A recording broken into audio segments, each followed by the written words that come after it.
Which I can't hear.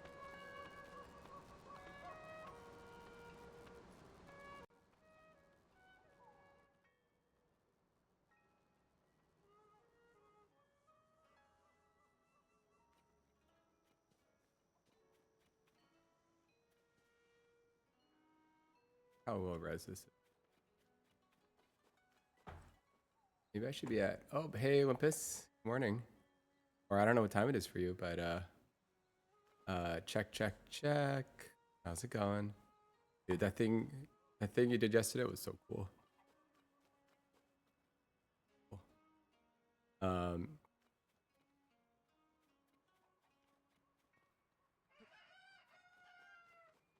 Afternoon. Nice. Let's see. At 60 out. What Zelda game? I haven't played much Zelda. This one is Breath of the Wild for Wii 2, Switch 2. 8:45. Nice. How laggy is the game? Is it look stuttery? Am I at 60p? Good morning, everybody. Good morning, Rice Cracker and Fly and Me Poopa and Nate. Find me. Oh, nice. Oh, I'm talking apparently. I see talking. Nate bot. Well, I mean, I guess I'm curious. If I go into the Discord, work.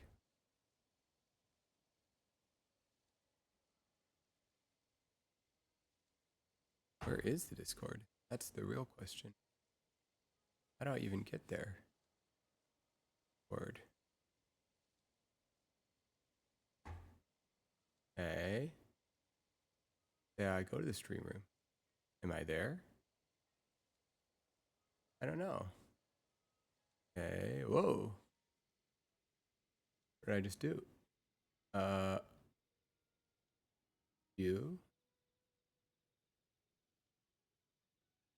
Review. Review.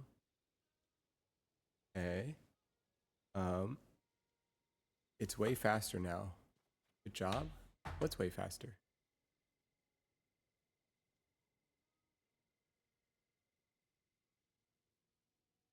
Check, check. Oh, this is Discord. Oh. This is how do I do this? Messages?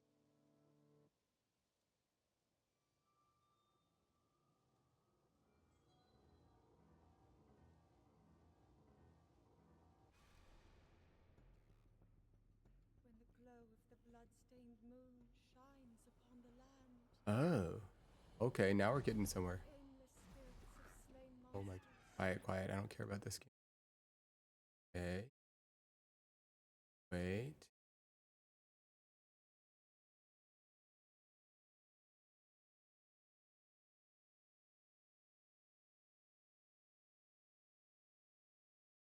Whoa, wait a second. It is faster. What? How? How does it work? We don't know. What did you do? Welcome back, Collective. How's it going? Welcome back. Well, okay, Chess and Quality and July and Ghost and Ramu and Minimac. Guys, now what I need to do? No, no, no, no. Yes, no, no, no.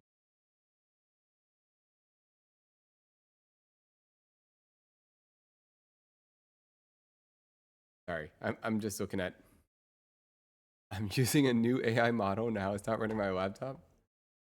Dude, look how crazy this is. Ah, no way. Guys, are you seeing what I'm seeing? It's like real time. What is this? Dude. What? Oh my goodness. It's mind blowing. Guys, it's mind blowing. Oh my goodness, my brain. Guys, my brain. Oh my goodness. Guys. Guys. OMG. Oh my goodness. Sorry. Freaking out. Too many screens. I gotta pick a screen. Okay. If I want this to be here. Okay. This will be here. This will be here. This is here, maybe?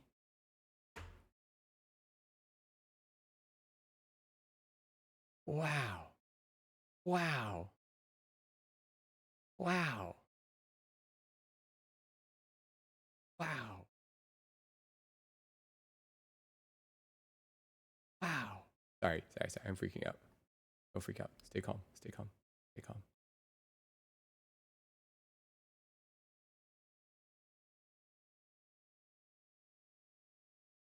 Wow. Okay. Um. All right. What am I doing? And I'm here. This is here. Game's here. This is here. There's too many options. Okay. That's here. Oh, okay. Wait, we're getting somewhere. Wait a second. Say this really fast. Suma Lama, Duma Lama, you assuming I'm a human. What you gotta do to what the heck am I saying? Okay. This, where's it all gonna fit? Where's it gonna fit? This could fit here. I'm missing a spot. Okay, this will fit here. This fits down here.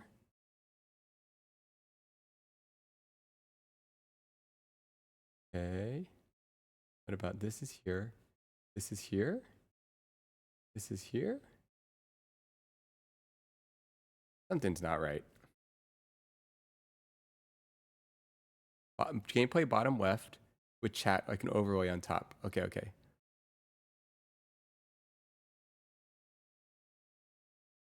Wait.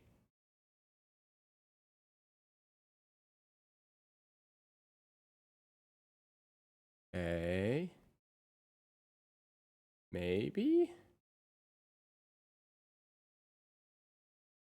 Maybe. Oh, where'd the game go? Okay. Maybe.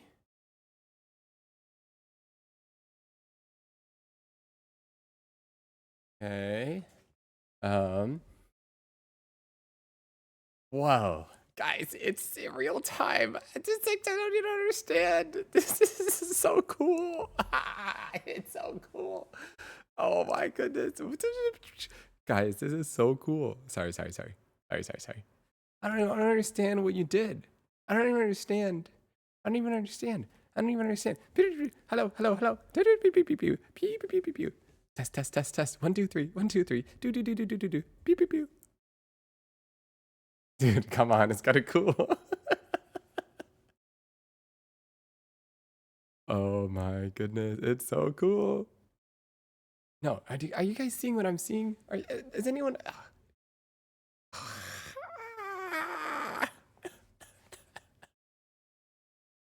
Whoa.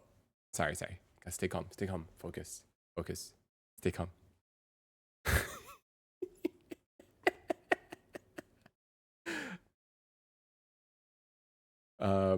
Yes, Olympus, what's message better? What do I owe you? This is too cool, man. This is too cool. Oh my goodness. What do I need to pay for? I'm down. You should look at the general channel in Discord. I made a real time. Real time? Oh, no way. Hi, Lens. Welcome. Hey, Michael. Oh my goodness. Okay, guys, look how fast it is now. Look at this. Check. 1, 2, 3. 4, 5, 6, 7, 8, 9, 10. 3.14159265358979323 4, 6, 2, 6, 4, 3, 3, 8, 2, 2, 7, 5, 2, 8, 4, 1, 9, 7, 1, 6, 9, 3, 9, 9, 3, 7, 5, 1, 0, 5, 8, 2, 1, 9, 7, 4, 9, 4, 1, 2, 3, 4, 5, 6, 7, 8. Hello. Guys, come on. Look how cool this is. Look how cool this is. Wow. Anyways, what are we trying to do here? What are we trying to do here? Come on. Dude, it's in real time. I'm freaking out. I'm freaking out. Oh, I'm freaking out how fast the translation is. Look how fast it is, Wins. Check it out. See this on the right-hand side? Look at the screen. Look at this. When I do this, and I test, and I test, and I test, 1, 2, 3.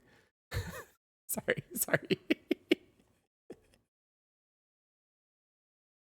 How does it work? How does it work? I don't even know. Oh, you know what's interesting? Side note, guys, if I delayed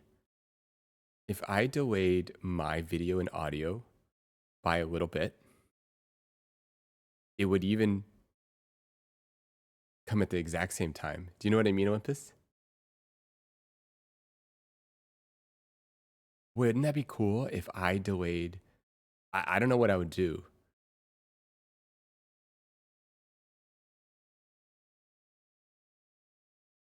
Wow. Wait a second. If I delay the video, how do I do that? If I delay this video, what do I need to do to do it? I'm trying to think. If I delay this video, then it will show up at the same time. How? What do I need to do to delay the video? Delaying video makes the text come first. Make the text come before. Oh, that would trip people out. Wait a second. Let me think about this. Mosquito. Mosquito.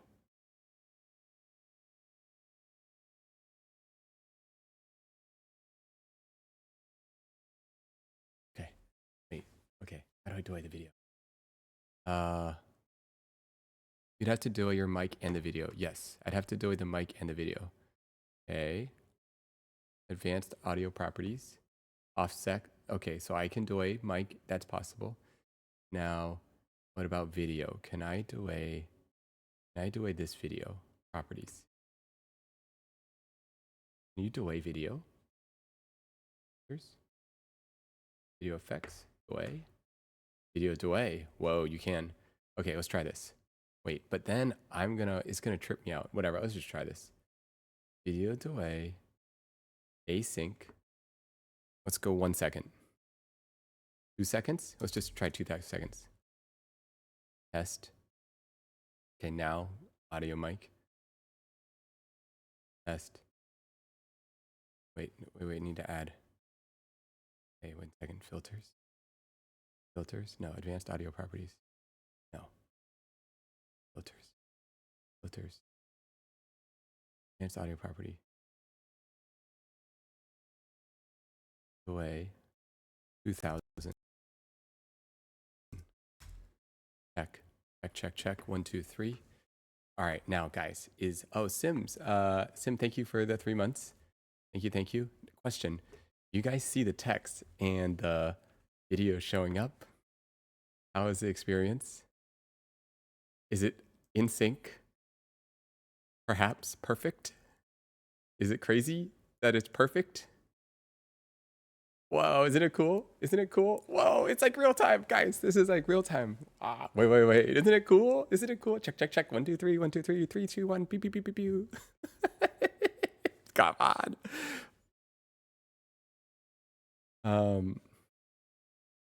Oh yeah, Zelda. Hello from my friend from Japan. Guys, look.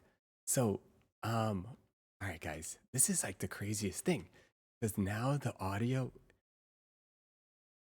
and the video, the game is gonna be ahead. The game's ahead, but that doesn't matter for you guys, right? It doesn't matter, right? Oh, whoa. What are those? I've never seen those. They're dragons? Since when did this game get dragons? What? Am I like that behind in this game?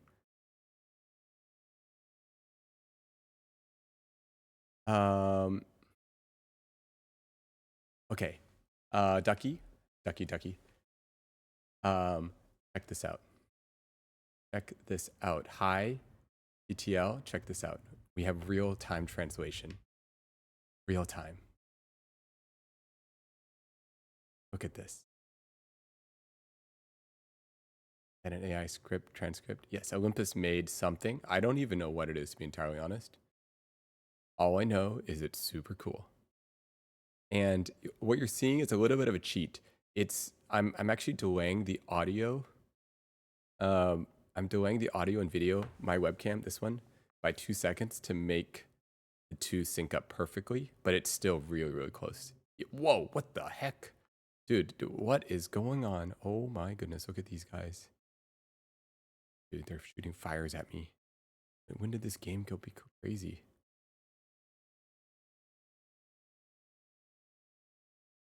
If Olympus Translations went to Twitch chat as well, I'd be able to get a sense of what's happening on the stream. I'm reading a script, guys. It's true. Oh my goodness. What now? What now, huh? What now? Yeah, what now? Easy. What now, huh? Yeah, that's right. That's right. What kind of sword do I have? Oh my goodness, what is this thing? Wow. Easy. Literally easy. Look at all these things. Look at all these things. Imagine if the transcription write directly to a client, which could be added as a browser source. My goodness, guys, what do you think? What can we do with it? The game should be delayed by 2 seconds too. Is this true, guys? Is the game should be delayed by 2 seconds as well?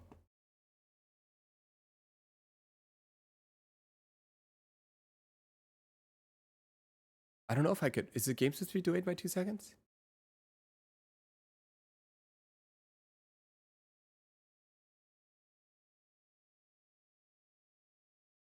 I don't know if I can play the game delayed by 2 seconds with the current way I'm doing it.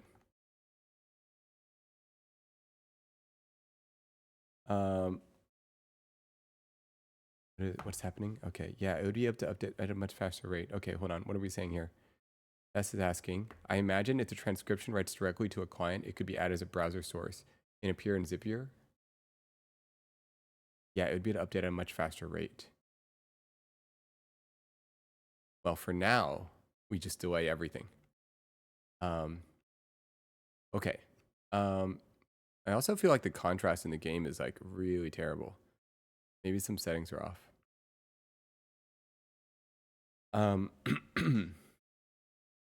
Okay, now we are gonna do some calls as well, because why not? Here's the format. Well, actually, you know what? We can also talk about the format, guys. I don't have to decide on the format. I can hear your guys' format.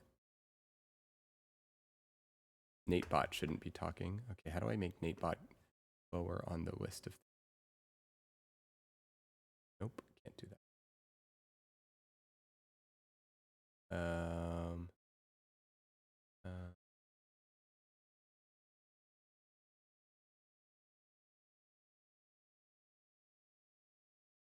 I don't know. It's okay. NateBot will be there. Check. No. It's okay. It's okay. It's all good.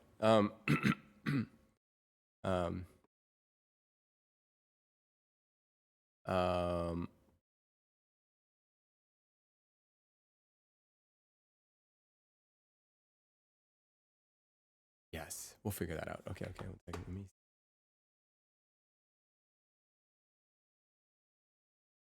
Okay, this is good. One's here. Maybe like this. Late night Discord calls format. Sorry guys, I'm trying to get all this tech working. Maybe I need to improve the font here. Maybe this thing is like no good. Maybe the font's bad. Arial bold? Who picked Arial bold? What font?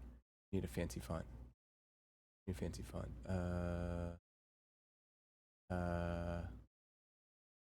This. It looks like it matches the text. I'm down with it. Late night Discord calls. Okay.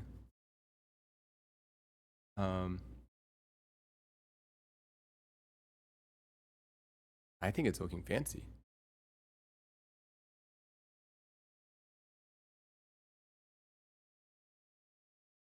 Wow.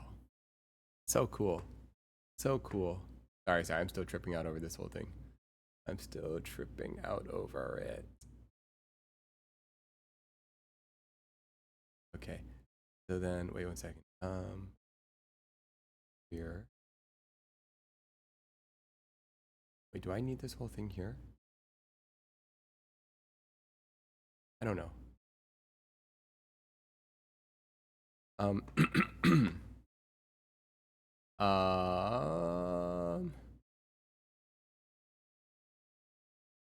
uh,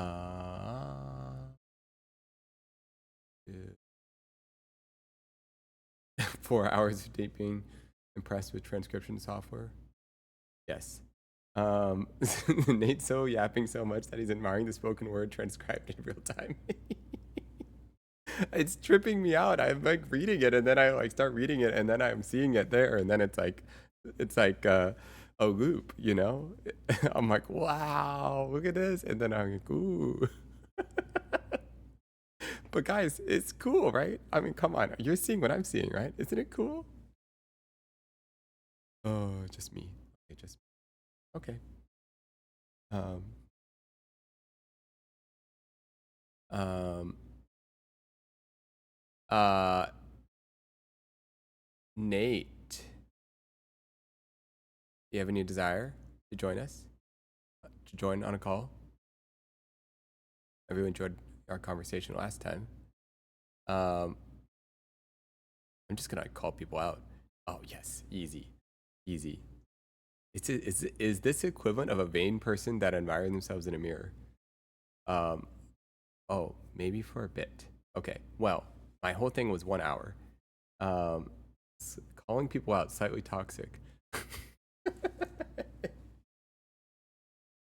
All right, define toxic. We're getting a little loose with the definitions there, okay?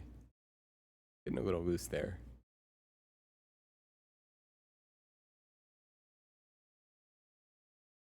One second, did I mess up something? Can I join for a bit too? Yes. Okay, so here's the thing. Called out, messed up. Okay, here's the thing. Nate's sorry. What oh my goodness, this is like tripping me out. No, it's the tech. It's the tech, guys. Um okay, so here's the thing. I wanted to keep the calls to 3 people. And then I could swap it. I'm going to just try a new format where we talk for like an hour and then we swap. Does that make sense? Hi, TTL and Nate. Would you be down to join? I thought you were Fuslie from the thumbnail? Wait a second. What the? Hey Brian, welcome, welcome. Okay, I see hi. Oh, I see Collective in here. Ooh, but Collective, I think we're gonna bring in Nate though. 1 second. Is that Collective? I can't see the full name. Okay, okay. Sorry, sorry. Wait, I'm gonna try it. Collective, I'm just gonna try 3 for right now. Okay, let's see if we can get this to work. Test, test. Okay, that's a good test. Testing, testing. This is just Yes. Testing. And then, hi, are you there? Yes. Hi, TTL is there. 1 second. Yep, I'm here. Okay, let me just make sure this is all working. Okay, let me just dial in the audio. Can you guys give me some more tests? test, test. Yes. Test, test, test, test. I can adjust my gain And- too. No, no, no. You're Okay, good. You're okay, good. You're okay. good. Okay. Wow. Oh my goodness. Guys, are you tripping out like me, or is it just me? No, it's pretty cool. It's a bit janky, but I like it. Right? Yeah. What's the janky part? Isn't this awesome? No jank. Just like the format. Oh no, the format sounds good. The jankiness was just the delay, and I feel like you're reading chat 2 seconds late, I guess. But it's just a little bit hard to understand, Oh. right?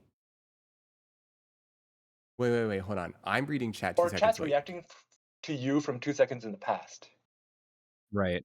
Oh, okay. Then let me here real quick. Let me just turn the thing off. Let me turn off all the delays because that thing doesn't actually need to be real time. That was just an experimentation. Okay, so that's gonna turn off.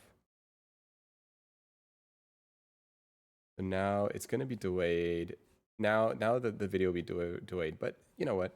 Doesn't matter.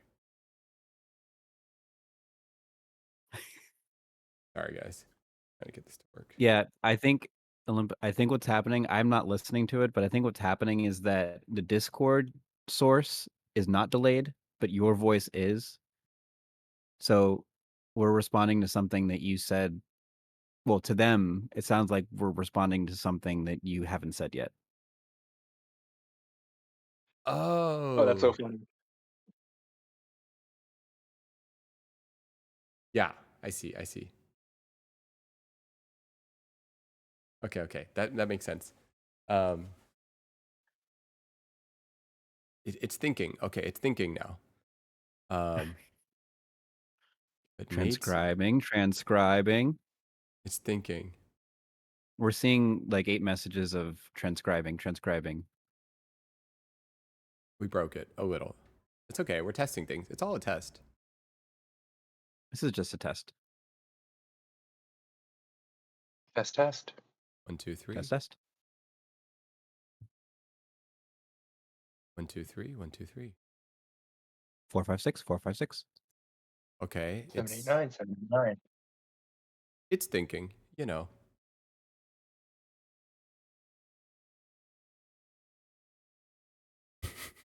Luberderm says talk slower, guys. Okay, we will talk slower. Yes. We will talk much slower now. That sounds good That to me. the program needs to catch up. Wait, hold on. Mhm. It is really delayed. It might have. Yeah. It might have just died. It might have just died. It was not built for 3 voices. It was doing really good with one voice though. It was like super impressive. No, I was watching. It's a feat of modern invention. It's crazy. Interesting. Wow. Okay, well, you know, you learn things. How are you guys doing?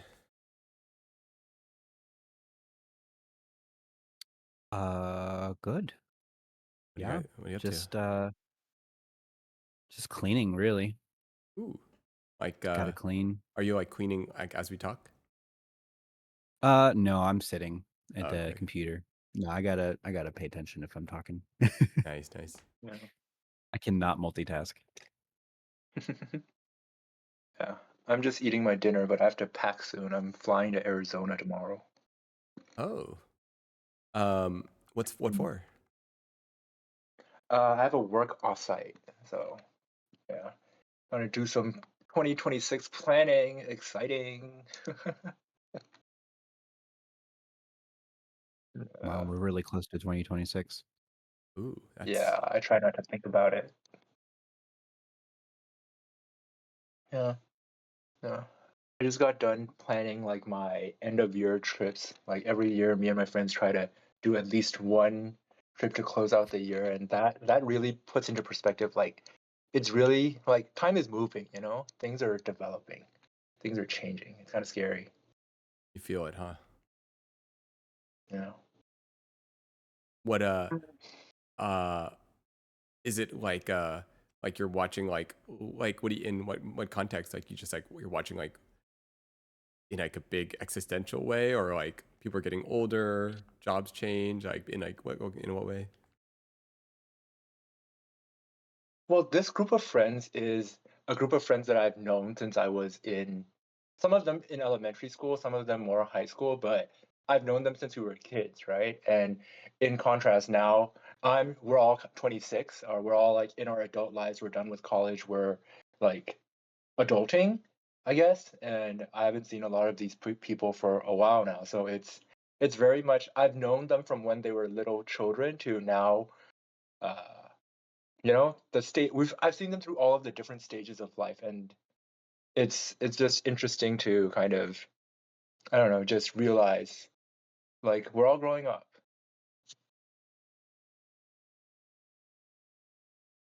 Yeah. Yeah. Mm. I feel it. Yeah. I feel it too. We are growing up. Yeah, when you're just going day by day, it is very easy to just kind of. I mean, it's better. I feel like it's better to live that way, just live day by day and not really think too much about it. But I don't know. Uh, the more existential you get about it, the more midlife crisis you, or like this quarter life crisis you get about it. It just kind of, I don't know. I guess there's no point to it, is what I've come to understand. Mm. I don't know. Wait, no point to which part? To stressing about Uh, growing older or whatever. yeah. Mm. Yeah, just take it day by day. Yeah. How are you doing, Nate? I'm good. I was building today. So that always feels good. I'm kind of redoing my place right now. Well, not redoing, but I'm redecorating my place. And I'm kind of I don't know. I'm kind of like, like I've lived in the same place for a long time, and it's just kind of like the energy feels a little stagnant, I guess. Um Mm-hmm. Building what? Oh, I'm redoing the cabinets, the front faces of the cabinets. Um and they're these like weird color cabinets that came with the apartment. I'm just switching them to like an oak cabinet. Um Mm. I'm kind of in this point in my life where Mm. I feel like I need to care about aesthetics. Sorry, I need to care about beauty in a different way than before. There was a period in my life where I just kind of like, I don't know, I went like a little bit tech bro-y, and I was just like, everything's just gonna be super efficient, you know, like, Right. just Practical. get everything from Uniqlo, and but I actually, I've been thinking a lot more about like, uh, just yeah, like focus on beauty and things that like, I don't know, just kind of caring a little bit more. So, are you just changing out the cabinet doors, or are you changing out the whole thing? Just the cabinet doors for right now. Mm. Hmm. Yeah. Okay. What's the vibe? What's the aesthetic? Like modern or mid-century? Um, Scandinavian? yeah, it's like it's a little bit of I think the color tone is Scandinavian and mid-century, but there's a lot of maximalism in it. Like I'm really Mm. inspired by like when I was younger, I was like um um my dad had like a friend, um Japanese friend, and I really liked the way his place looked. He had all these like little things up in cupboards and stuff. And I really kind of like this idea of like kind of going through different stuff and picking up things from the cupboards, and it's all these things hiding behind things above. Um, yeah, so it's uh, I'll show you guys one day. I'll show you guys next week. Okay, dumb question. You already talked about this at some point. Um, where you are now is not your apartment. This is your studio, Yes, or are yeah, they yeah. the same thing? No, they're different. Yeah. Okay. So when you're done at like midnight or 1 a.m., you go back to your place. Yes, exactly. Yeah, Okay, gotcha. yeah. Um, Well, that's a journey. Hopefully, it's not far away. Nope, not too bad at all. Not too Cool. bad at all. Nate, what's been? Julio says, "How long is the drive?" Oh, Oh yeah, yeah. Oh, it's close by. I will. You'll guys will find out. Nate, what I don't know. Anything been on your mind, or how are things going?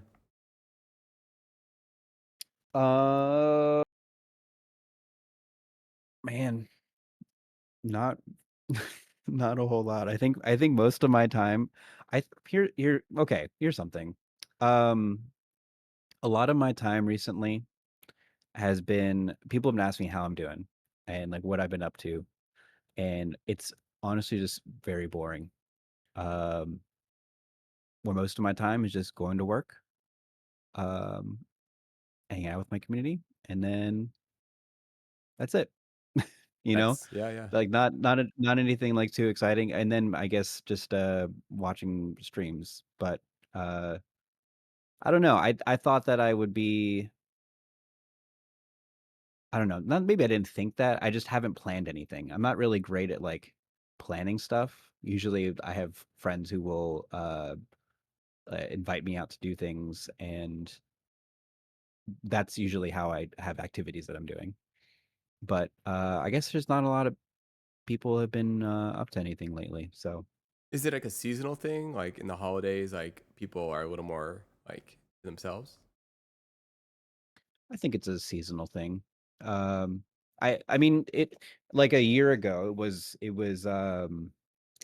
I was extremely busy with just all sorts of things, but now it's just for example, I was gonna be working out with two different friends, and just kind of at the same time they were like, "Well, I can't really do that anymore right now for this time." I'm like, "Okay." So, I just don't have anybody to work out with anymore. Mm. And then yeah, I just have yeah, we'll do little things here and there, I'm a musician and I play music with people, and we'll do that from time to time. But um, yeah, just not a whole lot. I guess the thing is that maybe you can resonate with this. There's not in the day to day there isn't a whole lot that's like notable. Hmm. So when somebody says to me like, "Oh, what'd you do this past week?" It's like, "Well, I don't really know," or maybe I'm just forgetting about the things that I had done in the past week, and I didn't think any of them were super notable, even though I had fun doing them. I don't know. I don't know if you can relate with that. Yeah, no, I totally can. Yeah, yeah. Um, whoa, sorry, just realized like this place. Oh, by the way, did you notice the transcription is working? Oh, is it? Well, I don't know. I think it's working. You It's guys like see in this? like uh, Wait, Test test. it's in um, sections.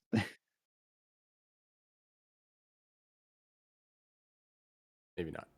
You might have broke it. You might have broke it. Mm. When someone's talking a lot, it works better. Oh, interesting. Hmm.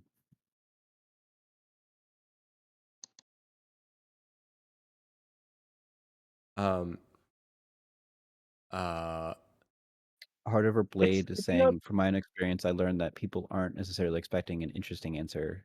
Most people would be happy to learn about any small part of your life, even if it's mundane.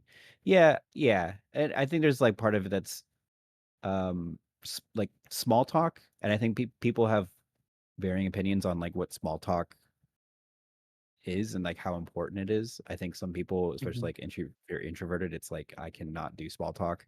It is the most pointless mhm. like thing that we can do. But I've seen more and more that like small talk is actually a really super important part of our day-to-day thing with strangers, with people in our lives. It just, a way for us to interact with the world around us. Um, To build rapport until you can get into those like deeper conversations or whatever, but like it gets you into the rhythm of talking to them regularly, I guess. Getting used to this person as a like entity and just I don't know, interacting with them. I don't yeah, know. yeah. I'm also bad at small talk. A vibe check, So, kind of. yeah. Yeah, yeah. I get that. I get that. Um, Small talk. Yeah, what do you guys talk about with small talk?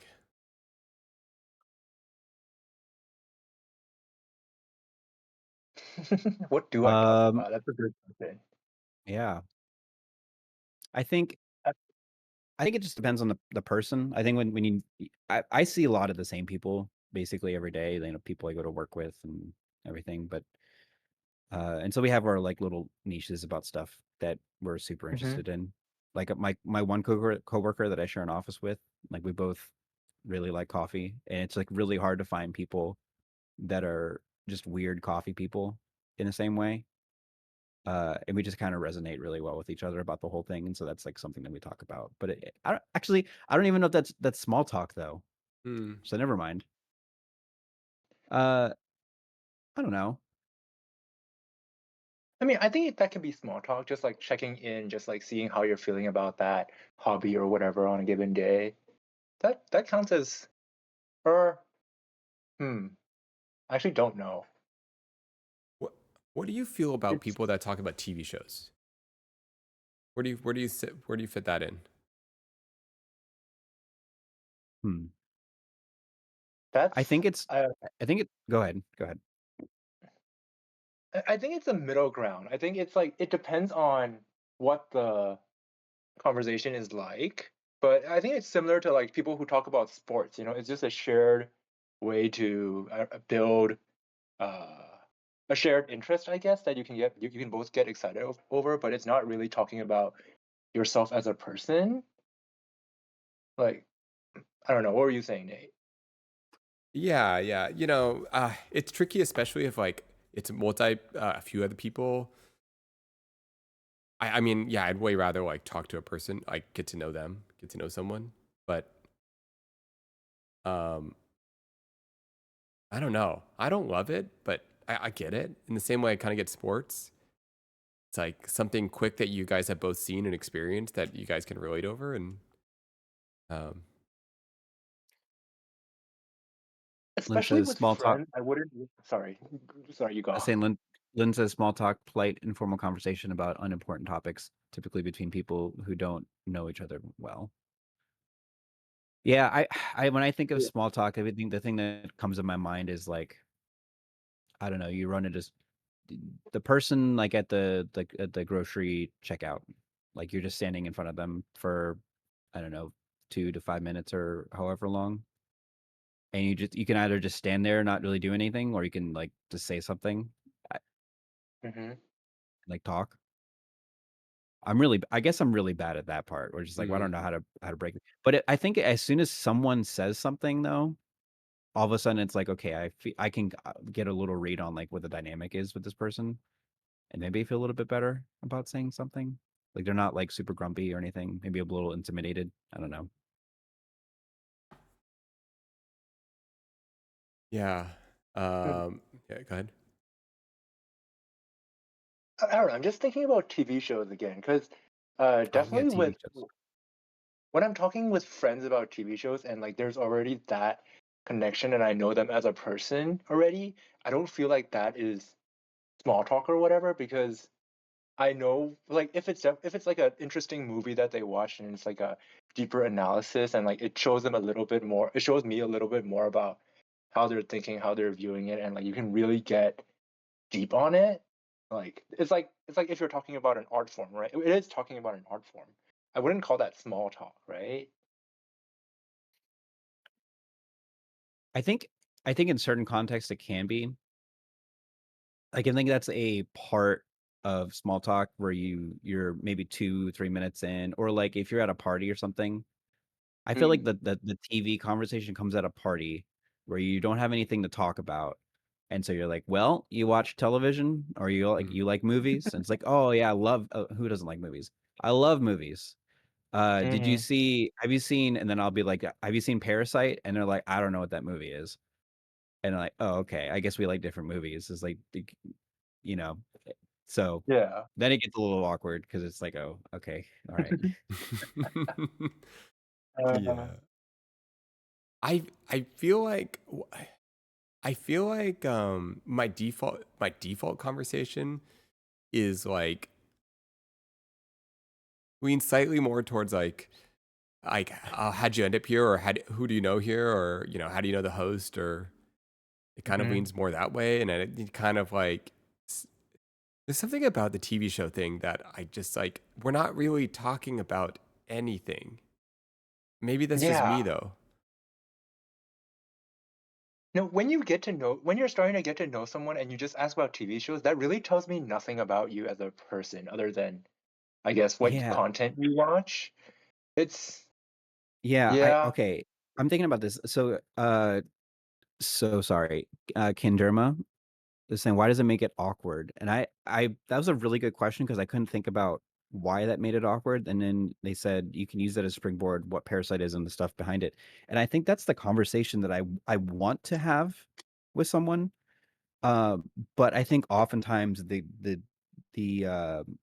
like it was the conversation started as, or maybe it goes into something where we just, oh yeah, I love that movie. Like we were bonding over the movie that we have seen before, and not the one that like, Mhm. oh, you like movies.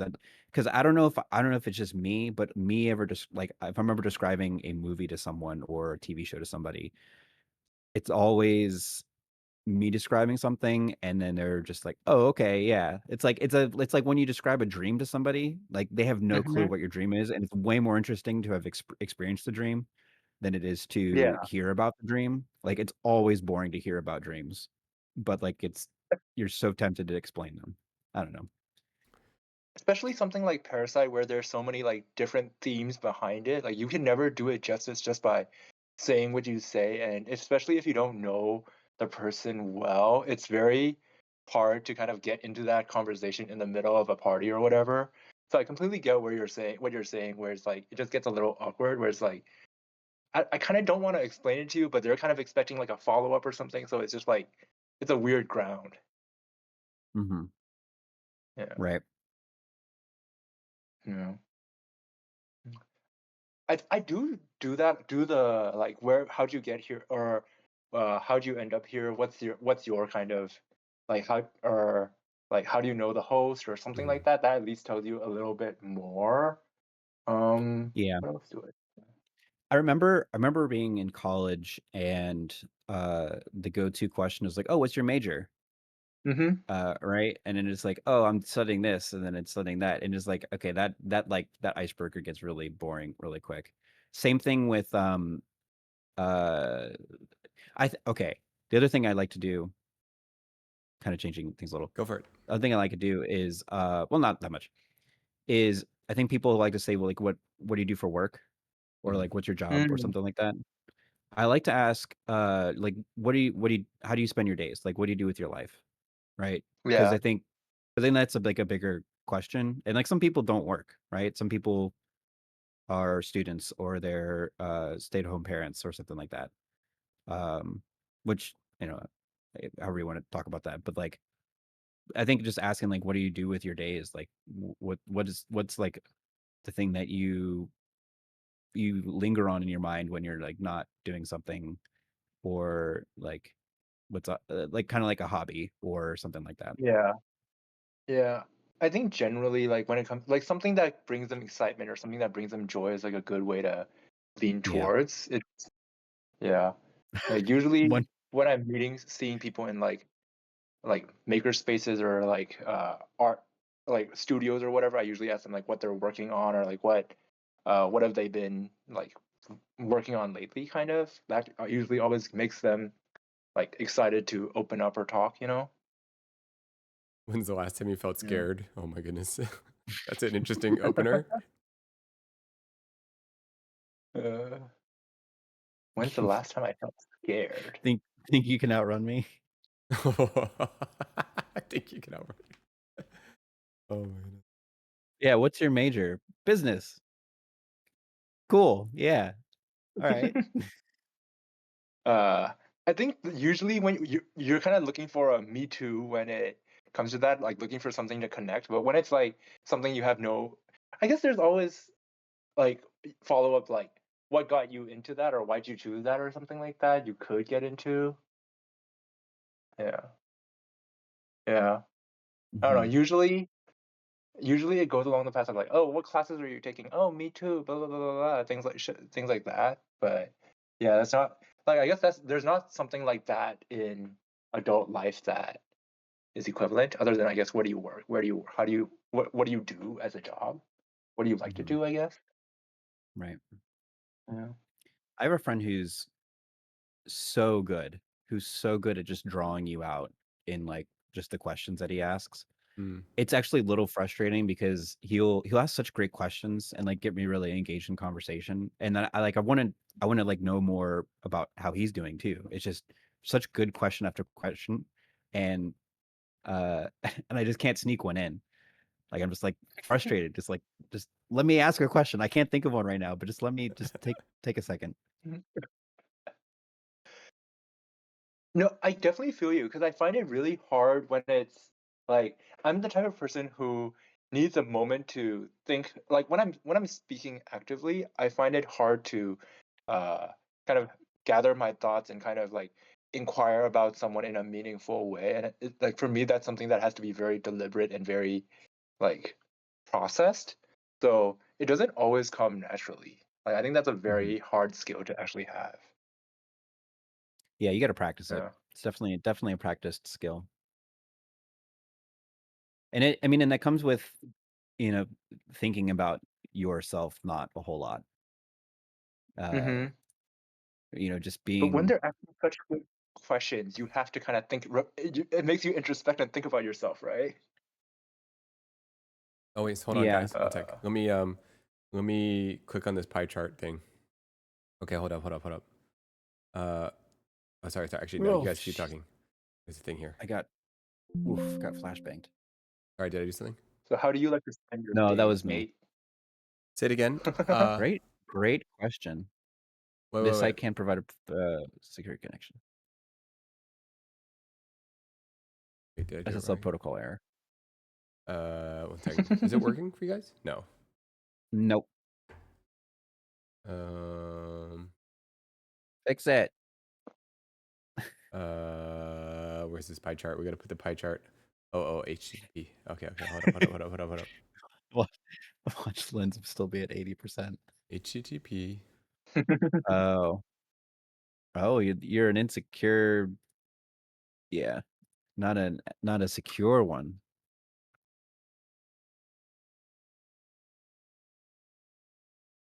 Oh, okay, I There it typed it is. wrong. You got it working?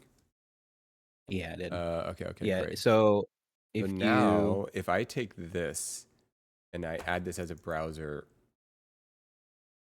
link. Okay. So here, let me add this. Okay, no. Add browser link. Okay. URL. What? Whoa, guys, can I change the chart? Can I change a chart? Test. wow. Is it working?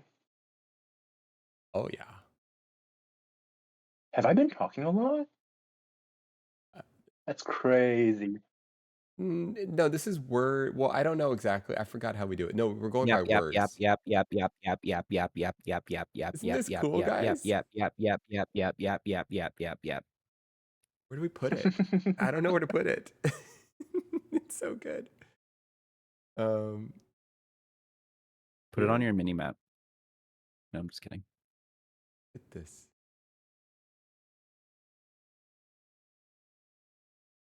Ooh, that's good. I wish I could get the. I wish. Is it? Can you guys read it? Let's see. Now that we see this here, let's see. Where's OBS? Okay, we'll close this. That's not bad, right? Bad.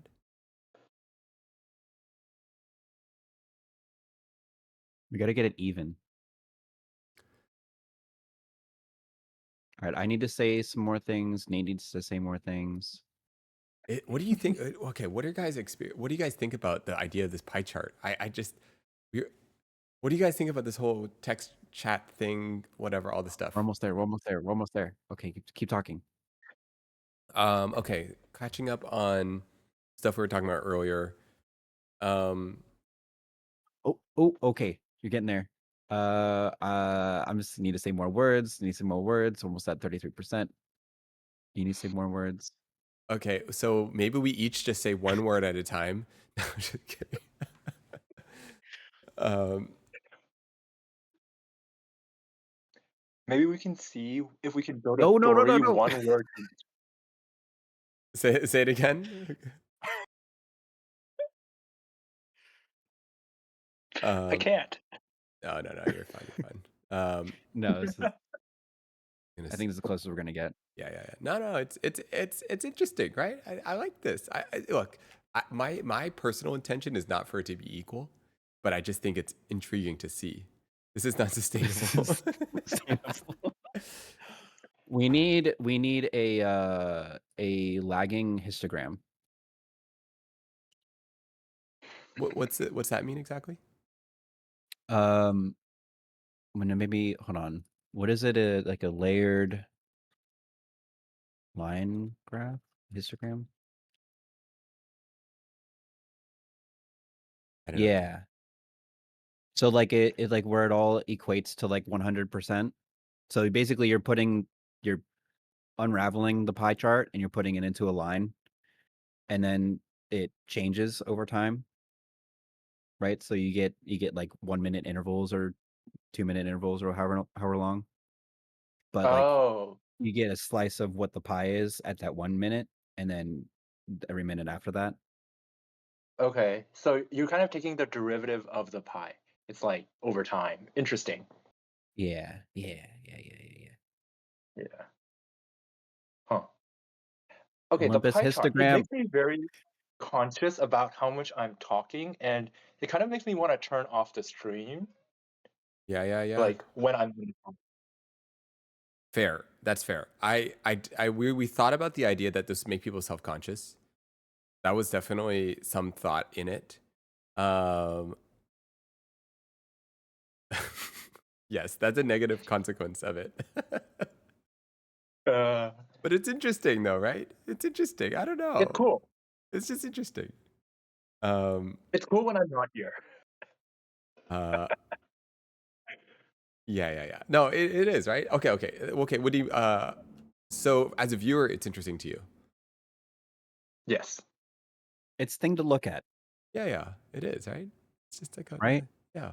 Speaking of which, you know, it'd be really great to have in the corner. What's that? Be great to have some Subway servers. Yes. So what is this? What is the Subway Surfer the ones with the coin, where they're running around in the coins? Yeah. Yes. Yeah, they're in the subway and they're jumping around. It's like you remember Temple Run? Yeah. Okay. Wait. Yeah. Okay. Is there any way like please no already so much. There is a lot going on right now, and I'm trying to play this game There is. simultaneously. Um, Uh, there's no room. Yeah, there's no room left. Um, it's actually quite difficult for me. It's harder for me to be present while playing this game. I will admit. I'm like kind of trying No, out different games. Yeah. I can understand that. I think it's one thing to be I have a hard time playing the same game with somebody and like getting so locked in that I can't talk. mm-hmm. It's not even having anything to do with like being competitive and like just being, trying to want to get an edge in, but it's just I focus so much on the game that I forget I need to talk about stuff. Yeah. I noticed the skateboarding one was totally fine, but this one, like, there's actual things going on, and it seems like more difficult. Mhm. Um, Mm-hmm. yeah. Maybe I need to turn on my skateboarding game. Maybe that's better. uh, It's definitely a talent to be able to play a game, talk to chat, and read chat at the same time. Yeah. We're trying things. We're trying things. Okay, we'll just pause on the game for 1 second. Whoa, there's a whole thing up there. Um, wait, is this the new one? say it again. Is this the new Zelda, or which Yeah. one is this? Well, it is a new Zelda. It is like Tears of the Kingdom, but it's also for Switch 2. Oh, is it different for Switch 2? I don't know. I never played far enough into Tears of the Kingdom, so I actually don't know what I'm doing. Yeah. No, it's the same. Okay, maybe it's the same.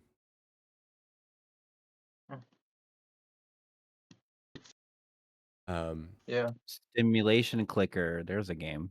What's that? Have you ever, Nate? Have you ever looked at the Neil.fun games? I feel like you would either be appalled by them or you would be very interested in what they are. Was that the game where it's like? It's Go like ahead. I am You not a did? robot. Okay. Mm-hmm. He was playing. Yeah. Oh, okay. Yeah. I played Yeah. I'm Not a Robot. Yeah. That one was rough. There's a lot of. Oh, the other one that is interesting is what is it called? What's the one where you make the words from the other words and it's like run by AI? And it's not Infinite Scrabble. Craft. Oh. Yeah. Infinity Craft, however you say it. That one's Yeah. interesting. Same guy. The password game is also an interesting one. Oh yeah. That one was. I think. Wait, is it? That's the one I think I played. I think I played the. I don't know There's something. yeah. Maybe not. Yeah. Chat says Yeah, you there's a lot played of the capture one. Yeah. There's Yeah. also designed the new iPhone. They did that one. Really? Design the new iPhone? Yeah. It's really dumb. Finish the I see. story.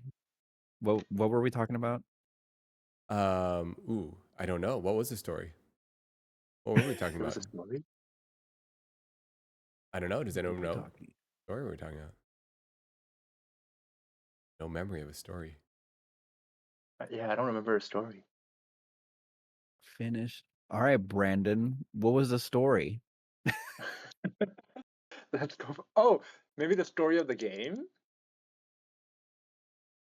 There's If no. only there was a transcript. This transcript is it's great. This is a great transcript. However, not sure we can actually use it. It's there somewhere. Story. What story? No, I don't have any idea on a story. Um, I don't remember. yeah. Well, we could find a story. Is there a story either of you guys want to tell? Maybe about something that happened the last time you were scared, perhaps? The last time I was scared.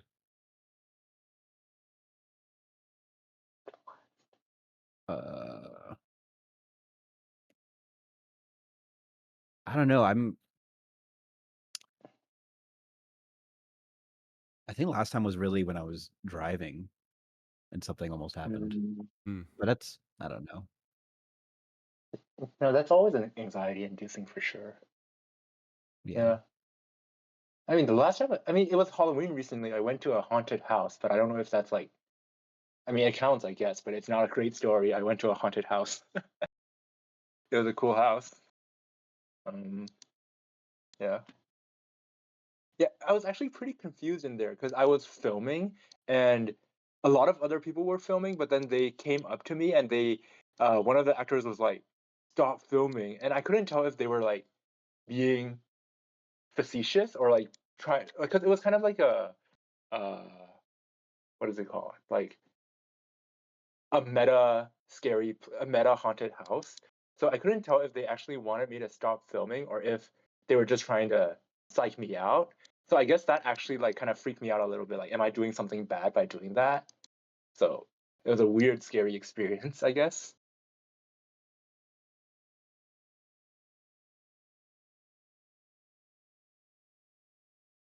Yeah. The pie chart reset, so you're like the whole thing. Oh, I'm a god.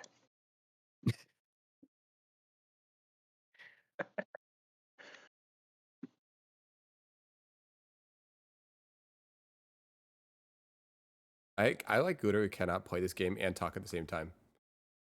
There's like no way. Like, look how big this thing is. Like, what am I supposed to do? Oh yeah. Yeah, what now? What now? Wait, how do I? You're both Nate, so how do I address one Nate and the other? NATO tag. What about you? When was the last time you were scared? People have been calling me NATO. NATO. Yeah, that's what people have been saying. Yeah. So NATO, how do you like to spend your days? Uh, man. Well, it depends on the day. I think I mentioned a couple of hobbies. I like coffee. Mhm. So like a good pour over. Usually will well maybe not during like the morning, because I'm usually trying to in a rush to get out of the apartment, um but just enjoy like a nice pour over or an espresso or something like that. Have fun making Mhm. a latte or something. Um no, like I like computers. I think I'm in good company with that. I think Olympus and who else has been helping out with the transcription thing and like the Minecraft server and everything like that. Flip has been helping a lot with that. Uh Koala's been on it. Has anybody been on the Minecraft server? I have not, but I would like to try. That Yeah. would be a fun uh thing to do for stream right now. Yeah, yeah. Oh, you know what also could be cool?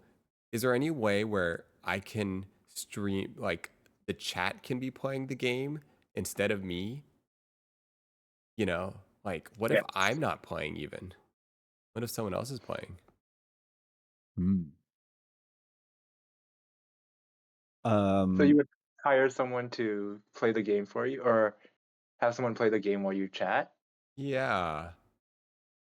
That makes yeah, Interesting. sense. Twitch plays has been a thing, which has been really funny. Uh I'm not sure how that all works.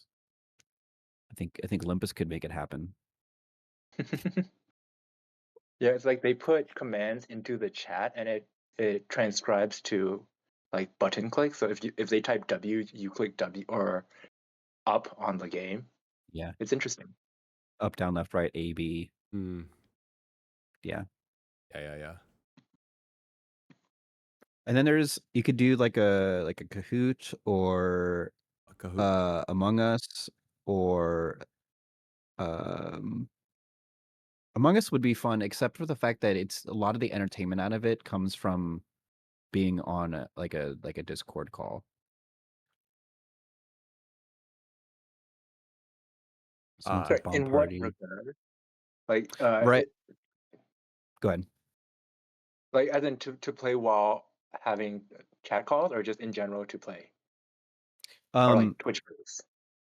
I don't know if you've ever played Among Us, but with just like a bunch of random people or even actually in the same room. Because if you're playing Among Us in the same room, people will get like kind of talk out of turn and when they're dead, Yeah. when they shouldn't be, and they'll like kind of spoil everything. But having like it on Discord and like you can make bots that will just like kind of mute everything automatically, or you can just mute yourself. Then it kind of Mm, adds to like the whole like whatever's happening within the game. I see. It's a lot of fun. It's a cool activity. But yeah, you could do a Kahoot. You could do Jackbox games are fun because you can always just add more things on there.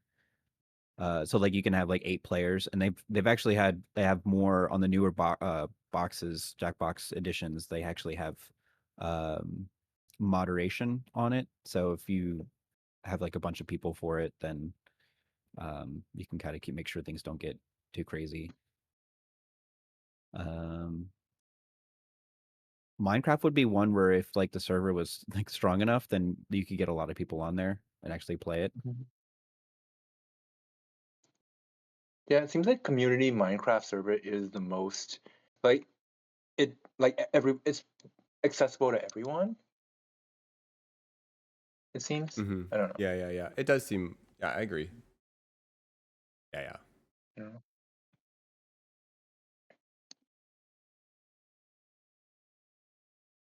Oh, I'm talking a lot, I guess. Wow, I didn't think I'd be so insecure about about this, but seeing me on like more than half of the thing, it's someone else needs to say stuff. It's it's funny. It's like I feel so I'm like, oh cool, he's carrying the conversation while I'm trying to kill this guy. Yeah. I don't okay, Um, I really don't mind. I don't mind talking a lot. It just I really do mind when I'm like taking over when somebody else wants to be saying something, you know? Like if it's just filling air, then oh yeah, but if oh yeah, somebody no, else needs your to say yapping is very appreciated. It is. You have Yeah, great dialogue and like yes. yeah, yeah. So, what is it about the coffee making that you like? Is it the flavor, or is it like the process of it that you really enjoy? Ah, yes, yes. There's so much about coffee making that I think is there's so much about coffee making that goes beyond just the coffee. Mm, But to answer your question directly, there's such a process behind it. There's such a science behind doing everything, but there's also an mhm, art with it where uh and it's also very meditative because it takes if you're going to do a pour over, it can take 5, 10, 15 minutes in the morning to do it. mhm, If you're doing, an espresso, then, there's so many steps to doing it and there's so many parts that take practice and skill to get art right, to get like the flavor correct. And then the fact that you can just do it over and over and over again and like really refine what you're doing to get mhm, to like lock in like the right flavor and the right because there's a lot of different aspects of it. Right, like you have uh yeah, I could go on about coffee, but um yeah, I don't know. It's kind of all those different little things. But isn't it kind of like a solved problem in that people have figured out what the right ratios, what the like right times are to get exactly the flavor that you want? Or is there like some personal like flavor touches that you're trying to add to it? That's the thing is that there's a lot that's been figured out and learned over even the last 5 years, 10 years. Hmm. Um, but it really does also come down to personal preference. Um, Mm, so like if you get specialty coffee, like one of the things that is very overlooked that people don't know because it's just so hard to get into it in a sense because people don't know about it is that hmm, generally speaking, if you like variation, if you like different flavors, if you like different tastes within your things that you're drinking in your coffee, you probably might like lighter roasts more than you would darker roasts. People say I really want a really dark roast or like really strong coffee, but I mean the truth of the matter is that it it's kind of hard to understand like what strong coffee means. Yeah, washed versus unwashed, hmm, light versus dark versus medium roast. Yeah, yeah, and so like generally speaking with specialty coffees they'll kind of move more towards lighter roasts, and with those you'll get what is called like origin flavors more pronounced within the coffee. And so those will be things like maybe you like a citrus or a berry or hmm, uh like a more acidic, or you have a more astringent flavor or maybe chocolate or something like that within the flavor of the coffee. And those things will hmm. come out more if you have a lighter roast. The reason that people will do is this is this coffee autism. I don't know what that means, but uh uh, um but what was I saying? the Um thing that a lot of people will do is. oh yeah, yeah. So the reason that dark roasts are super common with like a lot of mass produced coffee is that when you make dark roast, it's very easy to get that flavor to be consistent. And so if you have a brand of Mm, coffee, the thing that you really want is to make sure that you're being consistent with the coffee that you're producing. because if you're getting all sorts of different light roasts, you'll find that the coffee from different places within the world, even in the same region, right? You'll hear things about like single origin. You can have a single country of origin, but generally, what specialty coffee roasters will do is get from the same farm or the same general area that it was roasted, that it was grown in.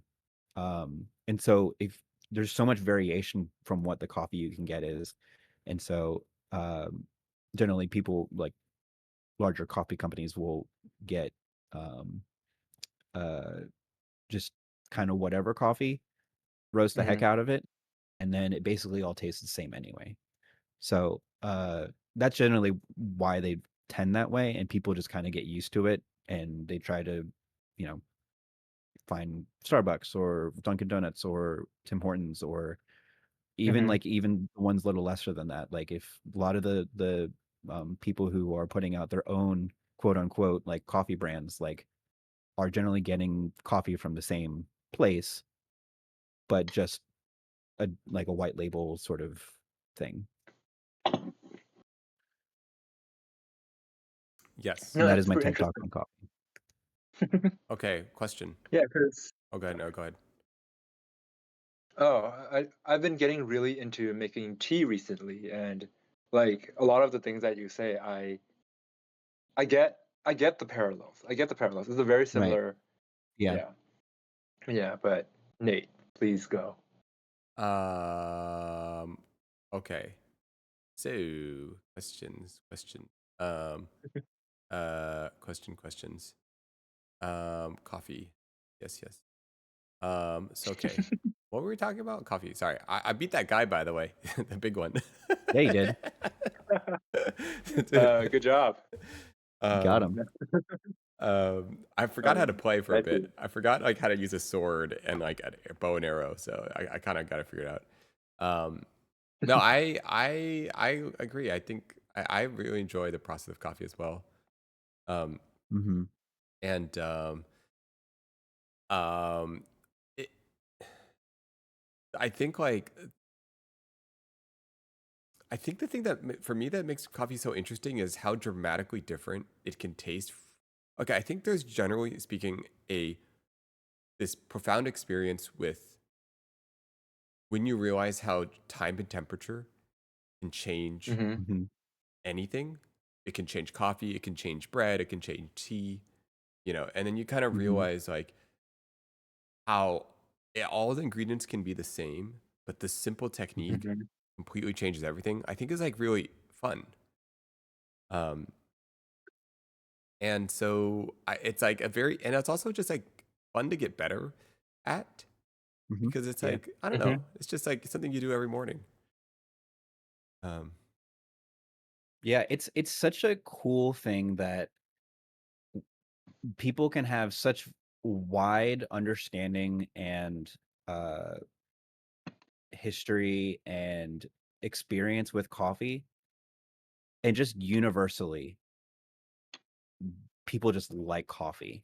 It can from the bad stuff to like the good stuff. You can get like a can of Folgers or Maxwell House, and people will just take that every single day. And then you have someone who only buys like their own beans and roasts their own beans and has, $6,000 grinders and $10,000 like espresso machines. And and I don't know, they're not, maybe their enjoyment isn't the same thing, but they're both enjoying coffee, and it just like they both like coffee for maybe for varying reasons, but they just both enjoy it. And I think that's so fascinating that you can have two people, it's so several people coming from just a different background and just love the same thing, even for Mm-hmm. different reasons.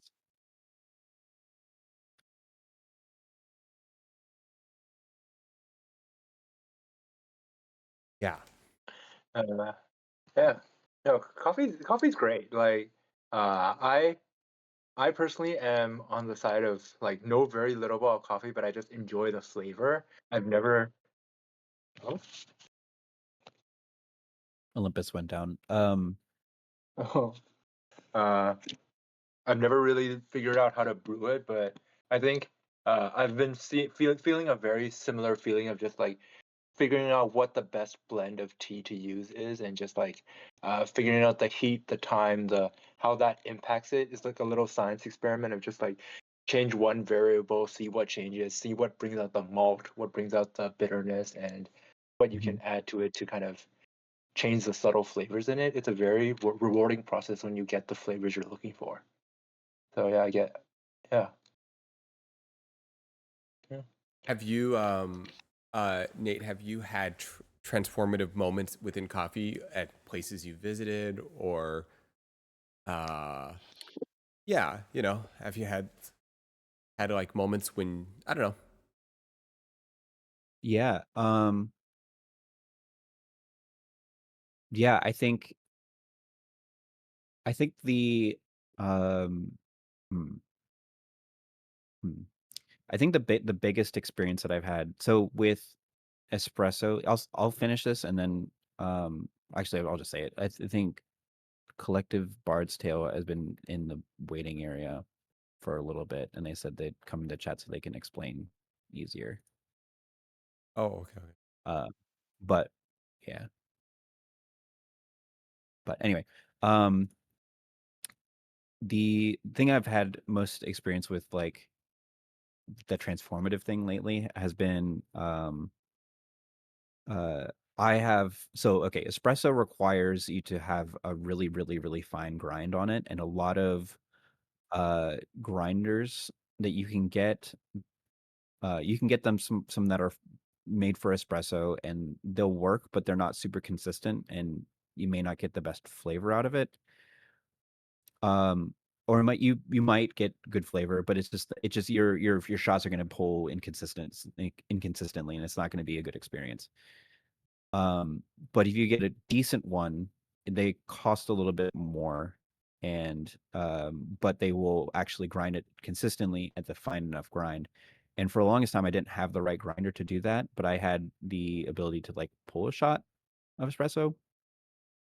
And for the longest time, it just never worked the way I wanted to. It was always way too astringent, always way too, uh, kind of gross, and I just never really enjoyed it. And then finally, I got this grinder that was able to grind it consistently and at the right size, and the timing of it was right, the heat was right, pulled a shot, and it was like so much different of a flavor than I had experienced before. And it was like, ah, this is great, making progress on like this whole thing. But I don't know if you were thinking about like transformative as far as like emotionally or something like that. But I mean that's something that was been No, I mean that, really yeah, fun yeah. So you kind of recently. your own. Okay, interesting. Like you Yeah. conceptually like under had an idea about like um what sounded like you understood the technique, but like you just didn't have the tools or the means to actually have a consistent enough. And when you say consistent, does that mean like the grinds need to be consistently the same size across so that the extraction can be even? So you don't over and under extract. Right. Yeah, exactly. Yeah. Yeah, if you have yeah, Poncharos is not too fine, not too coarse.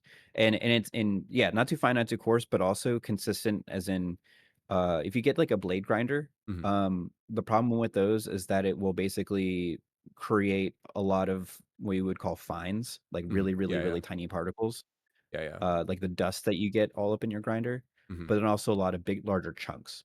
Yeah, yeah, yeah, And what that ends up happening is you end up so the little fine parts will actually extract a lot faster than the larger chunks do. yeah, yeah. And what happens when you over extract something is you get more bitterness, but when you under extract something, you'll get Yes. yeah. So but if you get the right consistency, you'll get the right kind. Some Smokeapada says I use a Vitamix. If you get the right consistency, as in like everything is the same size particle for the grind, then what happens is that you can, pull even if it's like a pour over or if it's uh your French press or if it's something, whatever it is, it's just going to be much easier to dial that in and be consistent. And then also your flavor is going to be correct when you're what you're expecting. And And the last part with espresso is that you will get it so that it's very finicky with espresso, which is why it's kind of expensive and hard to do. And you'll actually be able to pull it correctly for the right timing. And anyway, yeah. Yeah. 1 second. I have a tool. I'll show you. Second. Oh, yeah.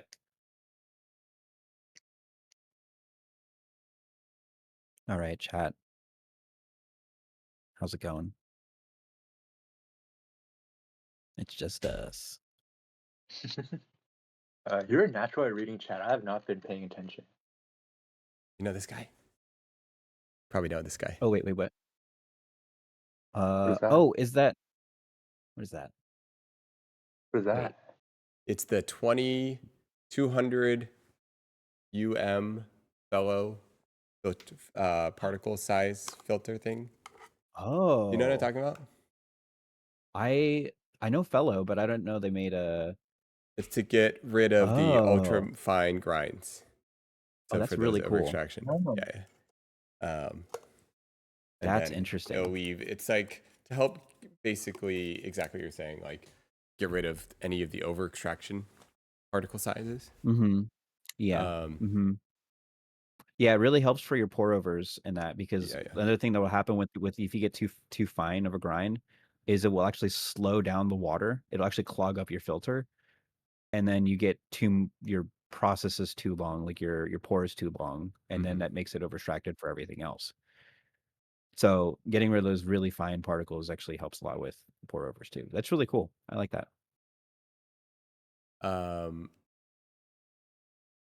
Yeah.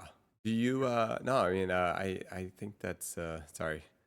I think I like it. I like the explanation. I like how much you understand it. Can I ask what grinder you ended up getting? Yeah. Well, I had a fellow Ode 2, which is Okay. great. I love that thing. That thing was awesome. I sold it to my coworker. Um, it makes a really good. It's really quiet. It's really fast. It's really like elegant. And it just does a good well for pour overs and stuff. The one I wanted to get that I wanted to upgrade to was the niche. It's called the Yeah. niche Zero, That's the which one is that a what's his name recommended? James Hoffman. yeah, exactly. Yeah. Yep. Um, that one I really wanted, but I went to buy it after I had sold my grinder, and then they emailed me back and saying that because of tariffs, there was a 25%, I think. No, it was a 30% tariff on it, and that I had the choice of either canceling my order or paying, I think it was $240 to have it shipped to me. Whoa. And I was like, I cannot do that.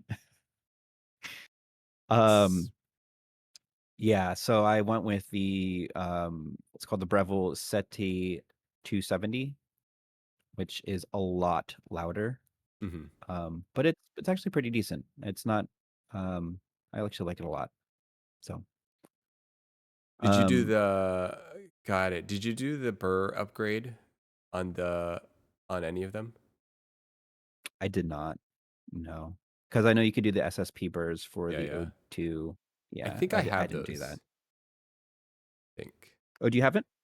Believe I have. I have the burr upgrade, but I don't know. I believe it's that one. Like 90% sure. Yeah. Um um yeah. No, coffee is great. Yeah. It's fun. Um just a FYI, 10:15 is a marker for 1 hour. Oh, okay. Well, you're right. I said we were going to swap. Thank you, Lens. Okay. Okay. So basically the thought is by the way, you guys were great speakers. The thought I had was I don't know if you saw the title, but I was gonna try just swapping different people.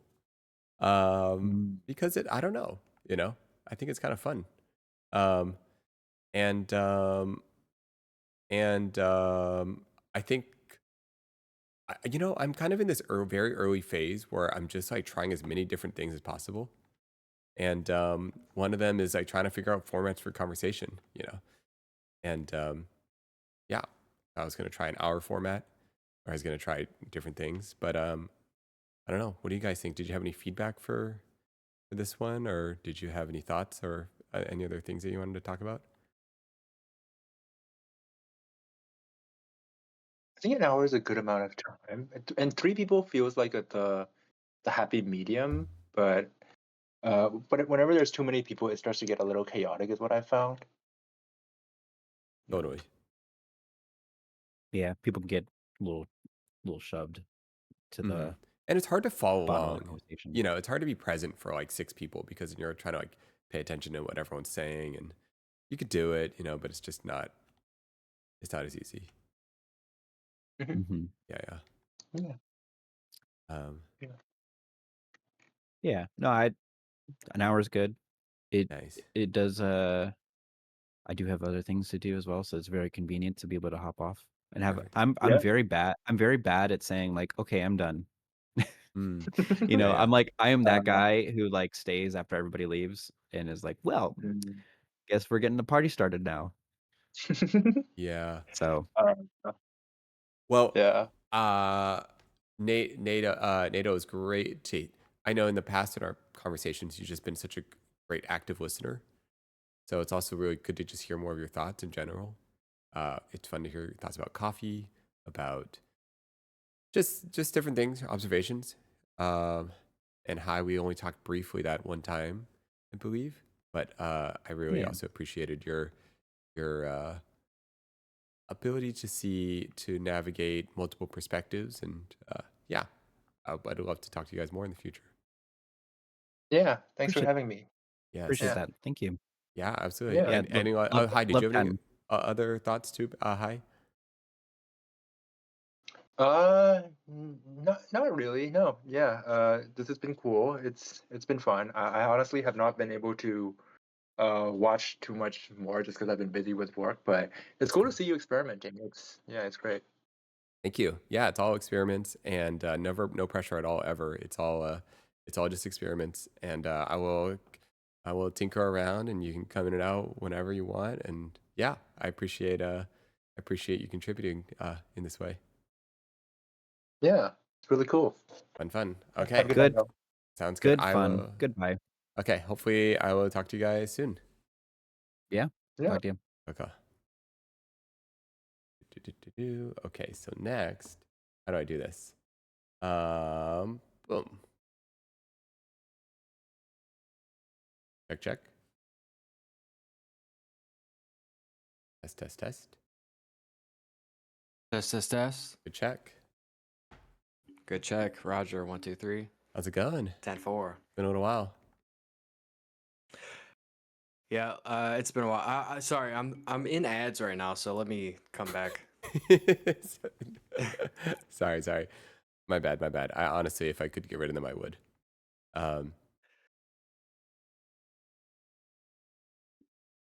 Michael was like, I like listening to NATO. Yes.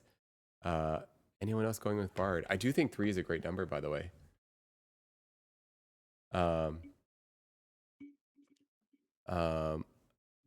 Yes. Ooh, sorry about that. Yeah, I like 3. Let me kind of get out. Let me close out some things. Yeah, I don't know. 3 is kind of nice. I like 3. Plus, if I want to space out and they can talk, oh, Darman, do you want to join? That could be fun.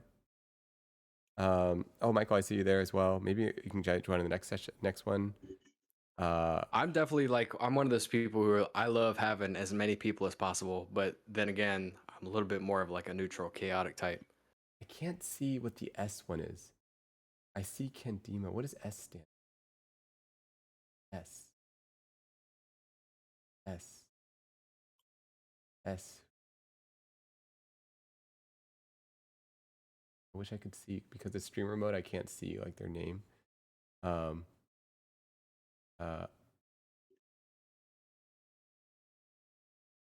There it is.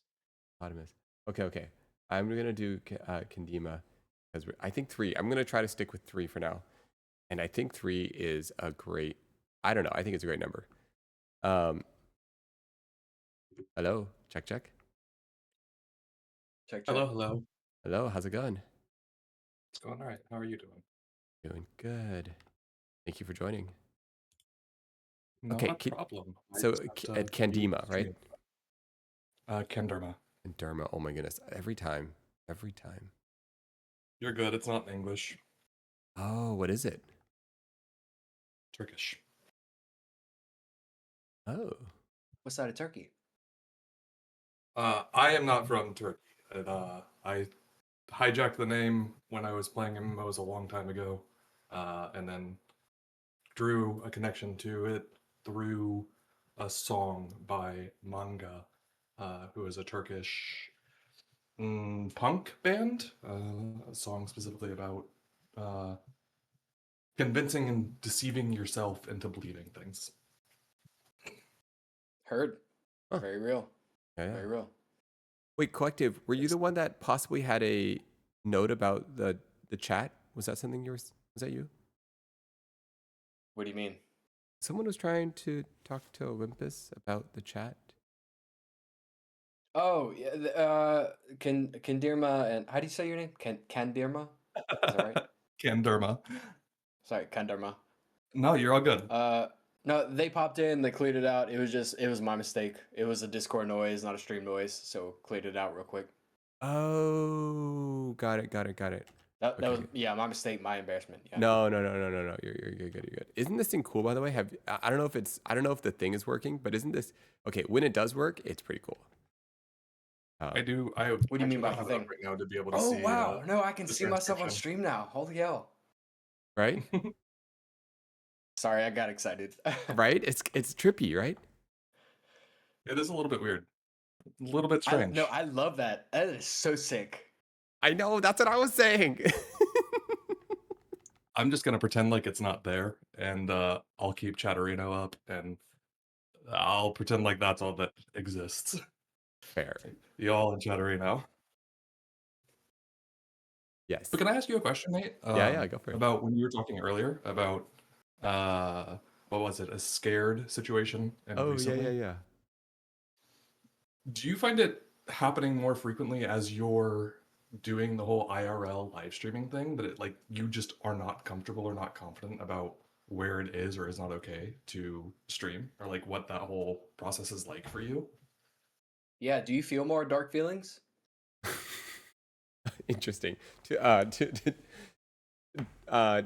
on the dark feelings, but yes on the like navigating public and private space. Or even like these conversations. Like, you know, I think there's something about IRL where like, and especially like there's this nuance of like consent that I haven't fully navigated. Like, especially with like, you're in a public environment, therefore everyone's kind of like somewhat, if you're in like TwitchCon, it's kind of understood. Like, okay, you're I think there's even a sign in the front of TwitchCon, hey, you're probably going to be streamed, But then in IRL, there's some understanding that you're in public, therefore, like, people might be filming you. But then there's still like a bunch of gray area, where you're just trying to be respectful for what someone. Anyway, so yeah, I find kind of like a tricky thing. And then on top of that, there's like doxing. There's like Yeah. location. Oh, you were saying scared. Like, yeah. But I feel generally pretty safe from I don't know. No one's ever really been mean to me.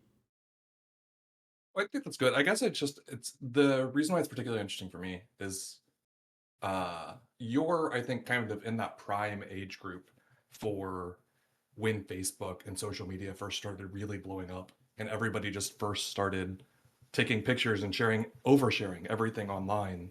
But you're also in that age group that learned how that can change from it like just being sharing with friends to being, oh, employers look at Facebook now.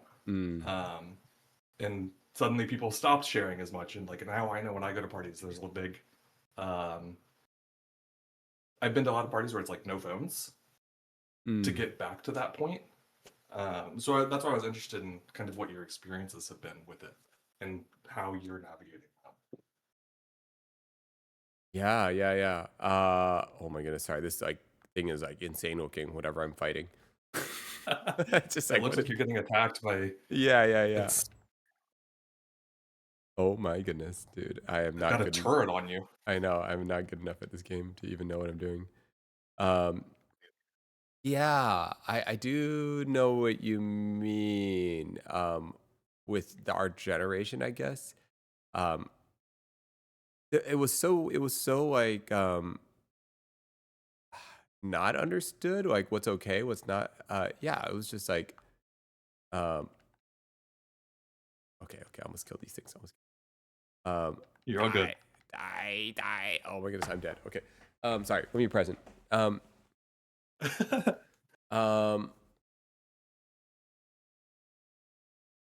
Hmm. Can you repeat the question? Yeah, so I guess how do you balance having gone through that kind of era of oversharing, which was encouraged at one point, to I feel like now we're in a more in intimate spaces you don't like it used to be in intimate spaces is where you took pictures, is where you were like, I want to share this with my friends on Facebook. And then I feel like over the last 10 years, maybe in my experience, we've kind of shifted where it's like you take pictures in public spaces, but in intimate spaces, it's technology goes away. And as you're entering this whole IRL streaming, in particular, your experience with the Halloween party, I'm really curious. Um, how do you balance that, and what are your particular, like your specific thoughts on it? Yeah. No. Can Is I it I. something chime that in? you even think about? Yeah. Like I remember Can I on. chime in? Oh, good. Yeah. Yeah. Yeah, I was I'm more happy so to hear you. sorry. I didn't mean to. No. No. No. Go for it. Are we also talking about like kind of how like a joy has turned into fear, or like something like free sharing has turned also into like a privacy issue? Does that make I any wasn't. sense? I mean, yeah, it makes perfect sense. I'm happy to go that route. I'm just having a conversation. I don't Yeah. Yeah. have a specific place in mind to end up. Yeah. Yeah. Yeah. I don't know if I do either necessarily. Uh. Feel it. Yeah. Yeah. I mean, sure. I'm sure there's an aspect of it. Um. Yeah. I do remember very much early days with Facebook. Like it was encouraged. It was almost just like feeling you're supposed to tag everyone, and that was like the way we all shared and collected photos.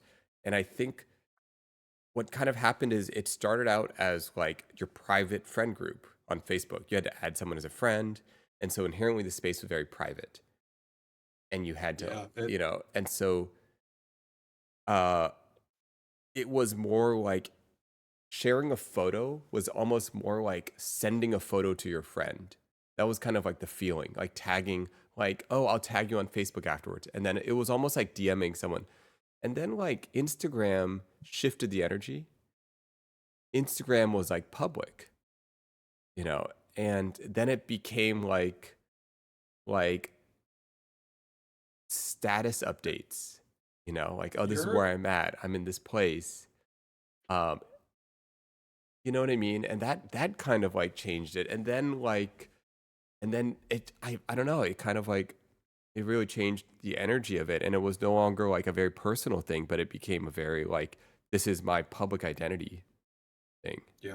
Well, and you're also a little bit older than me, I believe, and I think you're from the Bay Area. Hmm. Were you on Facebook when it was still like you had to get an invite and you had to have like an EDU specific email? I was, yeah, yeah. Like before it was public? Yeah. So like Hmm. that was also when it was a completely different space. Like it was entirely designed just for college students. Yeah, yeah, Can I yeah, yeah. chime in? Yeah, go for it. Can I chime in from just a different perspective, right? Because I'm hearing what you guys are saying, and I'm actually gathering so much information from that. So I think maybe you'll also benefit from the information that maybe I have to give. Uh, Yeah. so let me speak quickly and simply and shortly. So I'm from a small town, right? And even then, back then when it came out, we were about, that small town was like 2 years, a couple years behind of the big cities or, you know, that sort of thing in the state. Um,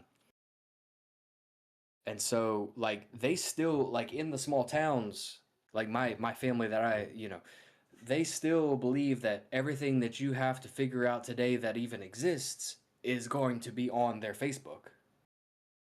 From where it was like a kids like sort of rebellious thing to where we were like hanging out with our friends, we'd put our address on there, we'd put our phone number on there, everything.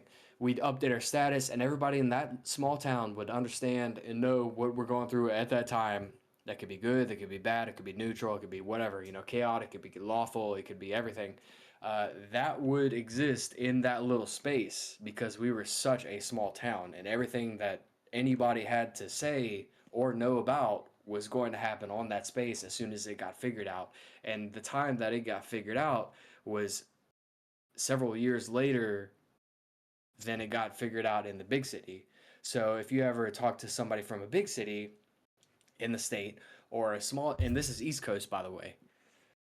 So if you ever talk to somebody in the big city versus a small town in the area around that big city, it would be a completely different story. It'd be a completely different type of person and era, and uh, you know what I'm saying? Yeah, Does that make no, sense? I understand. I I also think small towns are a little bit different, right? I'm also from a small town. The town I They're grew up in very much had different. I agree. less than 2,000 people total, right? And that world is very different.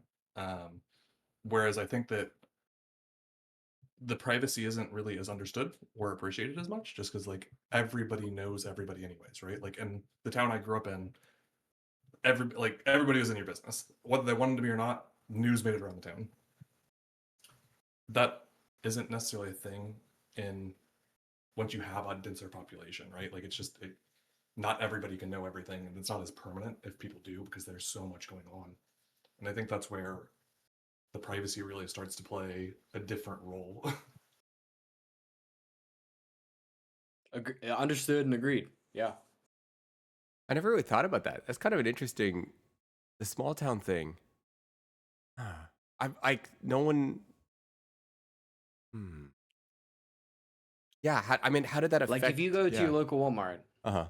like if you go to your local Walmart, if you go to your local Target, if you go to your local, I don't know, I guess Trader Joe's is new for the East Coast, but it's old for the Mid and the West Coast, right? But if you go out, basically the way I describe it is if you go out somewhere, you're going to see somebody that you know.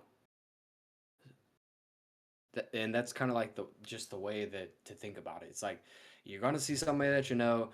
If you do anything, the people that are closest to you are going to know about it. I mean, that's kind of like the signal, right? Yeah. Like you can't if you're in that kind of circle or if you're in that kind of bubble, like that type of source, like you can't really exist without being kind of like a coexistence, Yeah, I mean, a very close coexistence. But if there's you a go to culture in like and of itself. California or something like that, you can, you know, your bubble's wider. It I think that I had a conversation with Nate, something along the lines of this before. It's right, like when you're in a small town, you are no matter where you are, you're going to find a niche. People are going to find a niche, and they're going to build smaller communities within a community.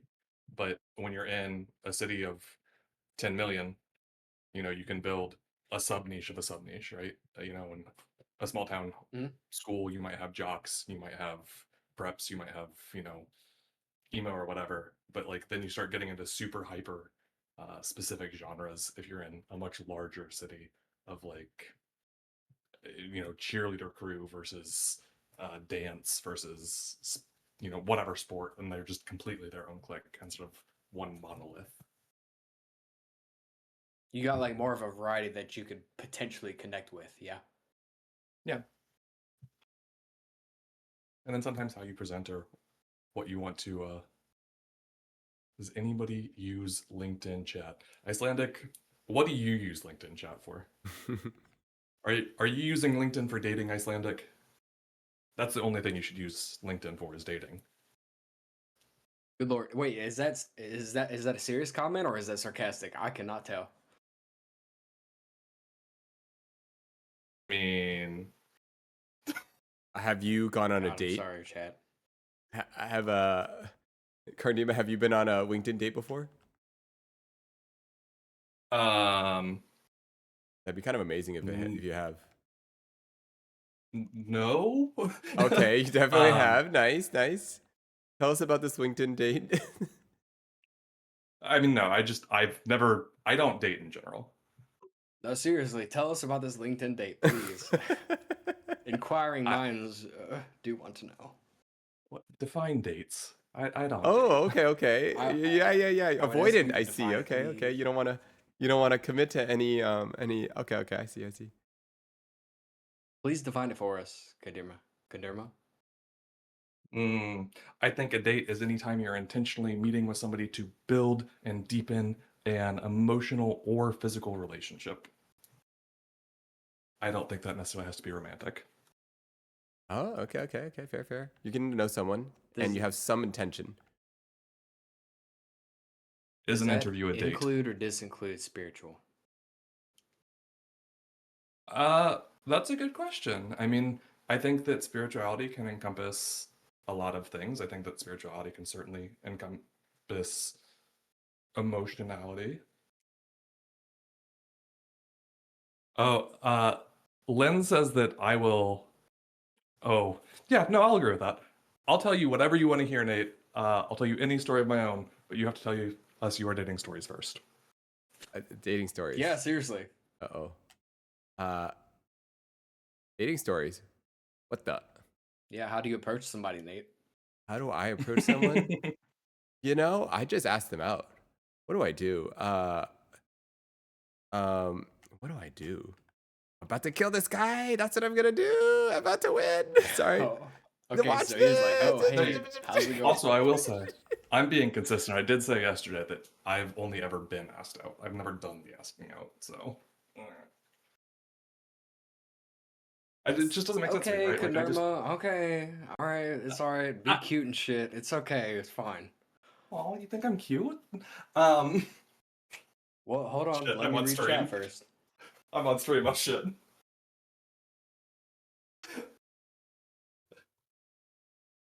Now watch him expertly change the subject. Dot. He- Not even that- 3 dots, 4 dots. Good lord. That he did. No. Nate's For not gonna real. avoid Yeah. subject, No. it's okay. That was an actual legit topic change. I'm about to beat this guy. Did he win the World Series because he was a professional Dodger? Snaps. I don't even watch baseball, but snaps. Guys, I am. You know, I never thought about watching a baseball game either. But then I had a few conversations about what it'd be like to go and watch a baseball game with somebody else. And then I was like, okay, well, you know what? There's food, there's beers, and sometimes there's a little bit of a good little bit of a spirit or a liquor if you take a little flask with you inside the starting gate. So I'm not a sports person. I'm not going to pretend like I am, but I will say I've been to a couple sporting events, and some of them, just the atmosphere can make it so much fun. Especially, I've gone to soccer games. I like soccer. The pacing is good compared to football or baseball because it feels like something's always happening. But yeah, just the atmosphere is electric, and it makes you excited because there's this huge collective around you that's so excited about something that it's impossible not to be. Hmm. Right? It's like something you can experience Yeah. together, right? Okay, well, we said my name, Collective, right? But I was reading Lindsay's comments, and I had to chime in right now because I'm not going to let it go. Nate, Mhm. tell us about your dating experience. Okay, I've been on a date before. Yes, I have. Yes, I've been on a date. I've been on a date. It went well. Yep. Did you ambush them just randomly out of the blue like you did Crystal and just be like, so do you want kids? Did I do that to Crystal? Holy hell. Did I say that to Crystal? No, I didn't say that to Crystal. Did I? I didn't say that to Crystal. Did I? Also, saying that to you feels very parasocial. Sorry. That feels weird. But yes, you did. Well, holy hell, because I was going to ask also is like Like tell us tell us how you approach someone that you think is somebody to see a future with, to feel something for, to do something, to live life. Wait, I killed etc. him! I killed it! Sorry. Oh my Nice. goodness, Good I work. killed it. Now I just gotta get Good this work. one last Knocked him one. down. Wait, oh my goodness. Hold up, am I gonna die? 2 Now you're seconds. being No. I actually killed this thing. Hold up. eat. Okay. Die. Oh my goodness, I actually killed it. Whoa! Okay. All right. Easy. Literally easy. I don't get all this stuff. I don't know what it is, but I want it. Okay. What was the So question dating. again? What makes you date? What are you looking for? How are you approaching dating? That's going to go to you as well, collective. But Well, don't do you juke. care? And we can also just like we can straight up just pass the subject. No. too. I mean, I just needed to kill that thing. I just needed to kill that crazy guy. Now we're good. Dating, interesting. Okay, this point in my life is different too. Like I don't know. I think I'm like trying to find a life partner, I think. Um that's like the point of dating. Um for me at least So right I do now. want to say, this is 100% I get agreed. it. I do want to highlight what both Linz and Icelandic have said. If you're not comfortable with this, we can stop at any time. Promise, if you tell me to change topic, I will change No. topic. Thanks for checking in. I literally was just trying to kill that thing, and my brain was No. completely shut off. I was thinking the same way, man. Like we can just pass a topic, and I'll talk about my stuff. I mean, I'll be that little blue pie chart right there. No. I think dating is like it's always on. It's on my mind a lot. Yeah, dating's on my mind a lot. I'm looking for a life partner. What does that mean to you? Because I had a conversation with somebody about this at a party on Saturday where it's like, and I think I made a comment to maybe it was Jen in chat the other night. Whereas I think over the last several years, right, like culturally, what is and is not acceptable for people who aren't in a relationship to do has changed a lot. So like it is much more acceptable to just hang out and be platonic friends in public with, any gender. Whereas before that might have been less acceptable. And all sorts of other things have become more acceptable casually. So what does it mean to like want a life partner? Obviously, if you want kids, that's a really big one. But beyond that, like what specifically is like, oh, this Yeah. should be a thing now. Well, I mean, I guess like contextually, like, in the last 5-10 years ago, I did prioritize like my autonomy. I did prioritize like freedom and exploration. Yes, sir.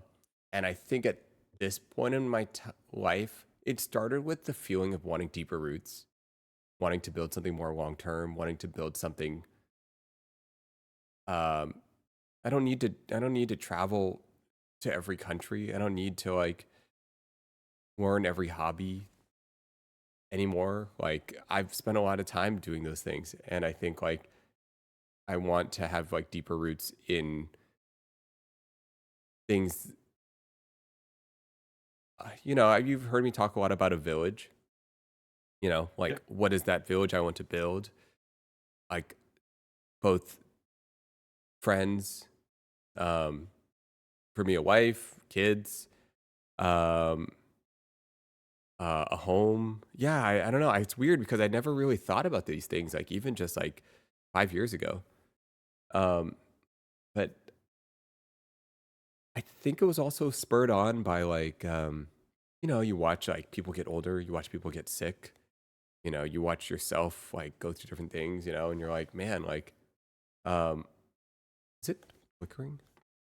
Is this screen flickering for you Yeah. guys? Looks okay on my end. Yeah, it seems fine for me. Okay. So, Yeah. Collective, do you have anything to add? Otherwise, I'm gonna poke. Also, I also want to kind of chime in, but I want to hear like Nate keep going for a little bit and send Sure. those thoughts out. Yeah, I guess like um I guess to get to that village I want, like I really like before I was like had this vision of like I really value freedom and exploration and all these things. And it's just kind of changed. I've done a lot of things. And it's like it starts off almost like as these like daydreams, almost like you can almost picture them as like fantasies, like before your fantasies are like become successful, travel the world, have a bucket list of adventures, and then like the fantasy change. It's like having a home, being taken care of someone, taking care of other people, being taken care of, building something where you're watching others support each other, not just you supporting someone. It's just like the fantasies almost like have changed, and all of that has kind of influenced what my intentions in dating. Uh, I'm now like, this is what I want. This is what I'm looking for next, and therefore, this is where I want to get to, and so I'm looking for someone to build that with. I don't know. I'm kind of in an interesting place. And I think that's the place that a lot of people find themselves in. And I think it's Yeah, I just like, definitely understand that. yeah, I mean, I think it's just a matter of it takes different shapes for everybody, and the process of getting there looks wildly different for everybody. And also, it's scary to mm, be so vulnerable and intimate and put yourself at the risk of failing. Mm, totally. It's like, I don't know. I'm curious. Again, correct me if I'm wrong. Do you have you moved a lot? Because like I know for me, that's a thing that has become more noticeable as I get older and as I go through more life changes where I'm kind of uprooted. I feel like a relationship is a good place to have that consistent rooting place, like to actually like even if to always have something to connect back to. Interesting. I And haven't moved that much, but you've felt that way, like sorry, that makes you want to have like a partner that you would move with them as you kind of go to different places, mm, or or even if long it's just distance. like yeah, or even if it's just from like hobby to hobby, right? Like to go to try new hobbies and it's just constantly building a new group in every new hobby, whereas to have a single partner where it's like you can grow and learn and build that thing together. Um, and always have somebody to kind of come back to and tell those stories to, where it's like you're building that collective memory instead of you sharing it all by yourself. Yeah, yeah, yeah. I will Oh, there's also, something I'll try to about. chime in right there. Yeah, yeah, go for it, go for it. Ooh, sorry, I was going to say, I'll chime in on kind of what Kaderma said earlier. Is like one thing. Let me kind of try to process this very quickly, but like I don't fear failure, right? Because it's like one thing that a human race is like one thing that we could all like kind of agree on is like we do like whether we want to or we don't want to, we fail forward. If that makes any sense, I Hmm. call it flying Yeah, forward, yeah, yeah, but totally. like one of those things we have to fail forward, and the easiest way to learn is to also teach someone something else, even if we don't completely understand the subject or fully understand it. Yeah, absolutely. And I actually think that ties well into Lenz's comment about what's the next step for us after realizing you want more or priorities have changed. Um, and I and love to the that. point about failing forward, right? I think that some of that is where being scared to DTR to find the relationship comes in, right? Like if you already have a great relationship with a friends group, attempting to DTR can cause issues there, right? So it's not. It might actually upset things. Dude, Kandharma, you're an incredible speaker. Their ability to weave in Linz's comment, reference defining the relationship, and then tie in uh, all the comments that were turned in all in one. Very fancy. Very fancy. I like it. To that point, also, is love a fan favorite topic? I don't know if that's the case. I think love is a large favorite topic and community at large because it's one of the few things that is an experience that everybody goes through at some point. Probably. Maybe not everybody, vast majority of people. Or they're told they should go through it. Yeah, and it's always I feel like it's definitely in everyone's mind and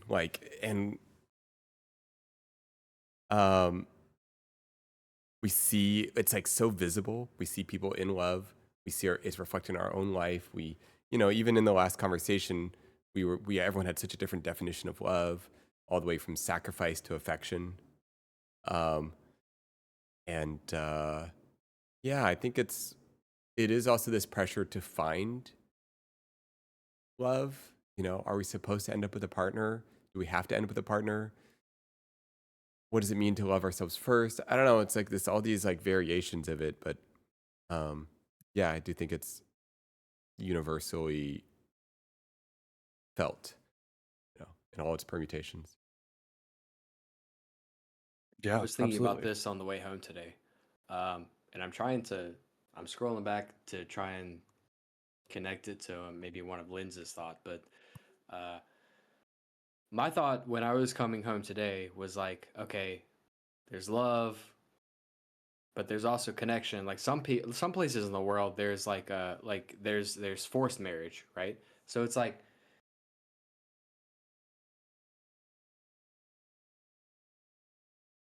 what does the one who is thinking believe in? And then where's the spirit? Wait, sorry. Can you say it again?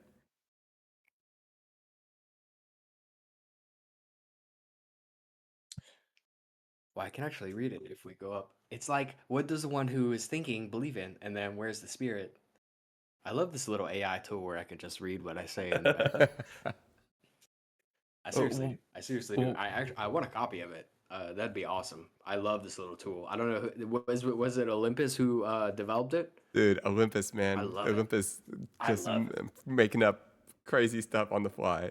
It's just crazy. Have a good night, Flip. Can I put? Well, is Flip gone? He just landed in Las Vegas, right? Yeah. Good night, sir. Salutes, 07s. Can you explain more what you mean by like the spirit? Because it seems like spirituality is really important to you.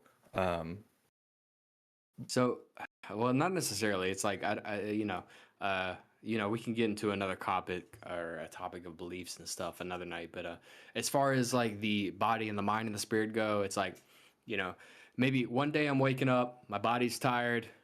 Maybe one day I'm waking up, my mind is tired. Most days my spirit is like ready to go. And that's kind of, I don't know if that makes sense to anybody else, but it's something I've been thinking about recently. And the last subject that we were on, about love, whether whether like a love is real, or whether like if you were to be paired with someone at birth to just be like a baby making factory, or whether you actually feel something for this person, does it make any difference? And what difference does it make? And if it does make a difference, then what does it mean? Like, how does that influence everything that we do? And how does it create a better or a worse world for everyone around us? And I can keep on going and going, but that's kind of that's what I'm thinking of. Does anyone know where collective is from?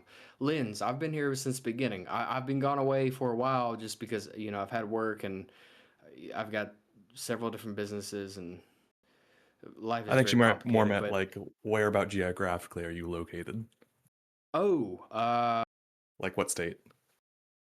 Like right now, I moved back to the East Coast. I spent about 8 years in the Midwest, and that I've traveled the United States, the continental United States, but I have not been outside the United States. Um, oh, my accent! I have no idea what my accent is from. It's very. Um, I've met a lot of people, done a lot of things. Love that. You Oh, just thank kind you. of pick it up as you move. Yeah, pretty much. Thank you both for that. It gives me a little bit of energy to continue forward. Thank you. Texas here. Okay. Yep. Thank you. I do like a Texas. I like a good Texas. Part of my family's from Texas. Sorry, guys. Uh, continue on. I don't mean to talk too Yeah. much. No. No, you're Oh fine. my God! Look at the chart. Wait, look at the chart real quick. Oh, it just reset. I'm a pink. Love that. To your question though, I think that's an interesting question, and there have been studies done on arranged marriages versus marriages of love, which I think you've kind of are kind of the space you're touching on, and they've flip-flopped back and forth. Generally, they find that arranged marriages are actually happier in the long run than marriages of love, and they're more likely to last. Um, which, coming from a Western perspective on what is love and what is marriage, and yeah, paper marriages are also a thing. Coming from a very Western Americanized view of marriage through love and finding that perfect person and deciding that like this is the perfect person for me and that we're going to make it, we're going to get married is a very different thing because like at the end of the day, once you're with somebody for 5, 6, 7 years, right? Like there are going to be bad days. And you every single day or every single time something goes wrong or somebody's going through a bad cycle, both parties have to decide that we're going to continue to make this work and that we want to continue to make this work. I think I noticed a valid point in kind of like Nate. I think all of us need to hear your thoughts right now. Because I like me personally, I think you've got a lot of thoughts going on right now, and I think a lot of us would like to hear those. You know, okay. Part of what's going on is I'm also like, I don't know if you guys know that I can you guys all click if you guys are on your phone, I think you can see the voice chat. Anyways, I also realized you can like scroll through this voice chat logs on this thing. So I'm like, here's the problem. I started trying to reread some of the stuff as we were talking while trying to hear it, and then I kind of like got myself in a little bit of a loop. Um, because something you had said, Kandurma, earlier was on my mind, and I was trying to find it. Um, um, If something like that ever comes up, just be like, "Hey, can I chime in?" Yeah, just stop me. And then Stop me and mid just sentence. come in. Yeah, just come in. you know, I know I don't mind just kind of letting an idea like flow in, come in and out. Um,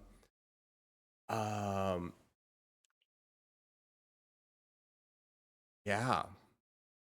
Um, what do you okay, I'm gonna like jump to Kandara for a second here. Go for it. What do you think what do you think we're talking about right now? Like if you could summarize it.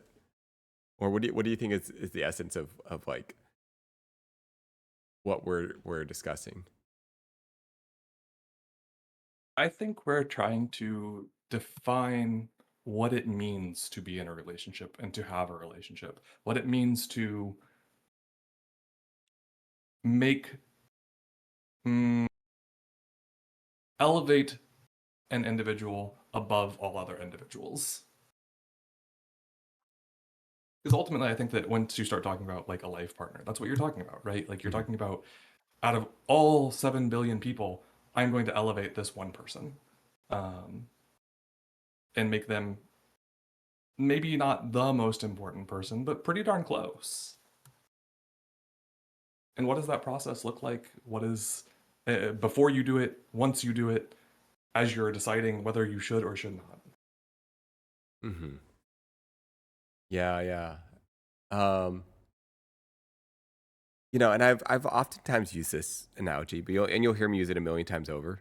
But I think earlier on, I really viewed a relationship as two people kind of visually. I viewed it as two people looking at each other.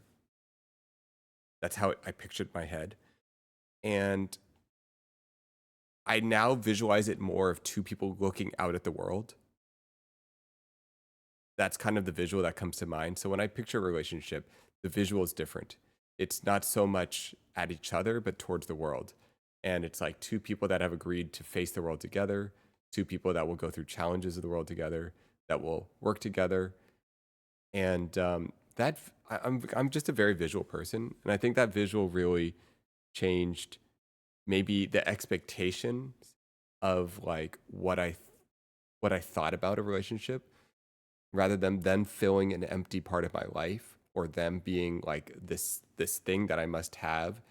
I kind of just see it as like the strength of two people navigating purpose, navigating the world, navigating well, everything really. And and those two people might not even stand next to each other the whole time. You know, maybe like they like there's different seasons. Maybe there are times when they're apart. Maybe there are times that are close. Um, but yeah, I don't know. That's kind of like what visualizes come to my head. No, I think that's beautiful and gorgeous, and I think that the seasons part is 100% correct, right? Like, and I think that a lot of times that's where it gets complicated, right? Because like I think that you have to be apart but still choose to be together, still know that you are going to maybe or if you want to have a long lasting, indefinite till death do us part marriage, you have to be like, we're apart right now, be it actually physically, be it emotionally, be it spiritually, but we've committed that we are going to make an effort to return. Sample said relationships to be PVE, not PvP in gaming terms. Yes. Mm, Yes. good. That's good. Unless well, you're fuck it, I'll watching try, man. Love is War, Yeah. Collective, what are you gonna say? Hey, love is war. I'll chime in and I'll just say, I was thinking very much about like just existence in general, like being here, being in the world, and then you also, once you're understanding the existence, or even not even understanding it, but just being a chaotic part of it, you're well, at some point you're gonna see like a prize in the world. And then at that point, when you see something that you might want, or you maybe you see somebody or something that you might want in that day, and then the next day you want to make some art because of it. That's kind of where I'm at, I think, with that. Like you want to do something. Like you want to do something. You want to be better in yourself. You want to make things better around you because you saw something in the previous day and you might not exist the next day. So you're thinking like from a muse standpoint almost. I love that top. Yes, sir. I love that. Well, sir, whatever you identify as, I don't care about that. Uh, and muse is a perfect word for it, I think. Yeah, no, I mean, I think that finding somebody who you want to make a muse or that does inspire that level of doing something in you is super cool. And then I see you already saw it, Nate, but I'm going to go ahead and read what Lynn said. Nate, you earlier said something, sometimes not even standing next to each other. And Lynn's asked, what does that look like to you? Like, because we've talked about visualization before. So what does that visual actually look like to you? Wow. Sorry, Ken Norman. You're so good at like transitions and conversation. It's really fun to like even that transition where you're understanding like sorry, I like being meta, but the way you're like quickly like putting it down to a single word, amuse, you know, and then you. Anyway, sorry. To answer this question, sometimes it's not. Sometimes it's not even standing next to other. What does that look like? Oh, I. He has anti-ADHD. Yeah, exactly. That's what it is. I have Um, ADHD. No. So present that you're like managing like 3 conversations in your mind at the same time while having an overarching arc of the whole thing, and you're tying it Trying. and Guys, to be weaving. fair, I'll words walk together. back into the room. To be fair, I have called very many sections and people a muse before. I just thought it was a perfect idea to kind of coagulate like blood and come together. It's breaking the fourth wall. Sorry guys. Okay. Okay. So, sometimes not even standing next to each other. I I think like okay, like I think there's this really fun moment. This could be with a friend. This could be with a partner, where you look at each other and you recognize like, hey, let's split up and let's meet back at this moment in time. And there is this like trust where you know they're capable, you know they can handle it, and you know in this moment, standing next to each other, trying to do the same thing at the same time is not the best way to navigate life in that moment. And that could look like a lot of things, you know, like we gave an example last night about like maybe taking care of like parents or grandparents, or maybe someone needs to do a job in another city, you know, and I don't know. I kind of just visualize also like, yes, you are facing the world together, but I almost visualize it like maybe there are times when it could expand. Maybe like it could be necessary to be 100 miles apart, but still facing the world forward together. I don't know. That's Yeah. kind of the visualization I have. So sometimes you have to Okay. divide and conquer. Sometimes you have Yeah. to tackle a problem together head on. Yeah, what if that Go ahead, woman's Fletcher. coming out of like a self checkout and you just see her when you're walking into the store? That's 100 miles apart. Uh-huh. Maybe, yeah. Like you've never seen or met the person before, but even though then they feel familiar, right? Yeah. I also want to Kendorma, you go. want to transition us? Where are we going with that one? So I was gonna go a couple things, but first I'm gonna read Luberderm's comment. The best thing I ever decided to do is just say yes when my partner wants to do something that sounds awful to me, like going to a certain event, etc. Every time it's not as bad as I thought, and I just end up having fun being with them, which I think is important, right? Like ideally, you want your partner to be somebody you just enjoy spending time with, and it makes life better. And this is true not just of romantic partners. I think this is true of everybody, of even friends, right? Like the worst experience in the world, if you're with people that you enjoy being around, can be a pretty great experience, and vice versa. The best experiences in the world, you can go to Disneyland. If you're with people who suck, being at Disneyland sucks. But I kind of want to pivot this now Mm-hmm. because it sounds like you're both entrepreneurs, and I think a lot of these problems exist, like I just said, outside of romantic relationships or outside of finding a life partner. Do you feel like you've had to do any of these same things, any of these same relationship building or trust about the separate but together and returning together with perhaps business partners? Like, does love exist? Wait, what? Not so much love, but more of the how do you select a business partner that you can trust, that you know you want to go into this business or whatever this endeavor in your life is, right? Like, because we face the same problems in every aspect of life, be it Yeah. business, be Mhm. it friendship, be it education. Yeah, maybe I'll jump in on that one. No, absolutely. I think like if anything, that's kind of where I've had maybe 3-ish business partners and 2-ish maybe. Um and one of the defining traits that I search in a business partner is like that I can trust them to handle themselves. Like like I know if I'm gone, like I'll come back and everything will be like good. Um and like if anything, I also kind of like generally a trait that I often look for in a partner, in a business partner, in a life partner is I kind of want to admire the way they can handle the world. Um, and maybe I'm just kind of obsessed with the idea of like two people that are like equally like excellent at navigating life and in business, yeah, absolutely. Like I want to know.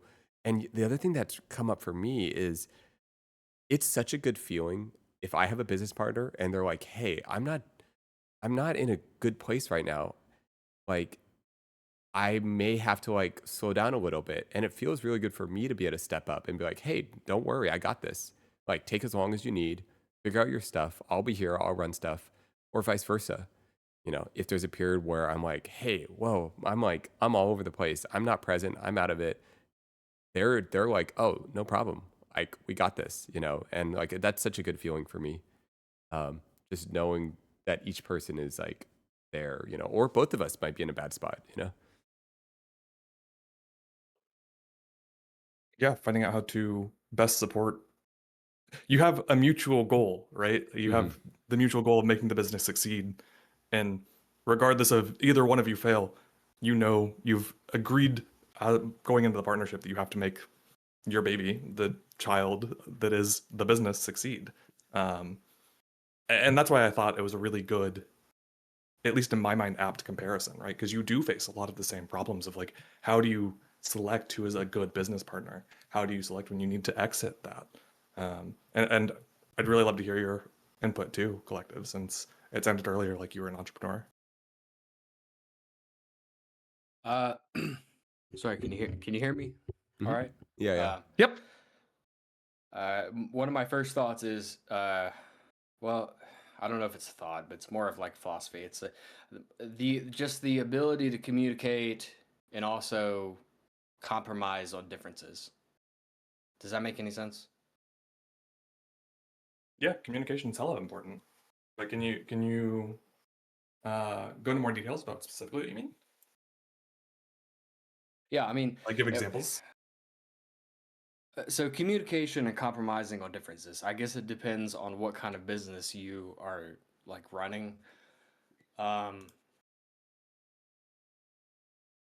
I would ask a question. It's like, so Nate, is the only business that you're running the warehouse and the camera? I mean, look, obviously, like, I guess like right now we're on stream. We don't have to get into that. Anyway, Forget that question. Forget that question. We're on stream. I'll just talk about mine. Um, it'll probably be a little bit easier. Um, Again, if you're not so comfortable with this, we can pivot. If it's not something that either one of you are happy to move on. Also, we're about 3 minutes from the hour. okay, yeah. If we got 3 minutes, then I would just say the ability to communicate and to also compromise on differences. That's like the summary.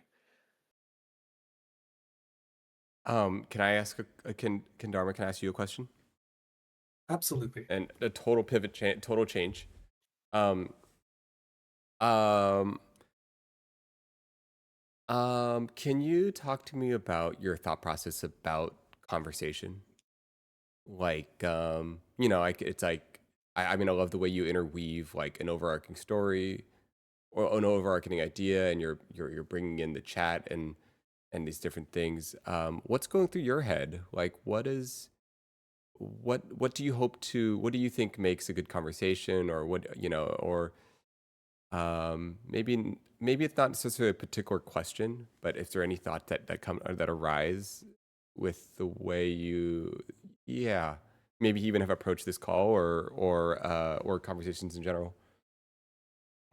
Yeah, so I guess it's really interesting and weird to me to hear that I'm good at conversation because it's not something that I historically thought about, right? Um, Actually, for me, it really happened right post-pandemic. Before that, I spent most of my life in really pretty terrible social isolation.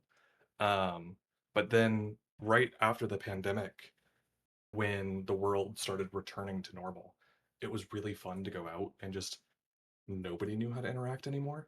Everybody forgot how to be human and everybody forgot how to talk.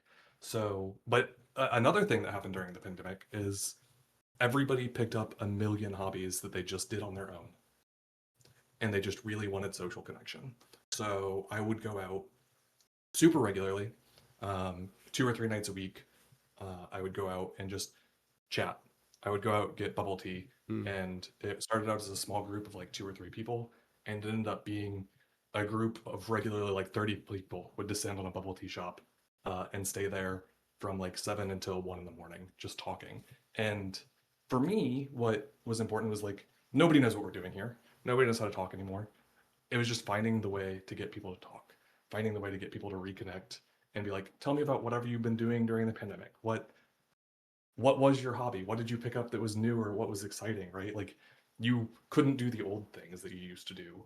So like tell me all of those things. And that's kind of how I've continued to approach it, is just be always searching.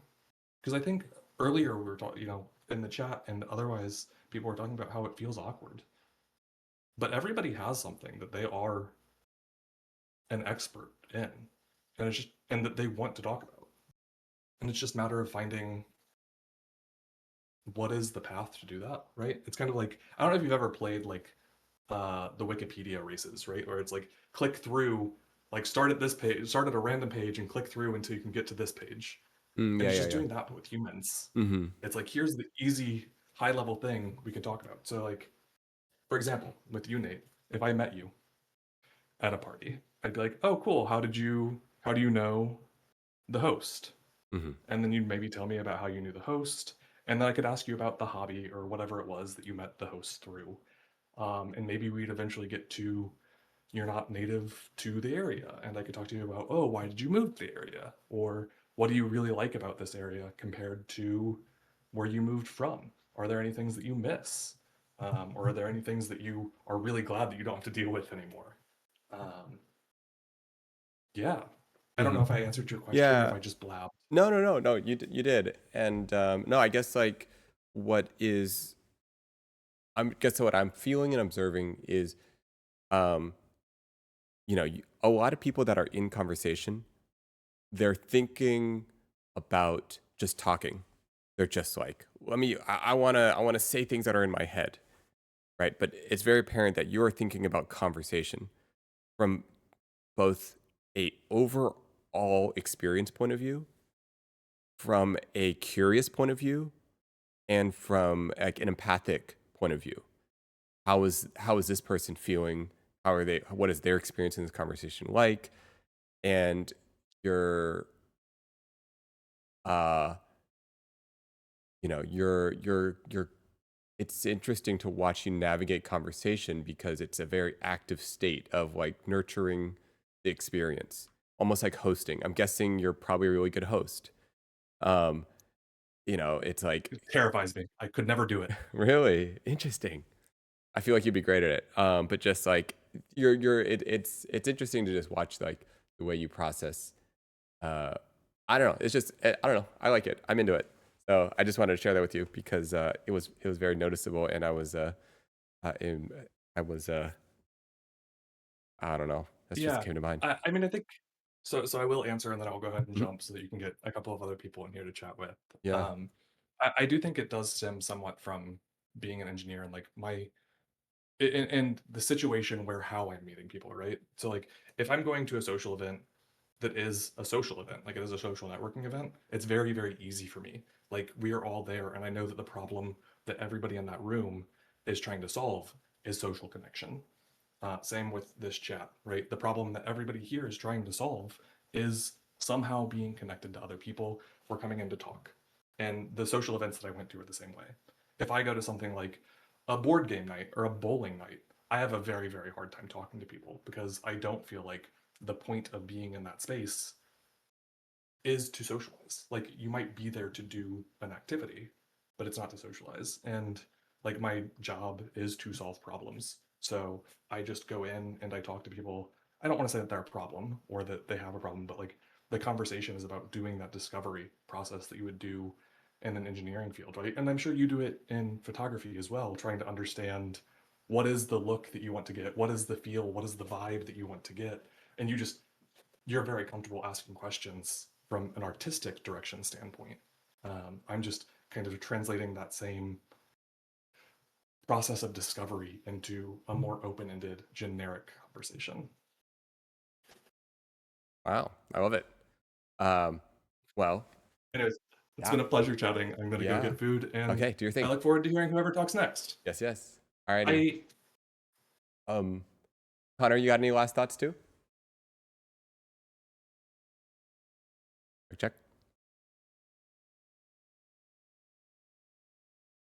Nope. Conversation about conversations. Yes, guys. Connor, you there? Nope. Maybe it stepped off. Maybe mic's off. Connor, check. Hello? Oh, sorry. Connor? Did I say Connor? My bad. I'm looking at Connor's name while reading. Sorry, my bad. Sorry. Collective. Any last thoughts?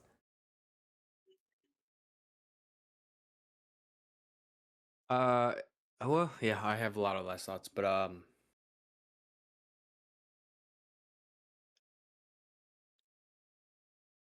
can I ask one question? Yeah, go for it. So I've been gone for several days, probably about a week. Got a new job, started a new expenditure and all that. When did we come on to the 1 hour talk session? Like when was that established? Oh, I'm literally each Discord one. I'm trying out something new today. Yeah, that's today. I'm literally trying out something new each one, and I think I'm just trying to figure out like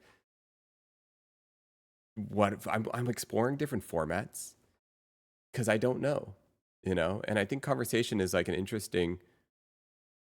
Okay, for example, something that's been on my mind is I worked with someone once. And the short version is I would set up meetings with her and she would always ask me, what's the end time? And I was like, I don't know, just whenever we want to end. And she's like, well, it'd be nice to know the end time because then I can like mentally prepare for how much I want to like show up in this moment and like the pace of which I would like converse. And I just thought that was really interesting. I had never considered like how the end time actually affects the conversation. Because you're like, oh, well, if I know I have an hour, then I'll speak this way. If I know if I have 2 hours, I'll speak this way. If I know the conversation go on forever, then it'll just be more drifty. So I think I'm kind of exploring just different permutations and seeing what comes out of it. It's not too thought out. I came up with the idea 8 seconds before I started the stream. And yeah, why do you ask? So I was, I'm on the same thought process you have. I was wondering, what if we brought in the, I don't know, like the minimum, the maximum, the min max, right? A certain amount of individuals, but as long as they can respect the code, or maybe everyone doesn't chime in as much as, me or other people. As long as we can listen and we can respect others' opinions, and then we can talk or speak when the time comes. When the time comes, then maybe it'd be more like kind of like a round circle instead of like some sort of time that cuts people off, right? I don't know if that makes any sense. I'm trying to think about it right now, but I think I would like to try out all sorts of versions of it. All those sound pretty interesting too. Like, yeah, how do you yeah, how do it's almost like we're playing Zelda right now, right? It's like open world, right? You can kind of go anywhere you want, and there are like certain mechanisms that allow you to generally navigate the game in a fun and whatnot way, right? And so I think in a dream world, we all want everything to be open world. We want conversations to be like open world. Like there, we can just like flow wherever we want, And I do think that is somewhat I prefer, but I'm also just, I don't know. I think I'm experimenting. And feedback's great. So this feedback's helpful. If anyone has feedback like on the different variations, I think I think as conversation as like permutations and things like I don't know. I'm just making this up. So yeah, I'm willing to try whatever. Question. What? So what? One, I have a question, and two, I love the word or the theory of permutation. Question would be like, what do you want to do right now? Like, just do it. I don't think there are very many people here who are gonna like harass or destroy or you know what I mean, like a negative thing. Is like, I think a lot of us here in chat right now are very respectful. There's Linz, there's Olympus, there's July in Spanish, who is Julio. There's Flip, there's Jen, of course. It's like, what do you want to do with one, we'd love to hear your thoughts. Yeah. And Connor's there too. Miz is there. Mizulito, Michael. What would I want to do? Part of me wants to talk to someone new, like Cozy. No, just kidding. Not to call them out. Pull him in. What's it called? Pull him in. No. I'm just messing. I'm just messing.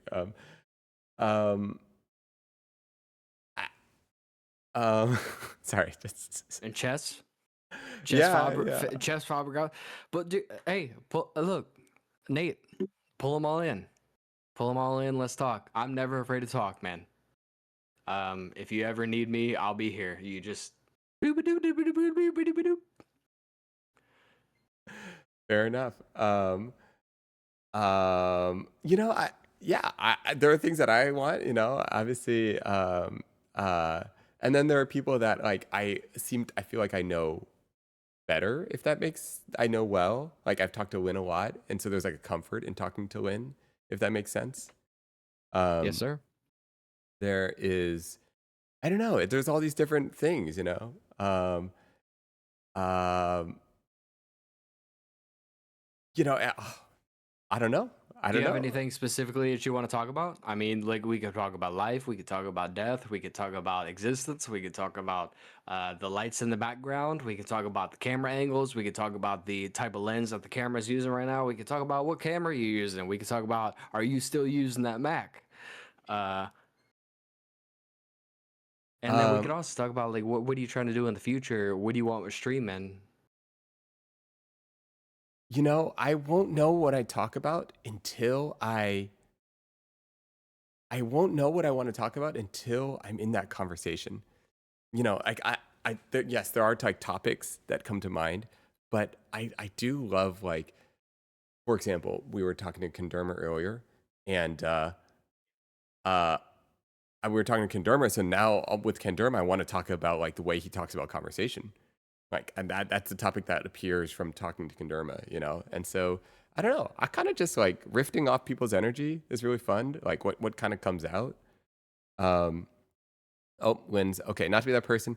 Okay, this particular time, actually, that is a great point. Yeah, I think okay. Yeah, I think people are getting angry at me. No. We'll just change it up. That's the concept for the stream. We'll do a different variation next stream, and I'm just kind of rifting here. Yeah, like rifting. Yeah. We've talked. Collective. Let's change it up. Thank you for your thoughts on a lot of different things. I can feel the way you are bursting with ideas, if that makes sense. It's like every sentence creates like you were saying. You mentioned permutations are interesting for you.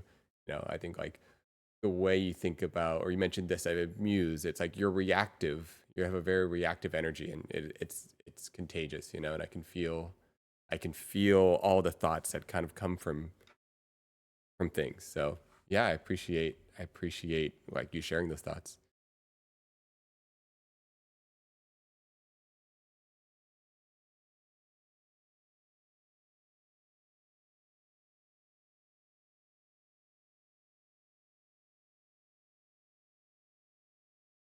Hello. Yeah, no, I'm still here. I just Yeah, yeah. I don't want to. The thoughts that I have right now are a little bit more of a because like we've talked off stream, right? Mhm. Yeah, yeah. So I thank you for the time that we've been able to spend right now, and everyone else, thank you for letting me be here. Yeah, I appreciate it. Thanks for sharing your thoughts. I All appreciate right. it. Goodbye, everyone. right. Goodbye. Ta ta. Ta ta. Take care. Farewell. Take care. Thank you. Thank you. Yeah, absolutely. Send me out. Okay, let's see. I Somebody don't even know how to do send me this. out the stream room. I don't even know fully how. I don't either. Olympus. I don't even know how to do it. I don't even know how to. Gaming room. Okay. Doo-doo-doo. Check, check. Hello. Anyone there?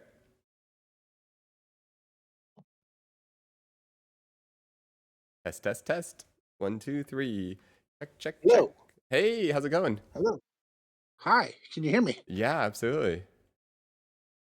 Okay. Good. Okay. Welcome. I'm terrified to follow Kendrick, but that dude was so smart. He was, right? Yeah. Why do you say that? Because he's just so well spoken, and the way he just like bird dogged every issue, like very impressed with him. I know, me too. I was like, wow. I mean, just impressed by I don't know. I think I nerd out about like conversation, like and I was like, oh man, this is like some. I was like watching like level 10 conversational skills. Like wow, he just like threaded this one into this one and then brought it back and read a comment and then brought the whole thing over. Oh, skills, high skills. Yeah, I am not as smart as that guy. Okay, But please lower your expectations. but you have a lot of hobbies. You cook. Yes, You work in I metal. You do. do woodworking. I love metal. I am a blue collar guy. I'm a chef. Uh, I do think I'm like a physical person, like a technician, you know? Yeah, yeah. I see it. Yeah, though you really get into things. I think I was looking at some of your knife handles. You were doing like you're doing some fancy things.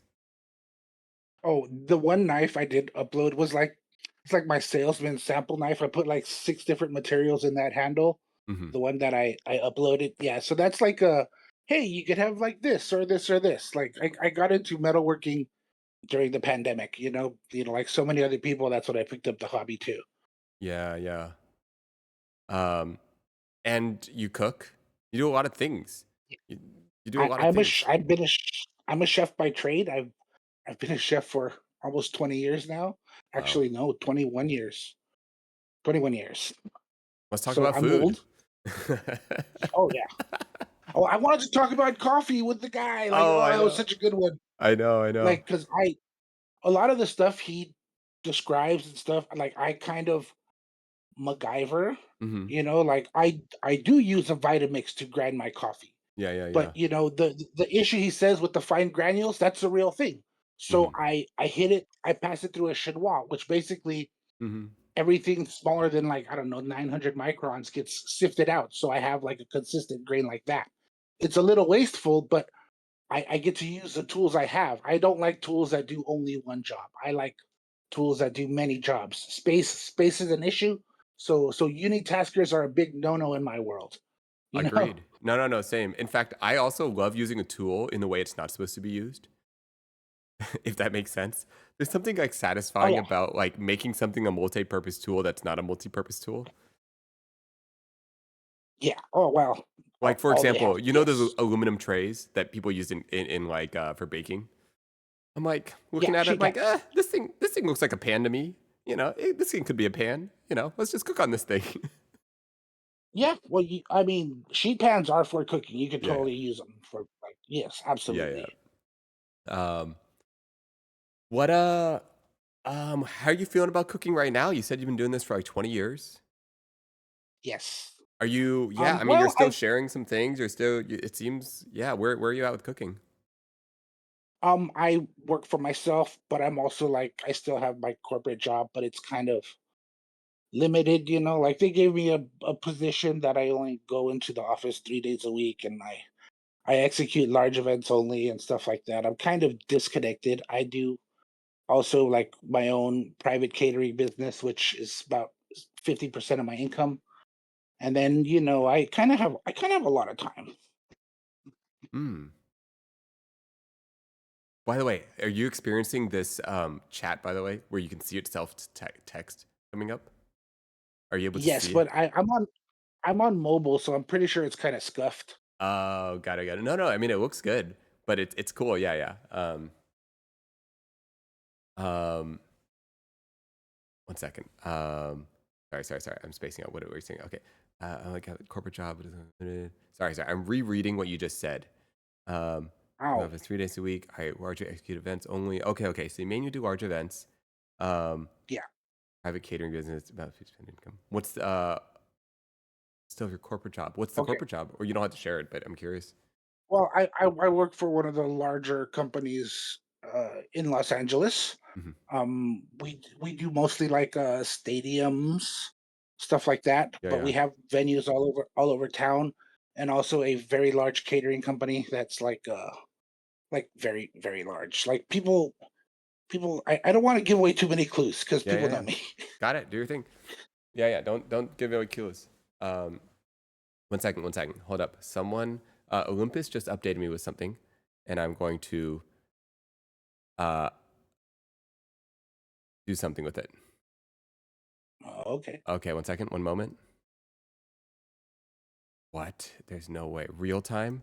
This is crazy. Did you see this like programming stuff that Olympus is doing? It's like so crazy. Do you know anything about programming? No, no, no. Neither do I. Neither do I. Um, whoa. I don't even know what's going on, but it's cool. Ah, there's no way. Sorry. Wait, let me tweet this. Yeah, okay. Okay, one second. Whoa. Okay. Look at that. Now we got one, two, three. Okay, we got three chats on screen now. No. I don't know what's going on, but it's like fast. Wait, Okay, this is well, like so fast.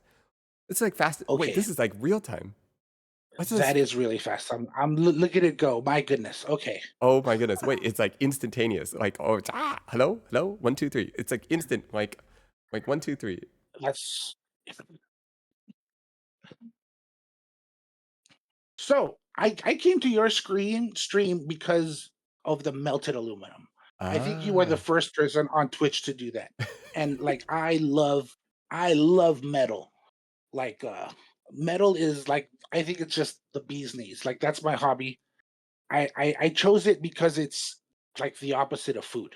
Mm. Like as a chef, I make my food, and when somebody eats it, it's gone. My art gets eaten. It's very temporary. Yeah. So the whole point of metal is that it's permanent, or at least that's the appeal to Ah. me is the permanence. Like it'll last longer than me. Yeah. Like it's like as far as making art, food, it's very fleeting. It people love it, but after somebody eats it, it's gone. So metal stays around, and that's why I chose it. So when I saw you melting metal on Twitch, I was like, I like this guy. Yeah, that was a crazy stream. I also like metal. The idea of like this thing is gonna be around longer than you will be around. Like, and I think Mhm. especially as like a kid, you think about metal in a certain way. It's like you never Oh yeah, imagine being able to like, by the way, sorry, I just gotta shout out Olympus. This is like I don't even know what's happening. I don't know. I, I'm just kind of blown away. That's all I can say. It's yeah. I'm just It's blown away. it's so great. We live in a modern world, man. This is more than modern. This is the future. This is Yeah. crazy. Oh my goodness, this is so cool. This is like instant. Like where is it processing? When does it process? It doesn't even need to process. 1, 2, 3, 4, 5, 6, 7, 8, 9, 3, 2, 1, 1, 1, 7, 7, 7, 3. It's so crazy.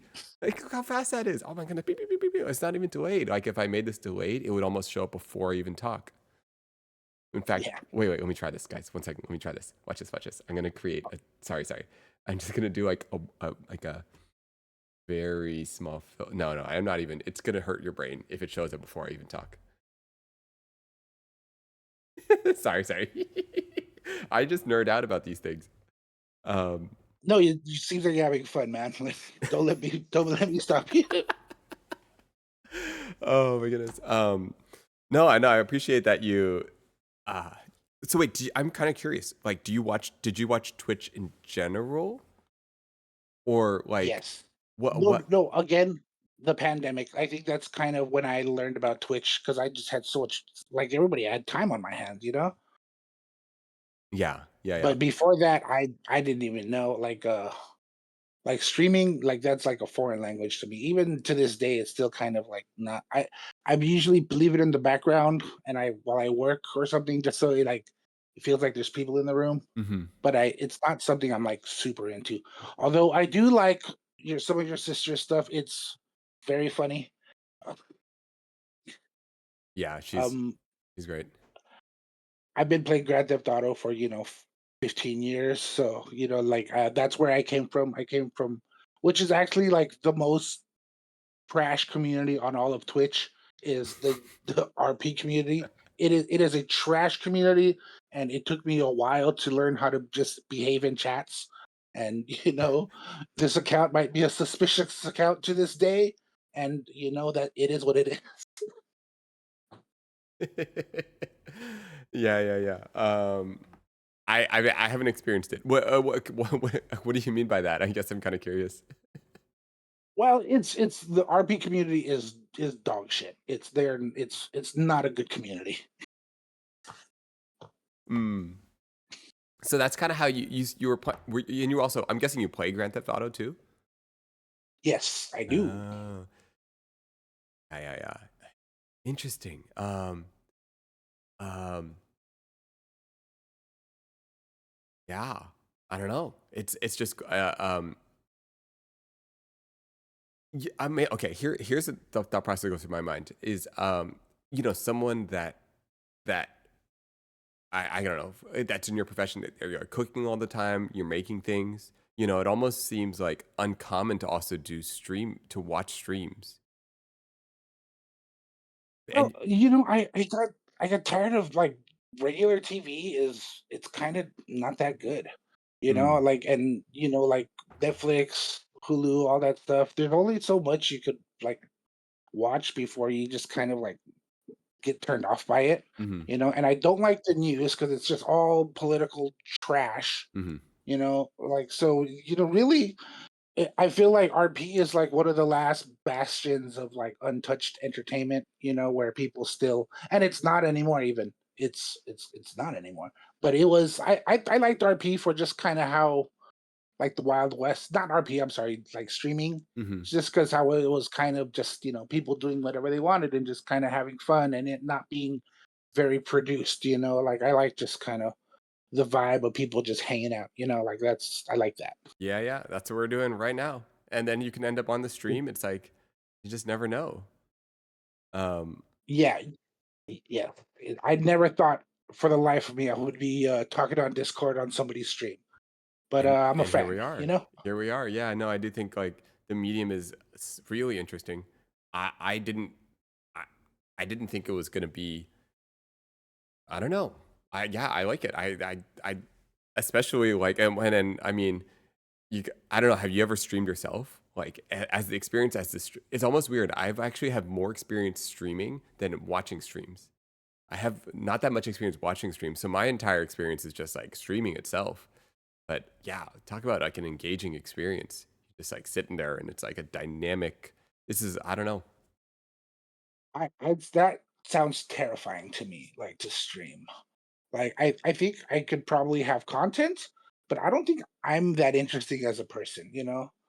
But like I think I could do workshop stuff, or like I think I have a 200-pound dog. I could for sure milk a stream out of just my dog. Like I get the formula, but I don't know. I don't have the confidence, I guess.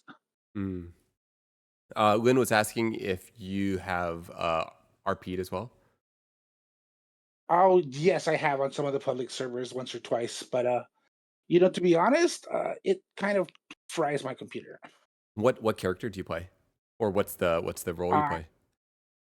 I have a civilian character that's a mechanic. It's nothing Nice. special. Yeah. Are you do you have mechanic skills in real life? Yes, yes, I do. I love working on cars. You know, I'm one of those guys that builds their cars. Like I have a very well, I have two vehicles. I have like a grown up car that I go to work, but then I also have the one that I You got wrench a on project car. that is very modified. Yeah. Yeah, that's awesome. Yeah. Yeah, I love this idea of like having this project that you're like tinkering with over a long period of time, and it's just like this, you can the way I feel about it is I love having this place to go to in my head where I can Mm, like tinker with it in my head. It's almost like I daydream about it.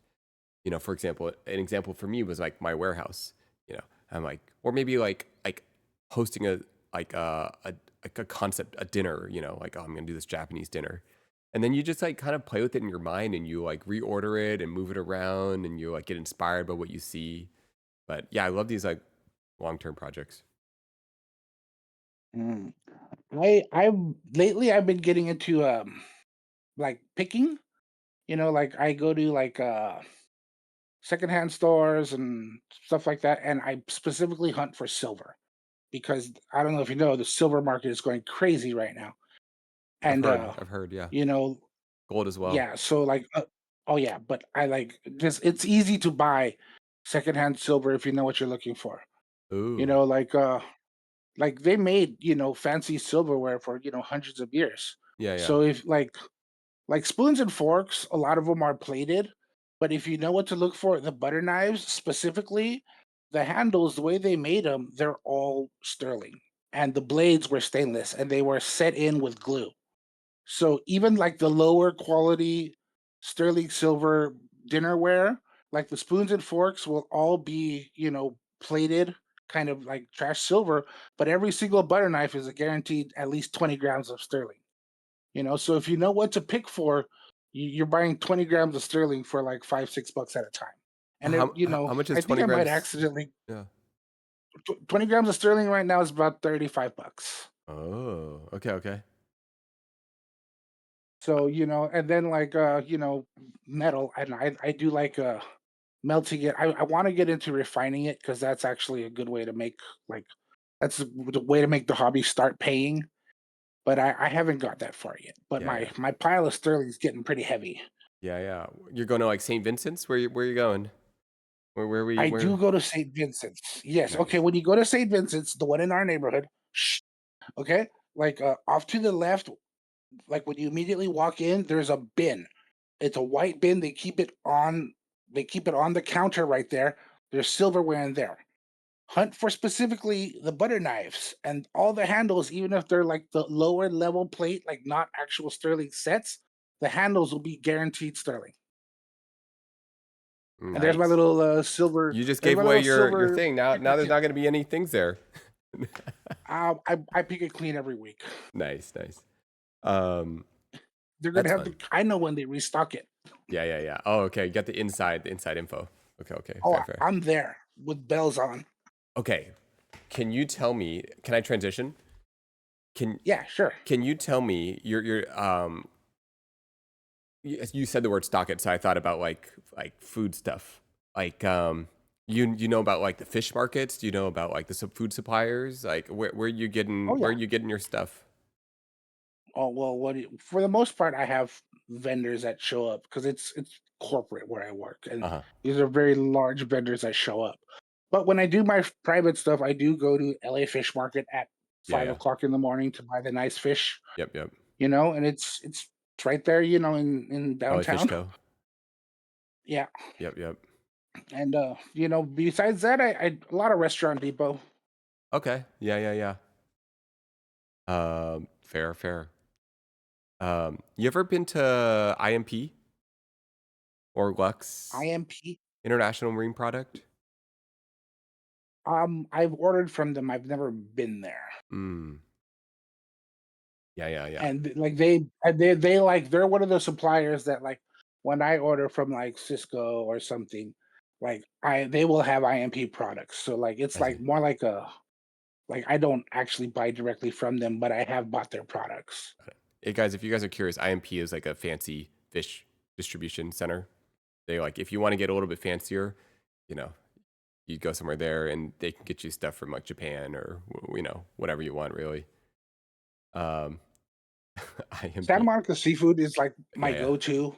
Yeah. I like them. Mm-hmm. Fish King in Glendale is really nice also. Yep. Like I like places with storefronts, for like my regular private stuff. Yeah. Um, what when you cook, what do you cook for yourself?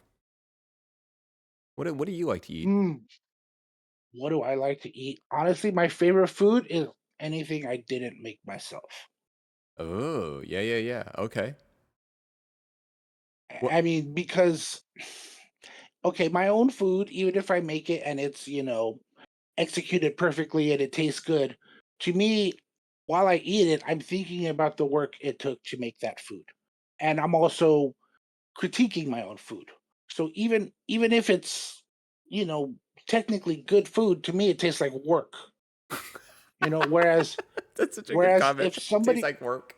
if s- yeah, if somebody else makes me food, even if they don't, execute it perfectly, I know what work goes into that and I appreciate it. And appreciation is delicious compared to work.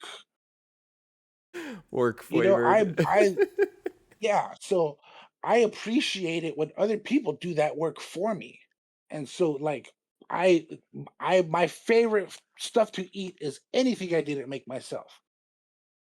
Like yeah, that's just the way it goes. And I think a lot of chefs will share this feeling because when you stop working, you don't want to work more. When your work day is over, who wants Okay. to do more work? I taste like work. Oh my goodness. Okay. I gotta ask: does is it actual flavor? Is it distinctively change the flavor of a dish? Oh no, it's more like just like reduced enjoyment. Hmm. Yeah. It doesn't actually change the flavor. I can't enjoy it as much Yeah. because there's no appreciation there. I'm criticizing myself. Whereas somebody else did it, I will zero criticism, all appreciation. So I feel the same about like photography, like filmmaking. Like, Mm. someone might watch a movie.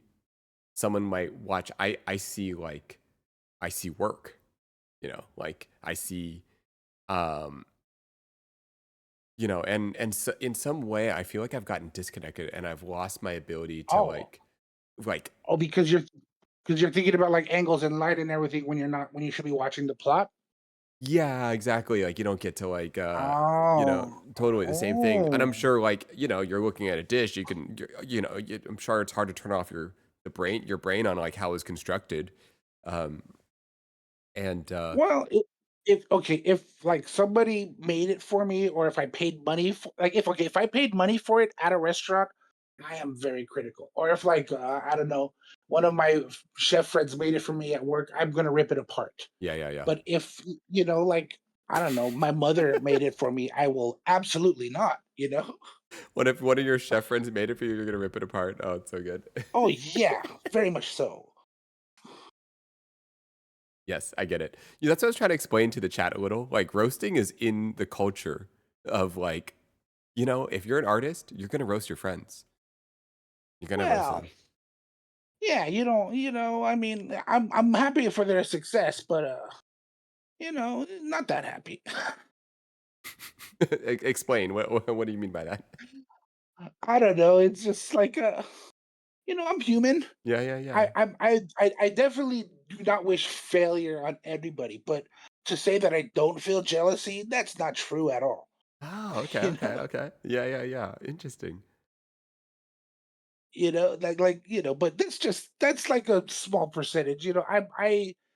It's there, but I don't listen to that So your voice. I friend just makes like a acknowledge really it. good dish, and you're like, "Oh man, this is pretty good," and then you just like roast them. No, no, well, not one dish, but Okay, maybe okay. like I don't know. If maybe like the food critic that didn't like me likes them, then I would Oh, then that might sting a little. got it, got it. You're trying to keep them a little humble though. Is there like a bigger, you're trying to? Well, it's more like just friendly roasting. I don't Yeah, yeah, like yeah. like if I actually didn't like somebody, I wouldn't even fuck with them. Like I wouldn't talk. Like it wouldn't like it not even. Same, Like same. it's friendly. It's friendly. No, no, I totally get that. And you can't take too many compliments. You got to even out the compliment thing. If they're getting too many compliments, you got to you know, help keep them Well, that them grounded. well that's the thing, especially with chefs, because you feed people. So you hear a lot of yummy. You hear a lot of you're so cool. You hear a lot of that because food. Yeah, People like food, yeah, yeah, and exactly. and it's kind of like a cheap shot. Like it's really easy to get like affirmation through people's stomachs. So Yes. it tends to go to their heads, especially chefs. Yeah, I hear it. No, no, I agree. Uh, yeah, you're saying it exactly. I think like and I'm guessing you probably have experienced that as well, right? So you don't. I'm guessing you don't even need to hear people saying your stuff's good anymore. No, I Yeah, for me it's very quantifiable. It's just yeah, yeah. how big is my bank account? Yeah, that's how well I'm doing. By the way, are you experiencing the chat at all as we talk? Are you just kind of like riffing with me? Like what's going through your head right now? What's this Oh, what's this experience like? I got your Twitch channel open on a smart TV, and I'm Oh, talking on my mobile device. are I I you are I you do have s- a desk and a setup, but it's not comfortable. I'm chilling on my couch. are you seeing the chat? Is there anything that stands out? Anything you want to respond to, or chat? Do you guys have any questions for Smokeopotamus? Brian Have asked, I met any famous chefs in the industry? Yes, many, many famous chefs. "Ooh, I again, like I've worked with a lot of them. Gordon Ramsay's a very nice guy. He's not fire and brimstone like on TV. He was very professional. Actually, he did curse a lot, but it was friendly cursing. It wasn't like at me. mm-hmm. You know, um, I've cooked for a lot of politicians. A lot of actors. Like if you've been to a catered event in Los Angeles in the last 15 years, there's a good chance you've eaten my food. Especially if it's like based on Hollywood, like those kind of stuff. Like my company is used by a lot of them. That makes sense." You seen some of these new comments? Yes, I do smoke pot. Read plants. My name is Smokeopotamus. I've had this gamer tag for a long, long time. When I was young, it was funny. Now I kind of it's regretful. What's your most crazy, least favorite? What's your most and least favorite dish to prepare, or the craziest you can do X to modify a dish for someone? Oh, sorry. Or the craziest Well, can you do X to modify it? What was it? Yeah. well, that's a lot of that is like restaurant guys, and I chose very early to like not be in the restaurants because that's when you get a lot of crazy stuff like that. The beautiful thing about catering is that every bite of food is planned and sold before you even make it, and that includes the special needs stuff. So all those crazy requests, they don't seem as crazy to me. So I just I Have you don't gotten know. a crazy special need request? Actually, yes. There was a there, well, no, there was a time before I'm where I am now, where I was a chef at a rehab, and that was just crazy. Like it was just a Y- crazy, like it was bizarre. Like because I went from being like a chef, basically a fine dining chef, to being a chef in like a medical. in like a medical situation, Yeah, yeah. and it was just like changing gears. And also, I had to be side by side with these people that are just really struggling, like people in rehab. So and also like I'm a huge pothead, so I had to like shut up about like that. Yeah, yeah. But also like I had to just be around these people that are just like they're really going through it. So I have to like, like be, professional. Yeah, yeah. And some of them have other problems besides, addiction. Some of them have eating disorders, and being a chef for a very spoiled rich person with an eating disorder is difficult. Oh. Yeah, yeah. Whoa. How do you even approach something like that? You talk to the nutritionist as much as you can, and they're gonna throw your shit around. They're gonna be mean to you, and you just gotta take it. Whoa. Yeah, yeah. I didn't think about that. But that was probably like being a chef for a person who was in rehab, Mhm. who was going through like drug rehab, but also they had a underlying eating disorder, was probably like to this day that patient, that guest sticks out in my head as just the most trouble anyone has ever caused me. And it's Wow. about 12 years later. Yeah, yeah, yeah. That was like 12 years ago, but I remember her face, I remember her name, I remember all of it. Oh. Mhm. But that was like, yeah, that was challenging. But also like I had to be, like she was struggling. I didn't think bad of her, but it was hard. Yeah. Yeah, yeah, yeah. One second. I'm about to get electrocuted, so I need to do something about it on my Okay. my thing. Yeah, Zelda, I'm watching. Yeah, yeah, yeah. I need to take off this. There's like something I'm wearing is gonna make me electrocuted, but I don't know what it is. Maybe it's this like shield. Um. Oh, oh my goodness, it's too late. I'm dead. Um. Okay, let's see. What are they saying? Smoke. What'd you think of Nate's paper towel sandwich? I don't think you saw that. I'm guessing. I didn't see the pay. I saw part of the cafe stream. I did I did think the egg salad was like a little basic, Ooh, ooh, but ooh. Um, I'll take that as I think that's a compliment actually. I think well, that's it wasn't bad. no, It no, was yeah, yeah, safe. yeah. I think that was a smart. I think you're complimenting my. I think you're complimenting my good decision making in that moment to not try to do something advanced and to do something basic is probably the Yes. smartest thing I could have done in that moment. So yeah, I appreciate It the compliment. I feel like I feel great. yes. That's exactly what I meant. Yep, yep. Yeah, yeah, Yep. yeah. Um, honestly, I'm a fan. I like your setup. I like your your warehouse. I think it's really cool. You know. Uh I got an idea for a recurring stream segment. You could like make something out of a palette every week. I don't know. Okay, okay. Let's see. They're asking, smoke. Let's see. Uh, smoke. Give Nate a challenge dish to make. He said he could make anything. Ah, easy. Literally anything. Really? Oh yeah, Why yeah, would yeah. you? I don't know. First of all, like it's food. It's not rocket science. I believe you. Exactly. Yeah, yeah, yeah, yeah. See, guys. Like See, easy. like not well. It's there are things out there that are just so labor intensive. I wouldn't wish them on my Yeah, worst yeah, yeah, enemy. yeah, yeah, So yeah, why am I gonna tell you to do something that takes 50 hours? You know, It's fair. Yeah, yeah, yeah. it's not that I don't think you can do it. That's just troublesome. And as far as like things that are challenging, probably like I don't know, maybe like a souffle. And that's just Mhm. because you gotta Yeah, like yeah, yeah. nail a window, and Yep, then it yep. deflates. But there's things you could do to stabilize it. Even that's like it's not rocket science. It's not. Totally. Yeah, yeah, Like yeah. the hardest part is nailing your seasonings and your flavor balances.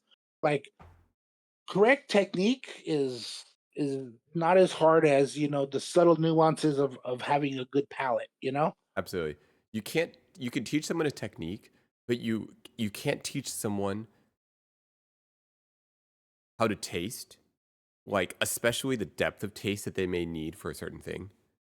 Um, All these people are like, no, don't encourage his ego. we're gonna do some cooking streams, then we can get some feedback on it. Yeah, that'd be great. Um, cooking is yeah. No. I really believe like someone's ability to taste, and it's also there are some things that some people like literally can't taste. Like I didn't grow up in a certain culture, a bunch of different cultures, right? I will never know what it's like to taste those things. I've never gone through autumn on the north side of Hokkaido. I don't know what that stuff tastes Oh, like, you know? neither have I, man. I don't know. Fair. Yeah. You know, like there's a big world out there, and you know we can't see it all. And Yeah. as far as food is concerned, I think living in Los Angeles is a good start because like I think LA is one of the best food cities like in the world. Like it's Mm. kind of hard to top LA as far as food is concerned. Maybe like Singapore, and that's about it. You got You some know, like you got some favorite restaurants? You got some spots you like? uh, oh yeah, I of course I do. Yeah. You wanna I name some mean, things? You got some suggestions? well, what you looking for? Like like you know I think there's probably the best sushi place on the West Coast is a little tiny hole in the wall in Canoga Park called Go Mart. Oh, never been. No, most people Oh, don't know about it. Like again, my my mentor chef took me to this place when I was training, and it blew my freaking mind. I believe it's $4 on Yelp. Like it's a good restaurant. how do you spell that? Like Go Mart or Sushi Go. It's in Canoga Park, Got it. and it is amazing sushi. And I've been to Sugarfish. I've been to all the trendy sushi places. Nah, Go Mart Sushi. Alrighty. Um, that sounds great. Let me see. I mean, I don't want to like I don't want to recommend to you restaurants that are like part of my corporate fucking. I just don't. Yeah. Yeah. I feel like it's dumb. So Um, I'm not gonna. let's see. What's one saying? Can I ask where your accent is from?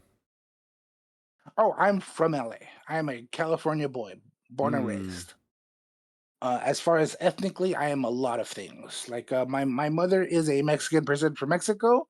On my father's side, he's like Native American and French and a bunch of stuff like that. Like Yeah. he's like a melting pot.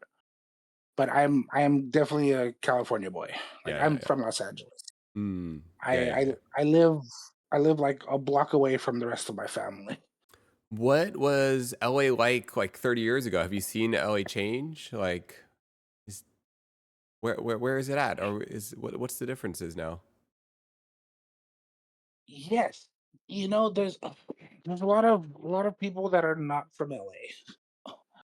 In Ah, the last 30 years, it's a lot of out of towners, you know, and you notice it driving because yeah. people don't know how to drive like they're in the city, you know, and I think I've been driving for most of the last 30 years, you know, and it's definitely in the roads, like the drivers.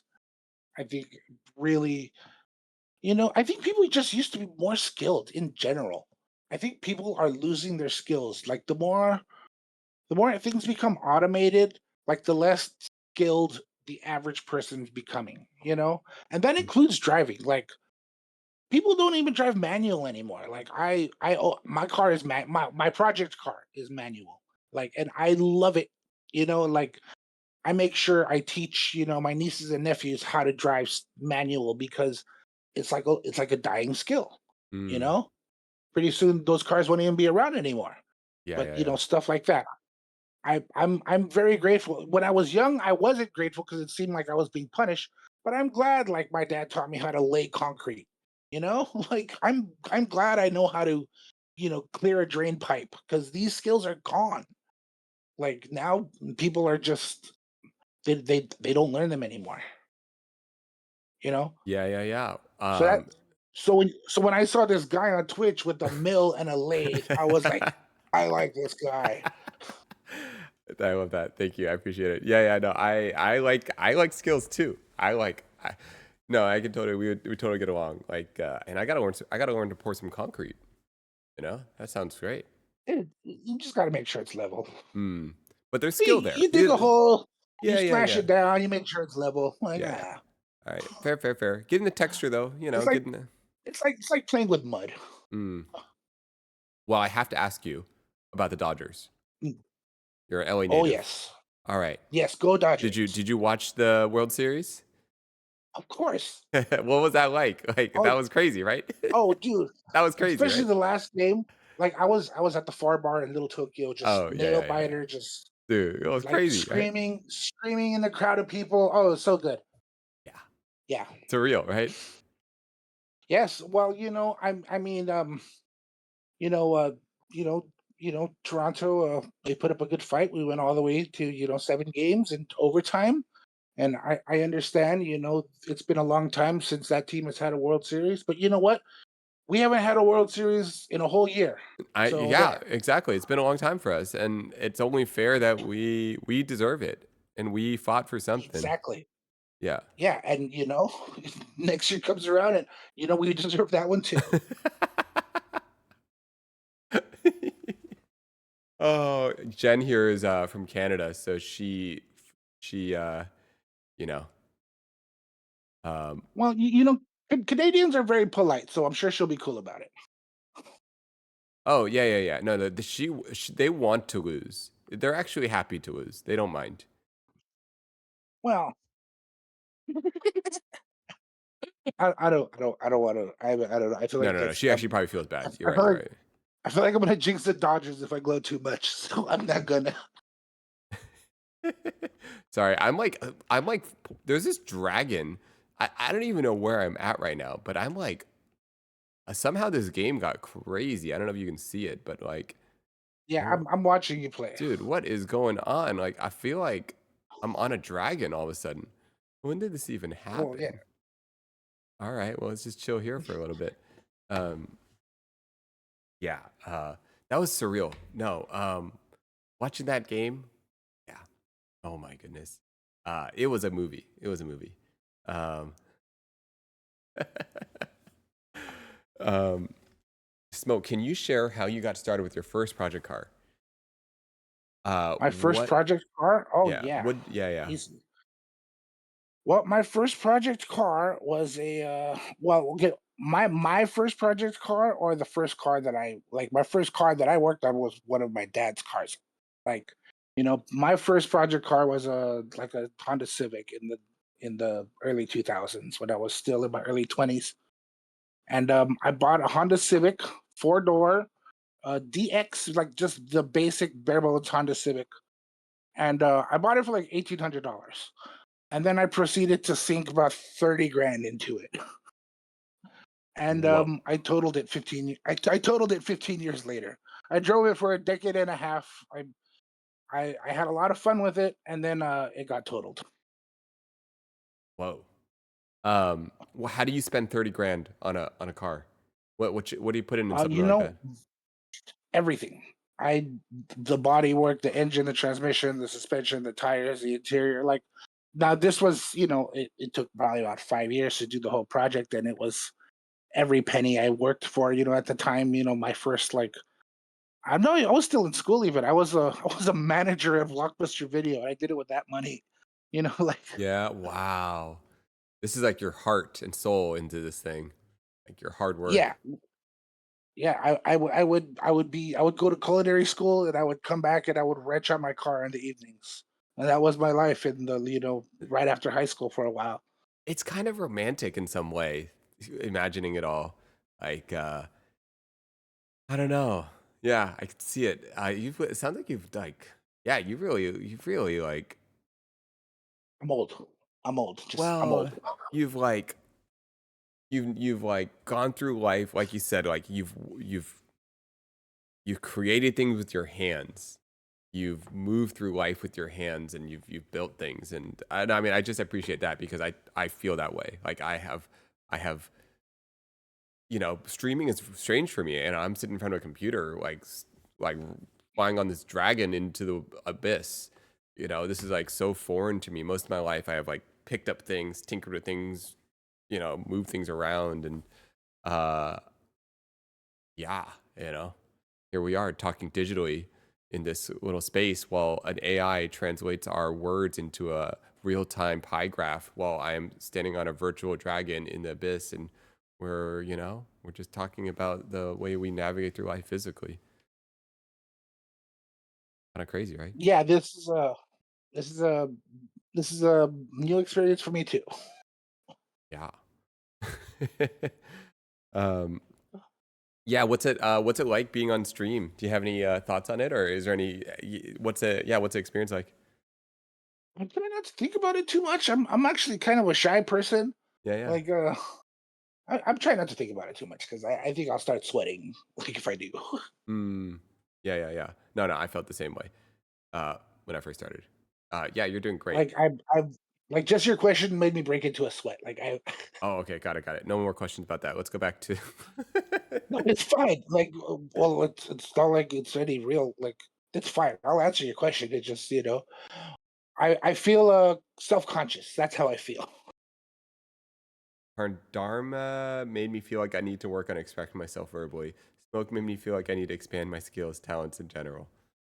Um, ooh, I don't know, Linz, if you're down to join Dude, on a call after this. Uh, that Kandera guy is so smart, man. Like I cannot I cannot be as put together as that guy. it's funny that you also like saw that too. Yeah, yeah, it was. He's Um, so with it, man. I know. I want to be more present. Gotta be more present. All right, stay. I must be present. I must be focused.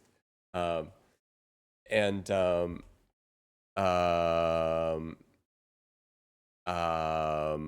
yeah, no, I totally agree. It's always like Gandharma always feels subconscious. That's beat him up. I wonder if Gandharma knew this about themselves that they would. I'm like, oh, um, um, I got some ads right now. I'll get back to you in a second.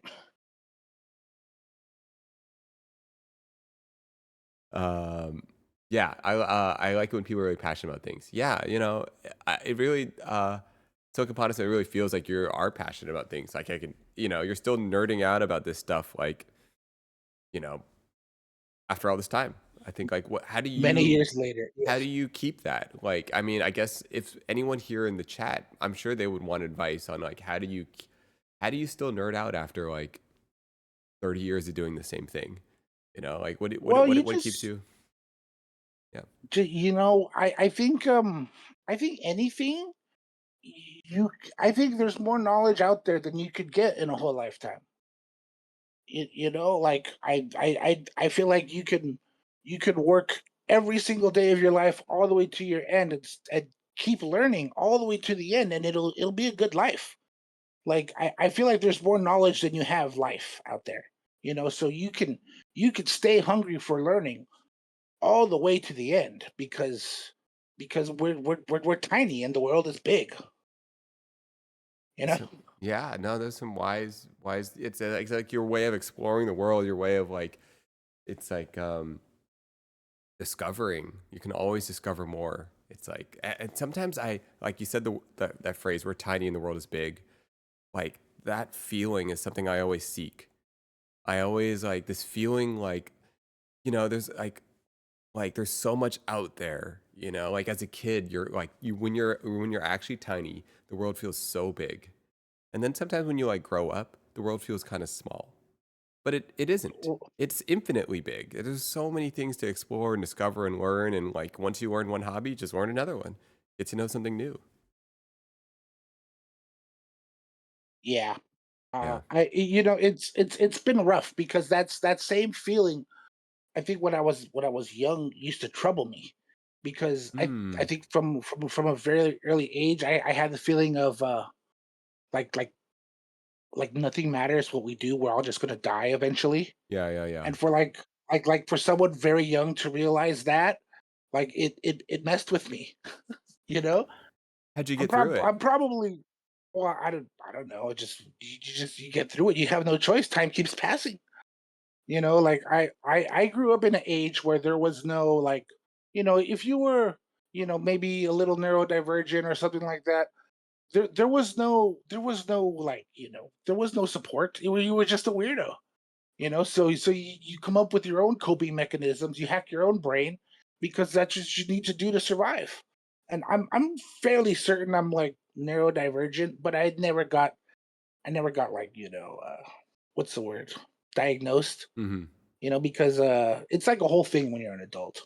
Yeah, yeah, yeah. Like it's just I wouldn't do it.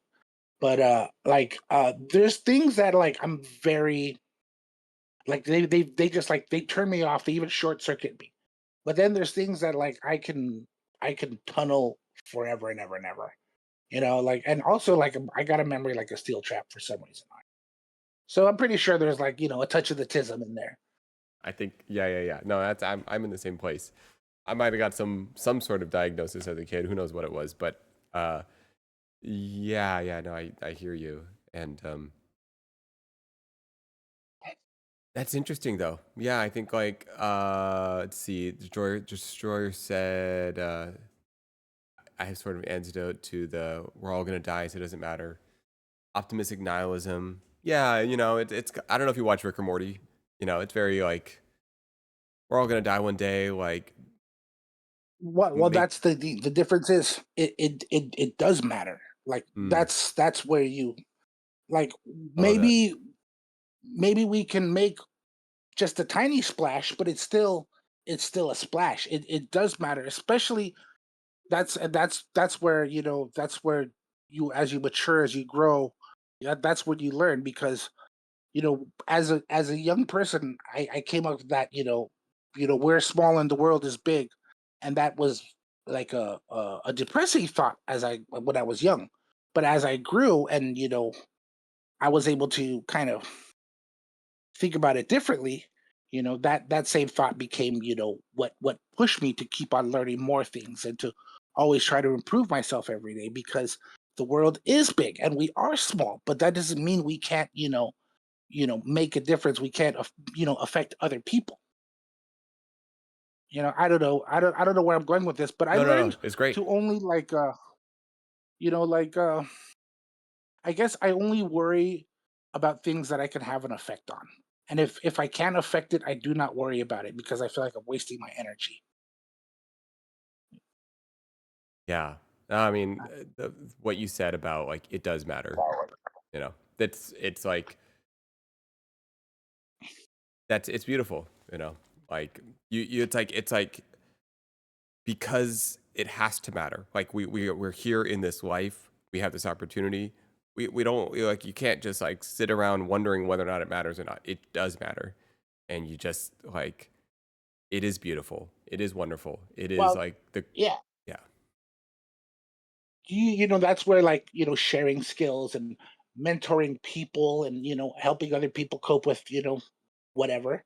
That's where it matters. Because we can only we only have ourselves in our skin. We can only, how do I put it? Like our happiness has to come from us because there's nobody else in here but us. You know? mm-hmm. Does that make sense? So, Yeah, yeah, yeah. like, if you want to like actually make an impact, you can't. You have to be the kind of person. You have to start with yourself to be the kind of person that gets those results because the only thing you can actually control is you. You can't. Yeah. I don't know. Like Yeah, yeah, it's yeah. like it's you don't seek happiness outside of yourself, but you do your best to be the kind of person that brings happiness to other people. Yeah. And I love how you tie it to others too. It's like sometimes you can sit there and like maybe obsess over whether or not it matters. And and you just look around and you stop worrying so much about what is it that your purpose in your life. The purpose in your life is right in front of you. It's the people around you. It's the connections you have. It's this world you take care of. It's this village that you build. Um, and when you just start moving towards creating that world that you want to live in, like you kind of stop worrying or thinking so much about whether or not it matters. You create purpose by like building the world that you want, by nurturing the village that you want to live in, and the connections that you want in your life. Yeah, that and silver. I think silver. I think money helps. Yeah. Absolutely. 20 grams of silver, guys. Don't forget. Check it out. It's the one with the Knife knives, handles, dude, the knife handles. the handles, like because Uh-huh. like the old sterling silver knives, the spoons and forks were always plated. But Yeah. for some reason, I think it was just easier to build the knife handles out of solid sterling and the blades out of stainless. So Yeah. you could put that knife handle on the anvil, give it a couple whacks, and you got some sterling. And that's like the cheapest, fastest silver you could get, man. Like, yes, butter knives, Lens. I'm serious. Yeah. No. We're gonna go. We'll do a okay. We'll do a little butter knife stream. We'll go and find one of these butter knives. Oh, bro, I'll just bring you some. We'll go find them. We'll go hunting. Oh my goodness, it's so good. And silver's got a little like a yellow, right? A little yellow and a patina, you know. Um, It's white, but it makes a very distinct sound. It tinks. Like uh, it's really easy to spot once you know what to look for. got it. Yeah. Um, yeah, dude. Spoke about this. I love your enthusiasm to life. I love like, you know, what you're sharing. Like it seems like you've lived a lot of life. Like it seems like a lot of what you're talking about has come through your life experience. It feels like a lot of what you're sharing with us has come through like journeys that you've gone through, and you're just sharing like you're just sharing like all of the thoughts that have simmered through like just like you living and doing. Thanks. I don't know. I like this like talk show format you got going on, and I've never done anything like this. Neither Pretty have cool. I. We're making it up as we go. I haven't done anything like this. I'm just still nerding out about this text as it in real time translates. Oh, dude, this is so good. It is pretty remarkable. It almost wrote down remarkable before you even finished saying the word remarkable. It's crazy. Oh, Uh, I'm on a little bit of a delay. I don't get it quite that fast, but okay. yes. Got it. Um, okay. Smoke eponymous. I might Yeah, swap I it think up. my time's up. Dude, Yeah, I yep. love it. Was so great hearing like just you nerding out about stuff. Um, yeah, Thanks for having me. yeah. It was great. You know, you like pack a lot of wisdom in very subtle ways, and you do it by just sharing your excitement for the world. So I appreciate that a lot. Thanks a lot. I was really like nervous following Ken Derma, just but you definitely carried. No, I wasn't doing anything. No, look at the graph. You carried it. Oh well, no, I think I'm a yapper, but you like kept me pointed in the right direction. No, it was great. I love this. So I appreciate it a lot, and I'm glad you're enjoying these little formats. You know, we're just trying things. So, thanks again. Yes, Thank you again, we and did it. we did it. We didn't talk about how you are absolutely definitely my neighbor. I'm so terrified to dox you, but I'm definitely in the same neighborhood. we, Like I'm so terrified to dox you, but yeah. I saw the aperture video on Yeah. YouTube, Yeah. and like I was like, I know that door. We'll talk more about it. Yeah. Anyways, you have a nice evening there, Mr. Nate. Absolutely. Yes. I Okay, appreciate thanks it. for having me. For sure. We'll talk soon. Okay, Amazing. okay, bye. Bye. Um, no, dude, that was awesome. I love these. You know, Linz, I don't know if you want to join our little stream waiting room, or thingy. I'm not sure which one. Um, legit nervous to talk. What are you talking about? No way, dude. There's no way. Okay. No, take your time. What was I gonna say? That was awesome. I don't know. It's just like well, okay. And another thing, guys, notice that one. Okay, there's different dynamics, but that one was like a one-on-one dialogue. Oh, there's wins. We can just riff off with it. Hello, check. Test. 1, 2, 3. 1, 2, 3. Check. Good check. Mic check. How's it going? Working? No. I am. Getting I settled. think so.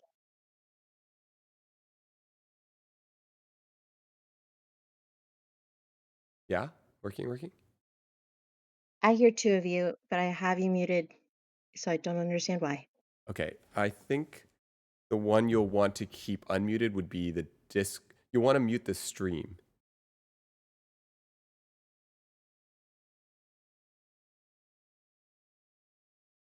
Okay.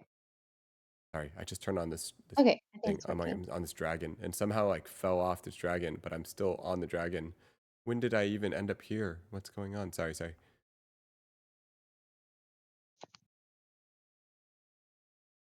Whoa, sorry. I just realized like on this dragon.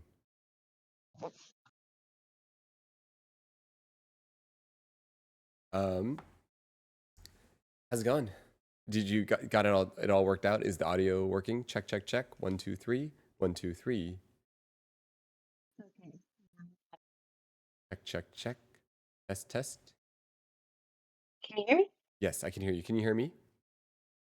Yes. Okay. Nice.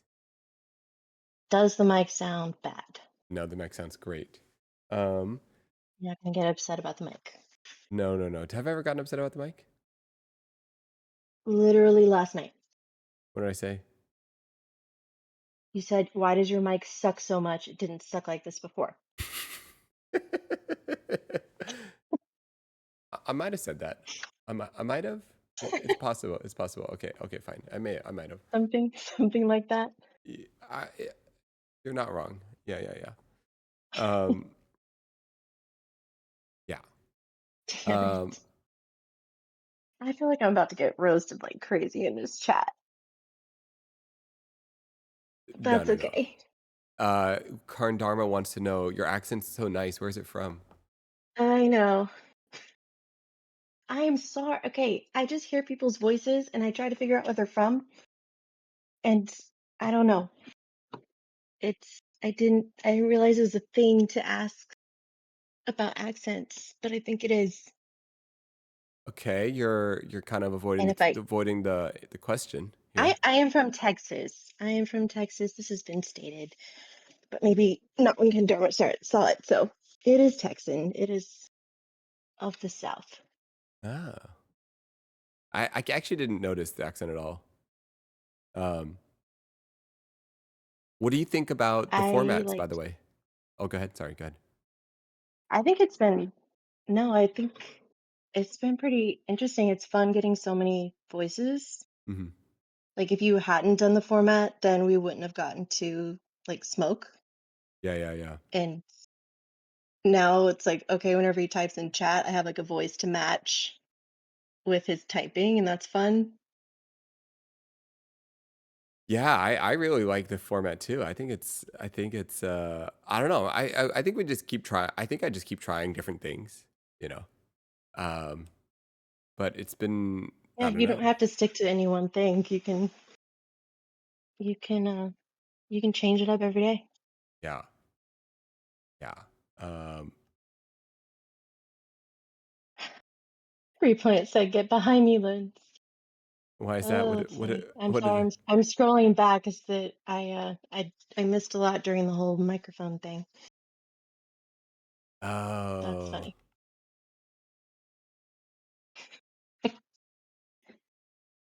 What about you? Have you been liking yes. like the format to it? Is it less stressful or like as far as you managing things, I mean, it's that what kind of thing? yeah, I think like well, I mean, I think like a three-person conversation in general is like kind of my favorite general format size, I think. Um, well, I said it's been a very Yeah. chill iteration, in my opinion. I like it a lot in comparison to anyone hop on, but in small doses, chaos is nice. Yeah, yeah. There's like funny things that have happened from the bigger group ones, but it's like Yeah, I don't yeah, think you should get rid of it entirely, but yeah, yeah, maybe just pick a random like on a full moon or something yeah, yeah, yeah. and then just go for it There's different and versions, let the you chaos know. happen. Yeah. Yeah, yeah, yeah, yeah. There's different versions. They're all they're all create different things. But I definitely feel more present. Like right now it's like just you and me talking. Like this is so much easier for me mentally than kind of tracking six people talking, which I don't mind. It's just a different Yeah. I um mean, I'll say I struggled with it because it's like I want to understand what everyone's saying, but sometimes like last night I felt like I was kind of struggling with it. me too, me too. And it wasn't any because of any one person. I think it was just the fact that there were six of us and like everyone had good input, but I couldn't keep following each person very well. You know, and part of it too is like everyone's like in a slightly different mental place. Like they have like different, Hmm. you know, and they might have like different ideas that they're in their head or different. I just, you know what I mean, right? Um, Like it was kind of building on each other, but then you every time someone built on it, you kind of had to keep track of what they added. yeah. Hmm. And then I was losing the plot and Me too. I hate losing the plot. No, no, no, no, no. We're on the same page. I was kind of losing it too. Um, so yeah, no, So I it's think three seems to be like a sweet spot. yeah, yeah, and we can just keep trying things. You know, maybe we'll try 50 and see what happens. That could be kind of fun. There's some pushes for 100 in the chat, so I'm sure 50 would be well received. It'll be really interesting. You know, maybe we could do 50, and then we can all try singing like a song together at the same time. We could do like a God, uh, like a group choir. Oh my goodness, I we could think have it's a a group lot in choir. one call.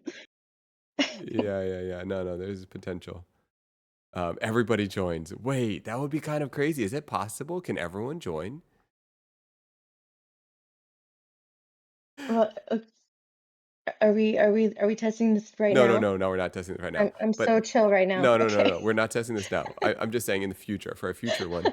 But like, Okay. what if we like have a conductor, you know, and they kind of like turn us into a choir, and we all like have a uh, you know. You're gonna break Olympus's masterpiece. We are, yes. This is the masterpiece will completely destroy. Collective says they'll sign up for the conductor role. I can scream off key. Excellent. I saw something. Who said it just a second ago? They were saying the thing about like the group chat is like they're worried about interrupting. Oh, it's flight. I think is that how you say it? Flight. Yeah, yeah, yeah. I think for me, I'm afraid to interrupt people or cut them off when it's their turn, and that's a lot of my stress on the group calls when there's more than a couple of people, and still end up doing it, which I hate. But I'm actively trying not to, for the record. It's just a difficult social scenario to navigate. Even like at a dinner table with six people, you know. Yeah. Um, Miss. Fly said, "Oh, like Jacob Collier." Yeah, yeah. Have you guys seen the Jacob how does that you say it? Jacob Collier? He like conducts the audience. I don't know. I've seen those. It's pretty cool, right? It's pretty cool. Um,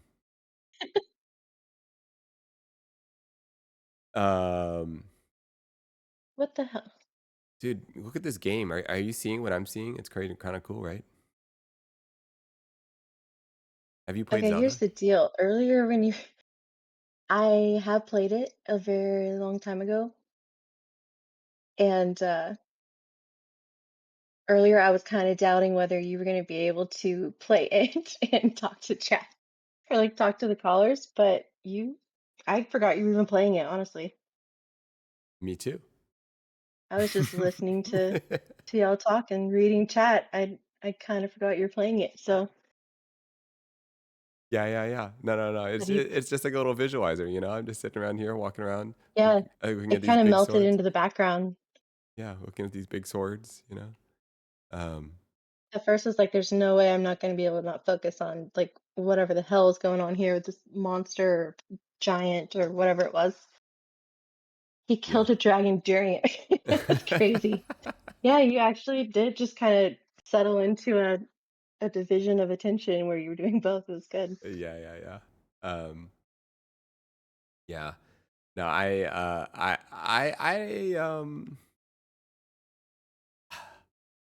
yeah, no, yeah, I do need some sort of like, well, okay. In a dream world, I'm like fully present and I'm not playing any games. But I also kind of need a little bit of stimulation. You know, I can't just like sit there and No, stare at things. I definitely think you're more involved when you're talking with something going on. Yeah. I think we had one of our calls whenever you weren't doing anything, you were just sitting, and it was like you were about to come out of your skin by the end of it. Oh, I was. Yeah. And then we had that other one when we were talking about Uh, like high school prom and stuff, and I was playing skateboarding. and that went much better. Yeah. That was great. Um, There's nothing wrong with, and it's like a fidget spinner. It's the same yeah, thing. exactly. We're just fidgeting, you know, just fidgeting. Um, Well, playing Zelda. Okay, I legit, you're like, oh, do you want to get on? And I was like, oh, heck yes. And then I was like, instantly got so nervous. And like, it felt like first time I was going to go on a call nervous because of everybody that chatted, like, did the calls before me. Like, every single one of them, they just had all these, like, interesting takes and, like, these passions they talked about and amazing ways they express themselves and all these things. And it was like, oh my God. Like it kind of hit me. I was like, I just talked on here last night. I wasn't nervous at all. And now I'm like, whoa. I don't know. Just an observation. that's fair. I need to go first apparently. So Yeah. I don't No. It's hear it. how awesome everyone else is. I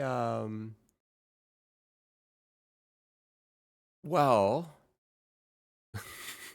never occurred to me. It never occurred to me at all. I think you have like, how would I say this? It's interesting you like mentioned passions and stuff. I think like you're passionate about like self-awareness, I feel like. You're passionate about like introspection, and I mean, I don't know. And you know what? Maybe we should find out what you're passionate about. Yeah. What are you into? Yeah, could you just figure that out for me real quick? That would be Um, so great. let's see. Um, I think that's what it was with like listening to the others. They're just like they had so many things that they've tried and they've loved, and it's like, damn. Replant said something really great. We're all interesting in our own ways, and you're too familiar with yourself to see it. Maybe that's uh, Interesting. that's a really great comment. That's so true. Like like for example, my, even for me, like my studio, this not that interesting. That's just where I go every day, you know. But from an outside point of view, it's like, oh, that's cool. But I don't see that, you know.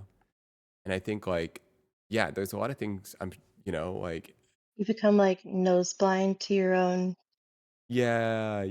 I know life, I guess. I love talking to you. So it's like there's a lot of things that are really interesting. Even just like I don't know if you remember, but like well, you probably remember, but the first time you were in chat, like you have such interesting questions. You know, in the comments you made, I was like, whoa. I mean, I had no idea who you were or sounded like or anything. And I was like, just in the way you typed, I was like deeply curious. And I was like, whoa, this person is Like, like typing things that is like very interesting. Um, whoa, just you don't find spaces to talk about stuff like that often, or at least I don't. Maybe maybe others do. yeah, yeah. Sorry, something's like happening right now in the game. I don't know if you can tell, but it's like freaking out. Okay. I Uh, see fire. yeah. Okay, God. Let's see. What are people saying in the chat? Is there any comments people have said? I got like way behind. Oh no. Fukar, would you ever do an analysis on the chatters you've encountered? Uh, Hoo. you know, if they, I feel like we I do mean, that already. I'd probably, if anyone would like an analysis, I could, but I do feel like I need to talk to someone to really be able to do it. Um, Okay. yeah, Are they asking like an analysis like while the chatter's on the call, like if you were to do one on me right now, or like just a general analysis after you I don't get know. off? I don't know what Because they're it's different asking. doing it to like to someone's. You know, I just like analyzing people. I don't know why. It's just like I like observing people. But a lot, you know, I think a lot of people in this chat are really good at observation. You know, like I've noticed. I mean, almost everyone we've talked to is like really, really observant people. Everyone, I'm really Yeah. surprised. You know, um, I don't know if you felt the same way. He's been analyzing Oh, all the very time. much today, especially. I don't know. Yeah. Oh, See, and now I'm scared to ask. what are you scared to ask about? I'm not gonna ask it because I'm actually scared. Oh, of being analyzed? Yes. Yeah, it's okay. I will do it later. Um, I already got roasted once. I'm good. uh, um, Okay, no problem. I don't know. I mean, I'm always down to talk about passions or fighting passions or that kind of thing, but we can go somewhere else if you want. um, do you feel like you have a passion? Do you feel like, I don't know. What are your thoughts on passion? Can we, okay, can we define it a little bit? Because is it like this thing that you're just very interested in, or like to qualify as a passion, do you have to have like acted on it in some kind of way? But before you've acted on it, it's just an interest kind Yeah, of thing. yeah. I don't know if I. Passion like really ups the level of Sure, what sure, something is sure. in my brain. Yeah. Okay. You got anything you're interested in? You know anything you nerd out Like about? I passion don't. is too much of a commitment for Yeah, me. yeah. I hear you. I hear you. Say, um, do I have any interest? Do you like to do things, Lens? Oh God, I feel like frozen right now. You fly. I don't think the answer is no, but damn. Well, I have answers, but they feel like past answers Hmm. and not as much current. And like aviation, yeah, that's always been something I've been interested in, something I enjoy and love and all these things, but it's just not really a part of my life the way it used to be. Yeah. I get it. That's fair. You know, and maybe that's actually an interesting topic. Maybe we could talk about how. Maybe we could talk about how, like, I don't No, know. There are periods of yeah, our life in which you feel very passionate, or you feel very like you're nerding out, and there are periods of life when you don't. You know, like I've definitely had what like, do you do when, yeah, like during those periods, what do you do with that? I feel like I'm being a downer. Whatever, I'm not going to overthink anymore. yeah. What do you do with it when you are in a period of your life and you used to be a passionate person? You used to be very interested in a lot of things, but then now you're not. and you're trying to get back there, and it's just the slowest moving process in the world. And then you get asked, "What are you interested in? What do you like to do?" And you freeze. It sounds very it Like, sounds like a very personal perspective right now. uh-huh. It Um does, doesn't it? yeah, yeah. I think it's pretty common to like not feel in general like a type of numbness or like a type of like you know like things don't feel stimulating, things don't feel interesting, you know, you just kind of like I don't know. Um Have you had that happen? I think so. Yeah. Yeah, I think so. I hard time picturing that, It happens. No, no, because I it believe you does. if you say you did.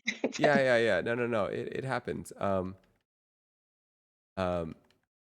sorry, I gotta kill this little monster guy. Um I I have periods where like I wouldn't say I don't feel anything, but I'm just like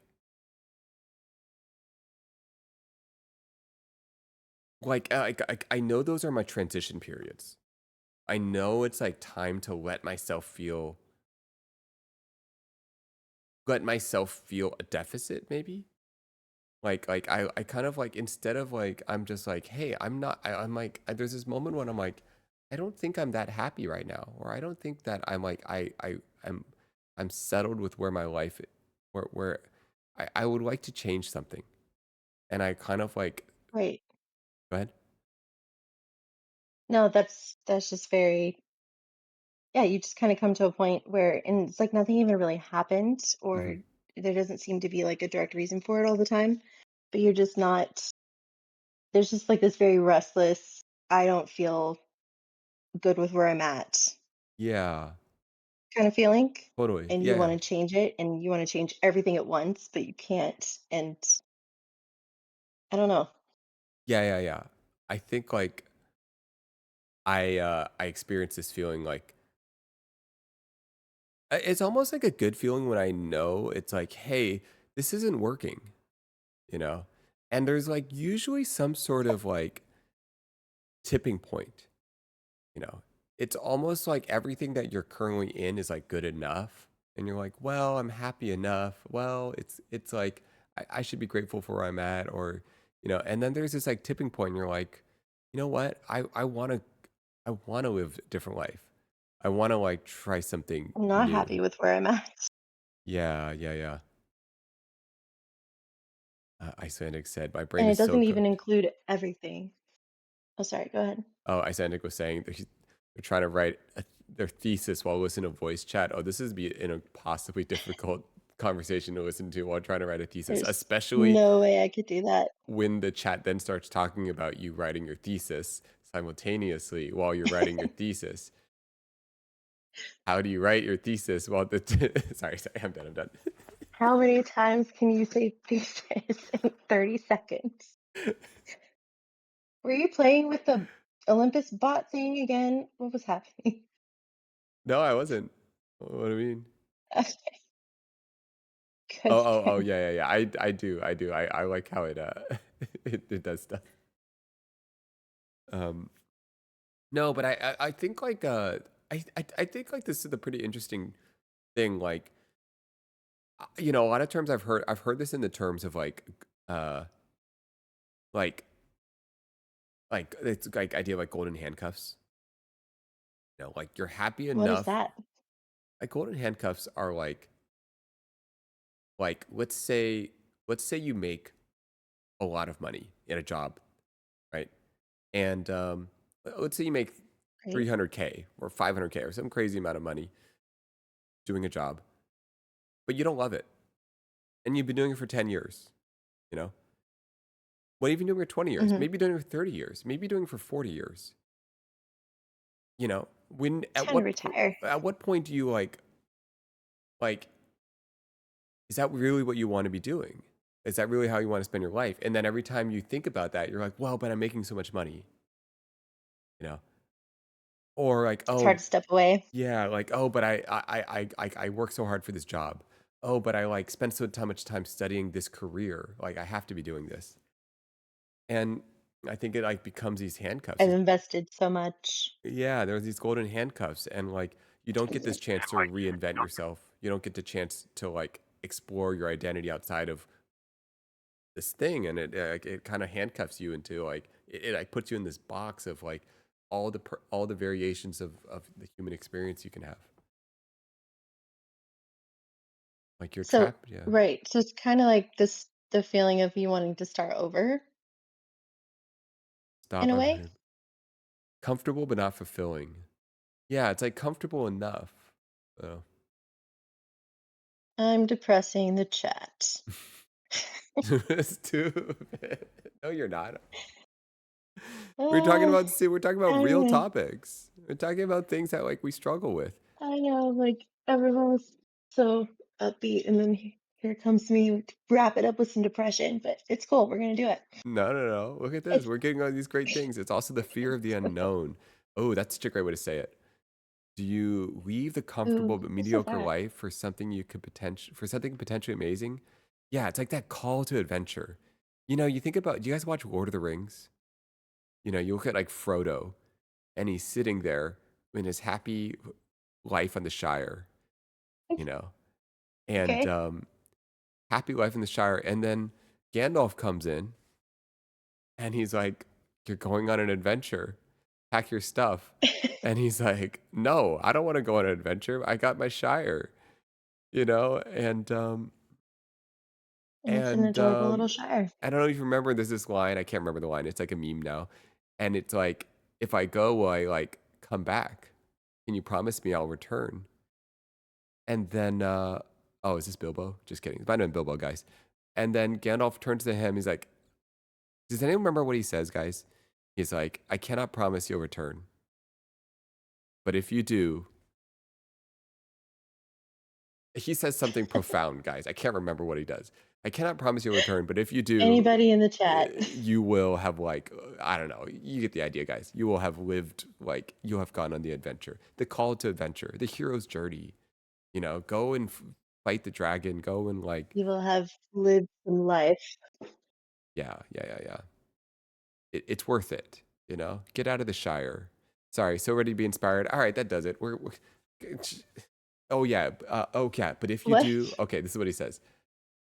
This is what he says. He said, he, Frodo or Bilbo is like, if I go, will I return? And then Gandalf is, it's like, can you promise me I'll come back? And Gandalf says, no. And if you do, you will not be the same. Ah, it's so good. Come on. Okay, I just saw it in the chat too. It's so good. If you do, you will not be the same. The whole point in life is to change. The hero's journey is to change. Like, Hero's journey is to change. yeah, let's talk about the hero's journey. Okay. You know about this thing? Yeah. What's that? I don't know if I know about the one you're talking about. Okay, what do you know about? No, just go off on Hero's journey. Okay, let me find a simple one. Let me find a simple one. There's a bunch of them. It's based on a guy. Some guy wrote something about it. Well, let's find a simple one. I'm gonna say this just so I don't like lose my thought, but Yes. you're calling it like a hero's journey, and for me, to me, there's a lot of like failure and shame wrapped around starting over or changing, direction. So those are just it's just very opposite takes, I guess. I agree. I agree. Yeah. Sorry, this one has like clear for some reason. I have to change the viewport that the sky is there so we can read it. There we go. Why is there a stigma with starting over and changing direction? I I think maybe I don't know if people just wake up and they're like, you know what, I don't like doing this, and they switch to something else, and there's no failure involved. But for me, it's like I don't realize how much out of place I am somewhere, or like the fact that I really need to make a change until it's like all gone to hell. and I have just stayed with the ship as it went down. And then it's like, okay, perhaps I need to pivot. So it just, I don't know. To me, it's associated with just epic or not so epic failure. Hmm. Do you get excitement when you're starting something new? Does it feel? Does it feel like starting Like where over? the excitement? Say it again. Like it's like very like cautious excitement. It's like I'm gonna try this, I'm gonna do this, but it could all go to hell too. So we don't want to get too excited because don't want to jinx it or don't. I don't know. You don't want to be the person that got so excited about something and then it just went to hell. Yeah, yeah. By the way, side note, Olympus Dev said, I switched to a slightly cheaper AI since they ran out of free hours. OMG. Okay. Olympus, let's talk more. I will happy to pay for things. Seriously, I want to pay for things. Let me pay for things. And we'll talk in Discord. We'll talk in Discord. I super appreciate these things. These are like so cool, like what you're building. Yes. Anyways, I appreciate all the things you're doing. And um, what am I?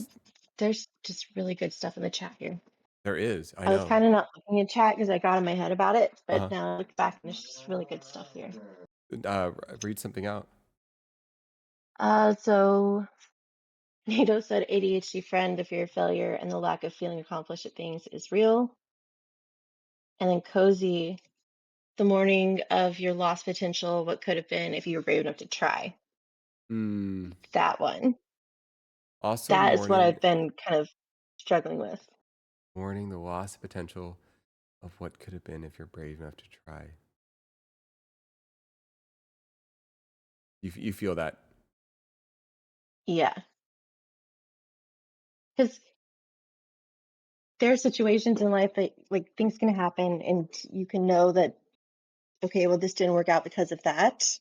And that was out of my control and things happen and that's just life and it's okay. But whenever you realize it's you and you were the one that got in the way, just being a freaking scaredy cat,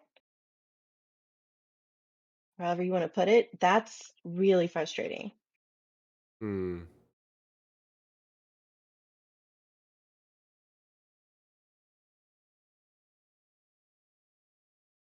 Yeah.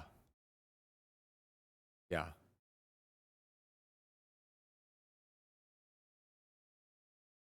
It's really common. I feel like I have a lot of friends that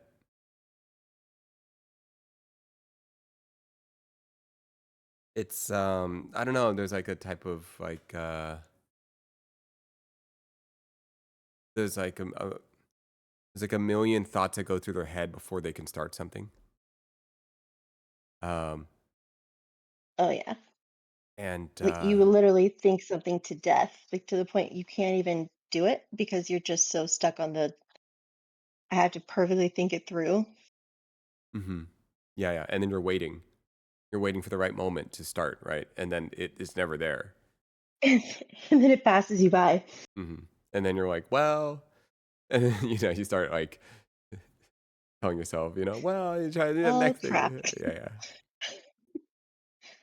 Kendra said I have to be good at the thing I've never done before I can do it. I suffer from that Ugh. too.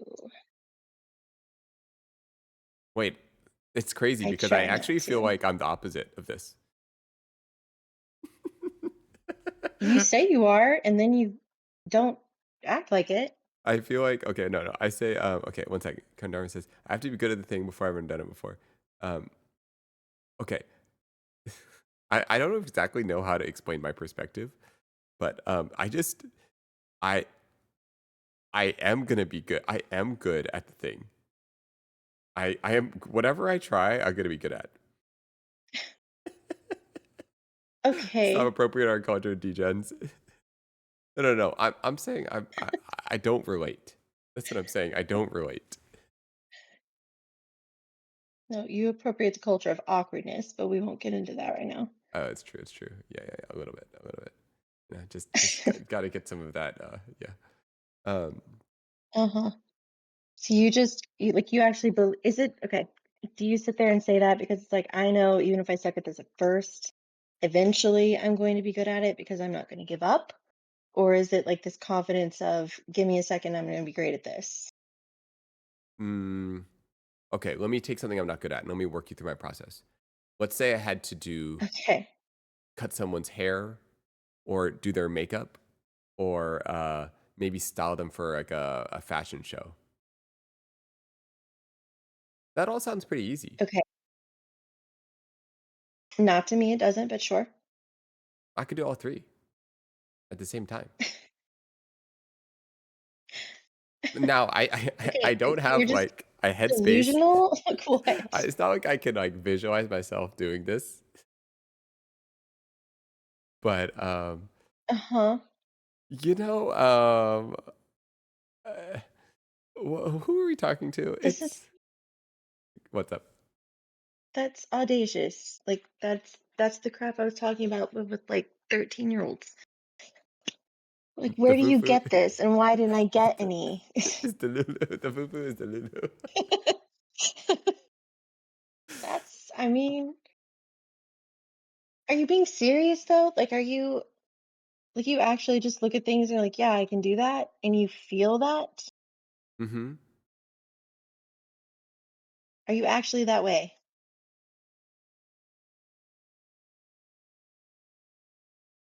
Like, um, okay. For example, you know that metal cutting machine I bought in the back? I had this really intense metal cutting machine called a mill and a lathe, right? I didn't know how to use those things before. I just bought it. I'm like, oh yeah, easy. And Is that the one that you have to use like water to cut and you can cut off your own hand? yeah. So to Awesome. me, it's kind of like I buy the tool first and then I learn how to use it after. It's like, okay, well, then I'll just buy some scissors, some nice scissors. I'll just buy a makeup brush, and then you just got to learn how to use it. For And you, the first, literally the only option it's just the tool. You just need the thing and just, you're good. just got to watch a video. That's all you got to do. Just got to watch a video. That's all you literally look. We turn on here's what I do. Okay, so we got to learn to makeup, right? Um, I all you got to do is Please mansplain makeup to me. okay. Let me explain. Let me explain makeup. Here's the key about makeup: skin texture. Okay, skin texture is the key. All right. Let me explain. Let me explain to you makeup. What you don't understand is most people don't prep their skin properly.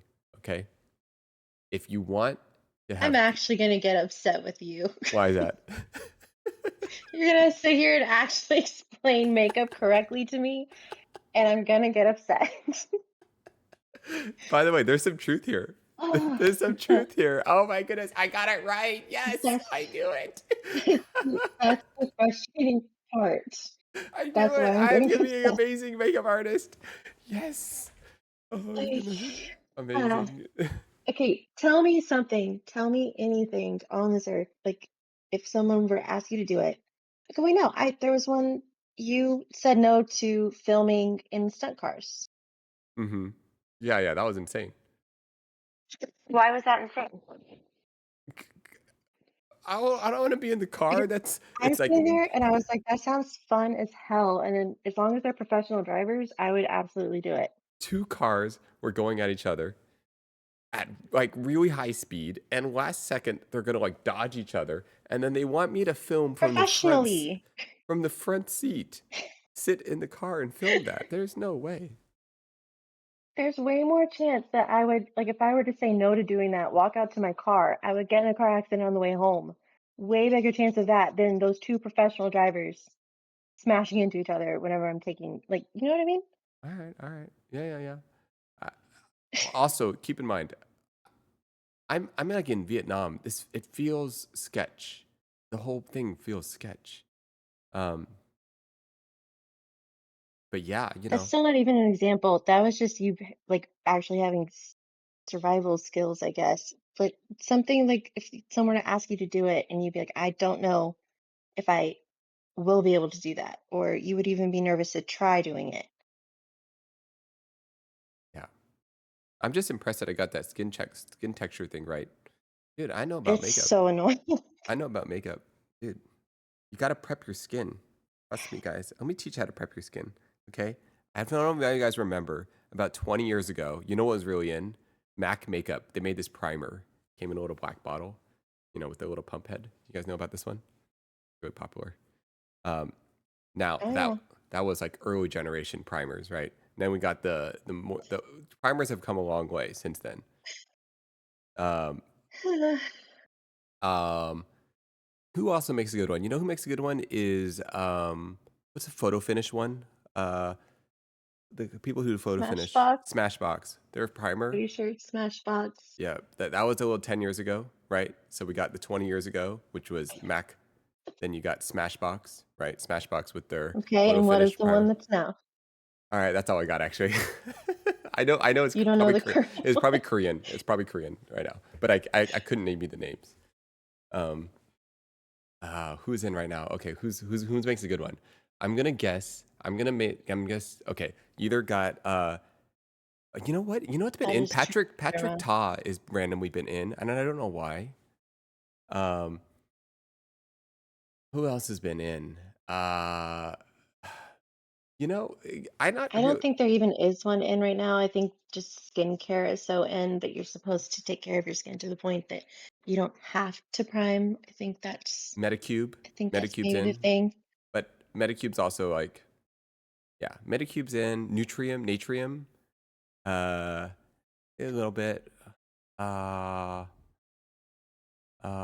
there's I so think many we really brands. need to find an outlet for you and your skincare. There's a lot of brands right now, dude. I have a pile of skincare. Um, I anyways, think we actually need to find an outlet. guys, you get to get past the Nate dating phase and get onto the real life topics.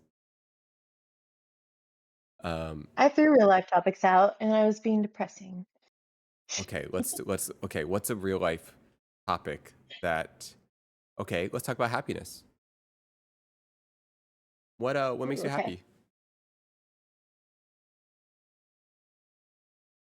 Could you do me a favor and start that off, please? Sure, I'll start it. Okay. Okay. Um, okay. You know, and I have a little bit of trouble between like being content and being happy. Like they're kind of like a little bit blurry Same. for me. Um, and hmm, And like feeling grateful and content and but am I happy? yeah, happiness is almost kind of like a very, I wouldn't say small feeling, but it's like almost like a childlike feeling. Like, you get a present and you feel happy. I feel like as I've gotten older, it's like tied to like purpose and contentment, and like challenge and achieving something, like a slow dopamine. But happiness Yeah. is like like, hey, have this candy. Oh my goodness, you got the blind box Labubu secret, whatever you call that thingy, you know? I think that's like the quick hits of dopamine. Yeah, yeah, yeah. I learned about Labubus Or like from actual happiness. hmm, I clicked on Yvonne's stream and yeah, it said bread. We're making bread. And I click and then there's a giant Labubu and you and her and you were analyzing her Labubu. I This is was. not what I was expecting. Like at all. Yes, Um I was analyzing her Labubu. Um, does that make you is that your happiness? Like you answer, what makes you happy? Or like what qualifies as happiness? um, I I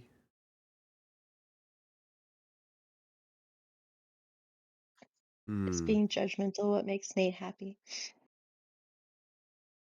what makes me happy? It's harder to answer than It I is. It you know? is. Yeah, yeah, yeah. I mean, like, I've spent a decent amount of time thinking about this. I've read books on this. I've watched podcasts. You know what I mean? Mm-hmm. And it's still so Can I tell you like a hard. thing that is maybe let me know this is a boy thing. All right. You know when you Okay. like save an item for later in the future and it's kind of obscure. It could be like a 2x4 in a certain shape or like a piece of metal that you think you could repurpose. And then Okay. 3 years later, that time comes, and you're like, "Oh yeah, I know. I have exactly what we need." And then you pull out this object, and it's And it exactly what fits you need, perfectly. and it fits perfectly.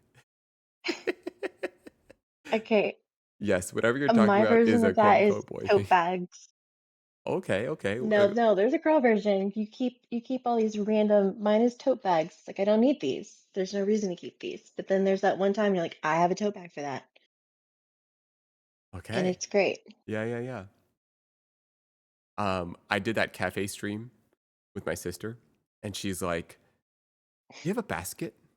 And I was like, "Oh yeah, I have a basket." And I put out this perfect basket for her, literally exactly what she was looking for. I was like, "Ta-da!" And it felt amazing. I was like, "Yes, there's happiness right there." You want a basket? I got one I just for you. It's perfect. feel like you could Happiness. do that with pretty much anything in that shop. Happiness. Um, Happiness. yep, yep, Happiness is having the basket. yep, yep. I think like it's a Okay. it's like you're preparing for a battle, you know, and then you knew you prepared correctly. That's the feeling. That's and then battle happens and everyone has what they need and you feel fulfilled by that. Yeah, yeah, yeah, yeah. You prepared with like the preppers. You ever heard of the term preppers? Can I Oh destroy her? yeah. Can I destroy her? Yeah, it's kind of like there's this feeling where you're excited to prepare properly, and and then like when you need it and you prepared for it, it feels great. I don't understand you sometimes. Somebody here understands. No, Somebody. like I get the prepping feeling great, but then half the time with you, it's like spontaneity, autonomy. Like don't pin me down with plans. Planning is bad, but then prepping is great. You prep so you don't have to plan. Wait, what am I? You prep so That's you can be what I'm spontaneous. trying to say. No, no, no. We're on the same Yes. page. We're in the same page. Okay. Yeah, yeah, yeah, yeah. No, no. We are Okay. we are in the same realm. Yeah, yeah, yeah, yeah. But you're right. I fear. Okay. Okay, fine, fine, fine, fine. I fear. I fear something here. What is it that I fear? I fear expectation. No. What is it? Oh, a sample landed in I Japan. think Welcome. that could be a little it.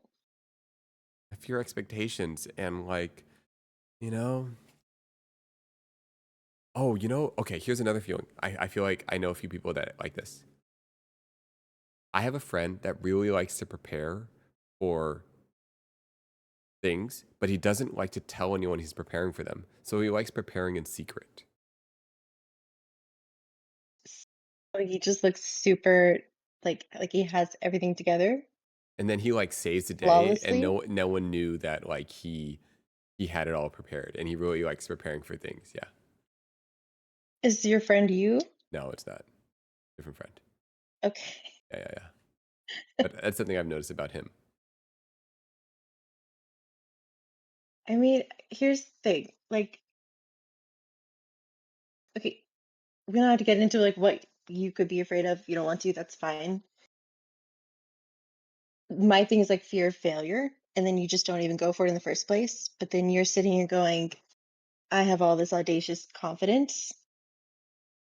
So there's like the lack of the fear of failure, Mm. I guess. Yeah, yeah. I I saw this thing and it was like there's basically you have an intolerance to what was it? An intolerance to uncertainty. And the people that have the higher intolerance to uncertainty. They're the ones who are like frozen and they can't do anything and they're just stuck. And then there are these other people that just run around and they don't have that issue and they can just kind of jump off of whatever and they don't worry about it. The failure part. Hmm. Yeah, yeah. And I'm just sitting here going, I'm pretty sure you're one of those from the sounds of it. And I want to be like that. It sounds very free. This is gonna kind of be complicated sounding, but if you watch me play StarCraft, I think it's a game that reflects like how you live life. And one of the Okay. tricky things about StarCraft is people often go in with a plan. They go into the game plan and they're like, I'm gonna build this exact set of units in this exact sort of way. Right. The Hmm. way I play StarCraft is I know the what makes me okay at StarCraft is that I know I'm better at someone at not having a plan. So the first thing I do is I try to like throw them off their plan because I'd rather both of us not have a plan. Because in that scenario, I would do better. I excel at not having a plan. You excel at people not being able to read you. Well, no, oh, I mean maybe, but I excel in the game. Yeah, I excel like when we both lose our game plan. I feel like that's when I do better. Okay. Why? Because you're not so stuck on this plan. You are open to playing a different way, or what is Yeah, it? yeah. I'm really good at like freestyling. I'm really good at just like going with the flow. I'm like, oh well, they're attacking me this way. I'll do this. Oh, we're doing this. I that's kind of like I kind of like I kind of like being in the unknown. That's sorry, I'm reading the chat. I kind of like my You have a strategy is high no strategy. tolerance for uncertainty. Yeah, yeah, yeah. You're one of the unicorns. You're one of the ones that they were talking about. Worst case scenario, you just embarrass yourself, which I think is kind of funny. Okay.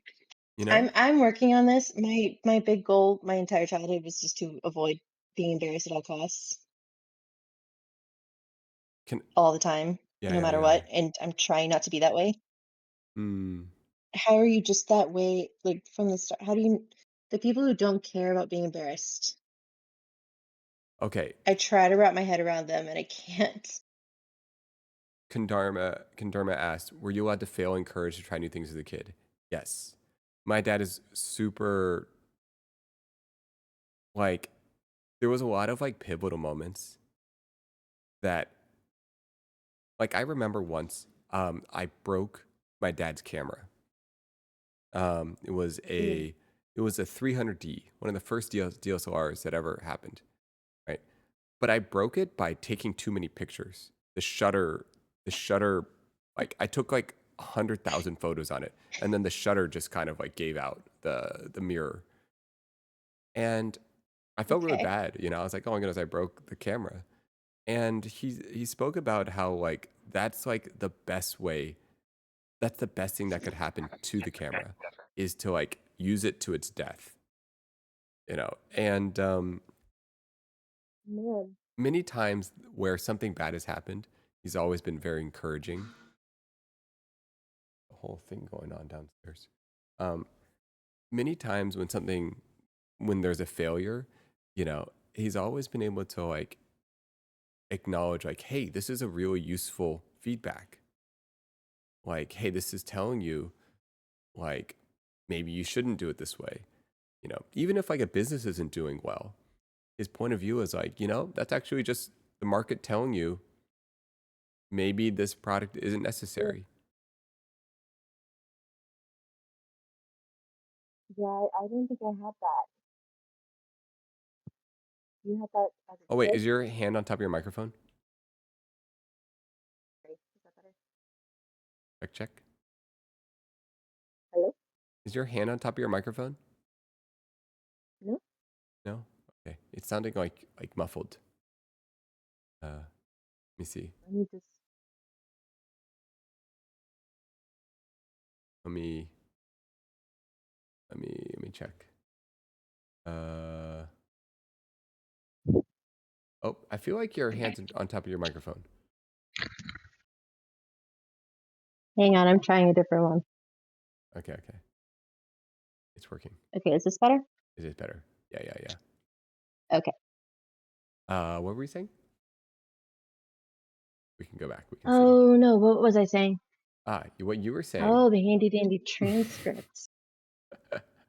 No. I'm just kidding.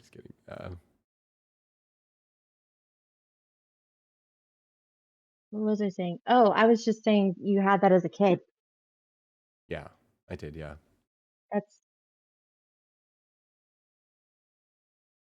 I'm pretty sure I had the opposite. It was more, don't fail, don't embarrass us. Hmm. So that could be a little player there. Okay. Can I tell you a crazy perspective on this? If I Please. fail, my friends all want me to fail because I don't fail. So they really want me to fail. So in my mind, if I fail, then it makes them really happy. It's perfect. Well, hey, is it like, thank God he's not perfect at everything kind of happiness or what? I don't know, but I know if I fail, I'll make them happy. So either way, it's good. So you can't lose. Um, I don't know. Can I ask you, like, have you ever felt like you failed? There are no. Yes, I am being like there is like actual failure.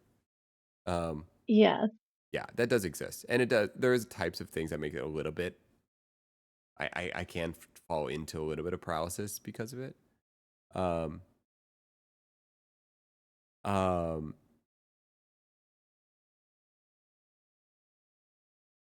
but it's pretty rare.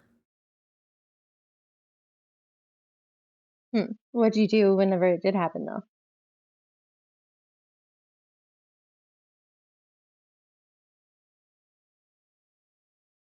Hmm. Um.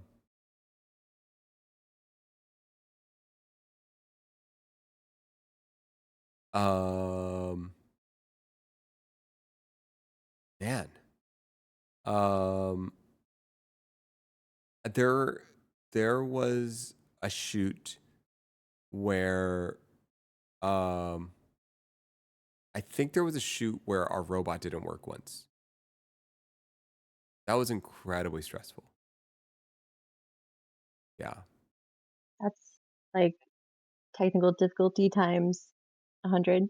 Yeah. That was the level of stress in my life just like increased by a lot. Like, yeah.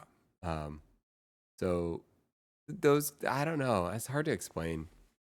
Um, but once in a while, yeah. I mean, ultimately, I think it told me that like I was a little bit in an industry that was like too complicated. Like, should I really try to make a business out of a robot? Like, motion control. Leaving your fate to a robot. Yeah. It was a technical issue. It just like, like what happened is like the AC power kind of shorted something in the electrical stuff, and I turned it on. It just didn't work. And then I had Walmart coming in that week. I had Disney coming in that week, and I was like, oh my goodness, what am I gonna do? Like I had to go and get like a new robot in like 48 hours, which we did manage to get. But it was super stressful. Stress. And yeah, I was like questioning like, man, should I have had two robots? Like I should have been more prepared. Like, why can't I fix this? I literally had to go and like end up buying a whole new robot in the end. I bought two more controller boards. I was on eBay. I got connected to like Detroit to help work through it. I like worked through the night. It was like disastrous. I was, and I walked out of it all not so attached to the robot. I'm like, maybe I don't need to like focus on this thing. Maybe this is telling me like, oh, do I really want this amount of stress in my life? That sounds fair though. Yeah. And I don't. So here we are So streaming. you just walk away with like message. You take your information and you go. Yeah. Yeah. Star City asked, I asked for some breakup advice a few weeks ago. I just want to say thank you for everything you said back then. Oh man, I have no idea what I said, Oh, but you're welcome. And I appreciate you coming back a few weeks later and expressing that.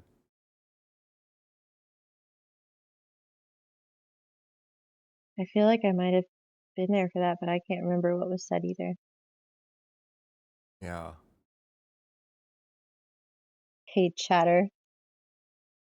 Is there a difference? There is there a difference though when you feel like you failed on a technical level versus failed on a personal level? Ooh. All right, all right. I was kind of thinking about this. Do you ever, as in, do you ever internalize your failure? Okay, failing on a personal level. That is totally different. Yeah, that's more what I'm getting to, I think. Yeah. Can't relate. I'm just kidding. I'm just kidding. I'm just kidding. Damn it. Um, failing on a You know personal. what? I'm perfect too. Wait, say it again. No. Failing on a personal level. No, it happens all the time.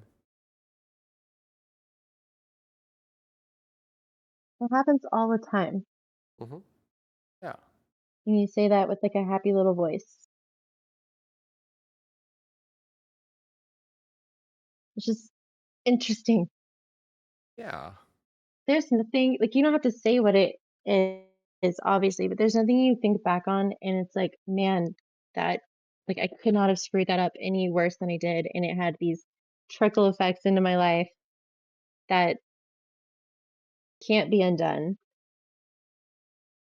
Well, like think of like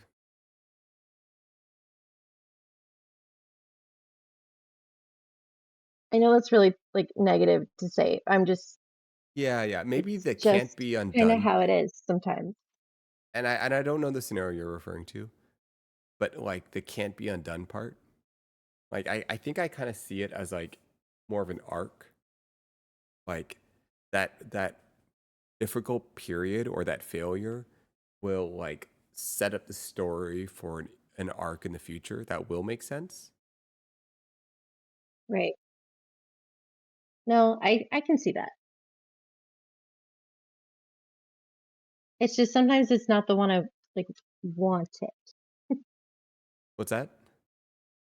It's Sometimes it's just not like the exact one you wanted. oh the arc that you want. Yeah. That's true. Yeah.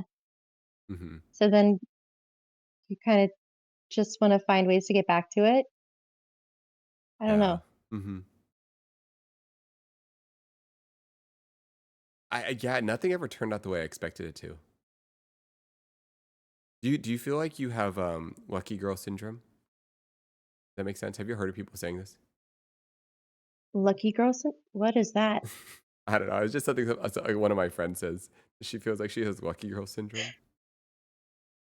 What is that? I don't know. She just feels like the world, everything always just works out, and it's just she just feels like really lucky. Oh my god. Oh my god. Okay, lucky I'm girl really happy for her, whoever that is. is a social media trend and a mindset that promotes the idea by believing you're lucky, you can attract good things in your life. Interesting. And she just walks around feeling like the luckiest girl in the world. I guess so. It just works out for her. Things do work That's out so for her. great. But is it because she like goes in the world like that? We don't Like it's know. what's the chicken and what's the egg? That's the question. I don't know. I know. I don't want to be like so negative about things. I really don't, and I typically try not to be. Uh-huh. But it's just I don't know. I've just been kind of frustrated with lately, and hearing people talking about all these things that they do, and they're so passionate about it, and da da da. I got just I don't know. It's like I want that. I want Mm. that too.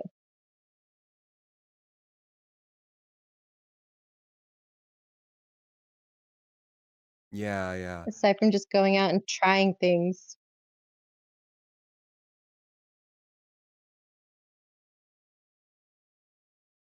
yeah. Wins are out of time. You know what? I am probably going Am to. I? Well, no. But I don't think I'm going to do another person after this. I'll probably go to sleep after this. But let's just talk for like, I don't know.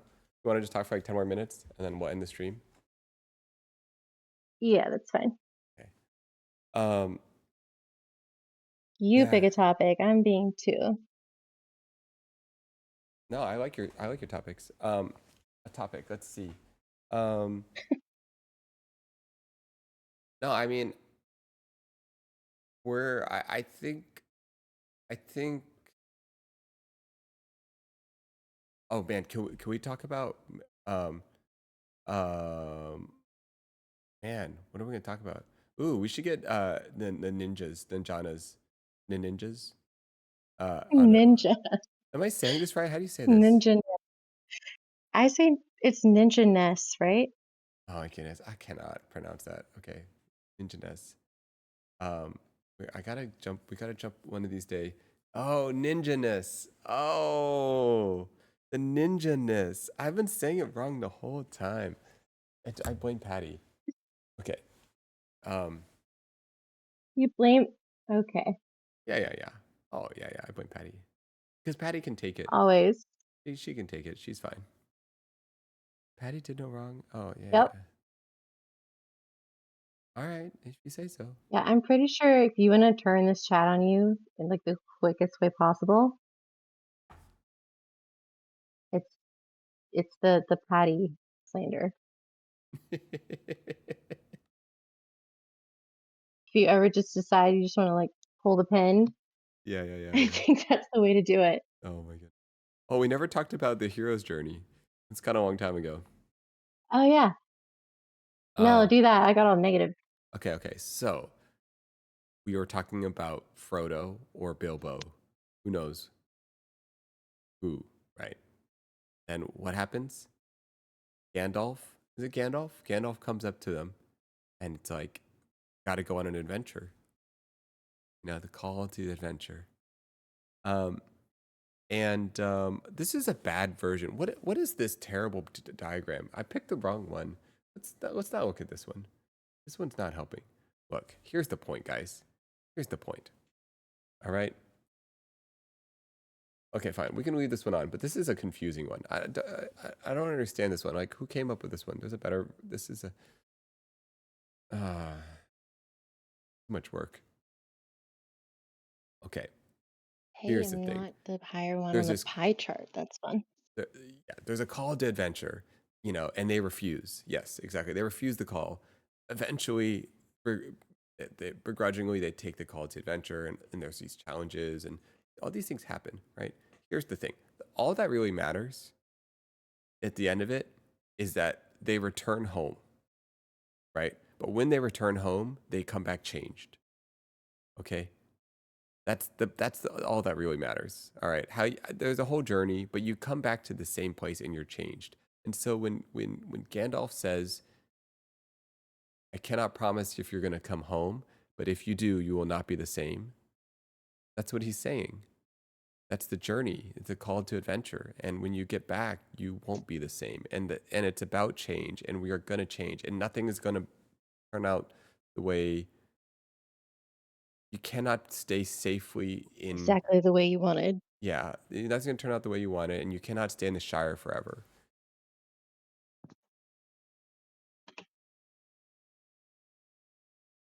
Yeah, Okay. So what? We're just kind of smack in the middle of it. in the journey. Yeah. Well, do you feel like you've accepted a call to adventure? What did Ooh, the call to adventure. you kind of have, right?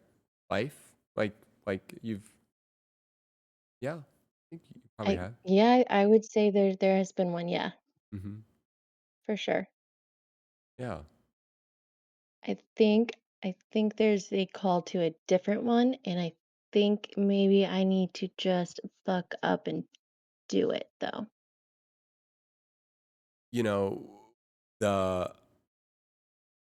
if you look at this, there's one chart. There's one thing this chart did do right. It labeled the known and unknown. I think that like the call to adventure is the unknown. Um,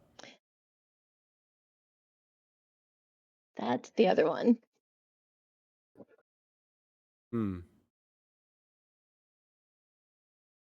I think you have multiple heroes' journeys, and sometimes it happens simultaneously. Oh God. Yeah, it's the crossing. It's Crossing the crossing the threshold threshold. when you step into the unknown. Yeah. Mm-hmm. Okay, so you just have to like stop trying to control things and stop trying to figure them out and stop trying to like forecast You will never be how ready. it all is going to go down. It is unknown. It is literally unknown. That is the journey. That is the hero's journey. Is the call to adventure, stepping into the unknown. Like it is the journey. Is like yeah, and it is interesting. You talked about like yeah, like being ready. It's like it's the journey. I mean, like for me, streaming, like it's unknown. I have no idea what I'm doing. You know, it's like the call to adventure. We're here right now. We're in it. Okay, I can't plan so out you're what's next. doing it. I hope. There are parts of it that scare you though. Yeah, being Okay. perceived. I don't think this thing makes very much money. So it's like, how will I make money in the future? What am I even doing? I'm on the internet talking to people. Who knows? You know? No, it's true. Yeah. It is. But then Were again, you look, scared to start? uh, You were excited. I wasn't scared to start, but I would say about 5 minutes before I did, I was like, you know what? I'm a tiny bit nervous. With when I was on my sister's stream, about 5 minutes before, Mm-hmm. I was like, you know what? Oh man, I feel something. Like there was like a anxiousness. I was like, in 5 minutes, this camera's gonna turn on, and it's a one direction thing. Once that camera turns on, it's like I'm in it. you're in it. You can't control what happens. The stream starts, you know. Yeah. Do you get nervous at all, like turning it on now? No, not at all. Nice. No, zero. No nervousness. But and it's you guys. You guys are here. You know, you guys, and I've talked to so many of you guys. It's just like you should be more nervous. All right, let me try. How do I be more nervous? Teach me. You're gonna cosplay. Oh God. Teach me. Being Teach nervous? me. Yes, awkward. Teach you. Teach me. Yes, nervousness, please. Okay. No. You already with your freaking confidence and all this, you do not get to have our nervousness and our awkwardness I on want top of it it. all. It's not fair. I want it. It's not fair. Oh, I'm nervous. No. No, I'm not. Okay. RP I nervousness. Oh, this wait, I can like RP as nervous. I don't think you can. I don't think I don't think you can. Oh, I got a role play. I actually hate him. In Oh, term I please, actually hate Conderva with the the super eloquence. eloquence. God. Yeah, And you kept pointing it out, and I was like, I already saw that myself, and you pointed it out, and it's like, yes, he's really good, and I want to talk like that so bad. I know. I couldn't help but say something because it was so good. The It transitions, was. it was so good. It's like watching good And basketball. You're like, wow, that's a good play. That's what it felt like. I was like, wow, what a good play. you just like never missed a point. I know. Pew, pew. Like a combo attack, like a good skate line. Pew, pew. Yeah. Here's okay. This is I don't cheesy whatever. Talking on here Hmm. especially the first time, that was like a thing for me. Uh-huh. What do you That mean? was like this little mini breakthrough thing for me because I was scared to do it, like really scared to do it, Mm. and just even though like I got off and I was like I don't even know what all I said and I was really nervous, da da da, whatever. It was just this moment of like I did a thing I was afraid of. I didn't die. Even if it had gone really, really badly, I still wouldn't have died. I don't know. It was just one of those little.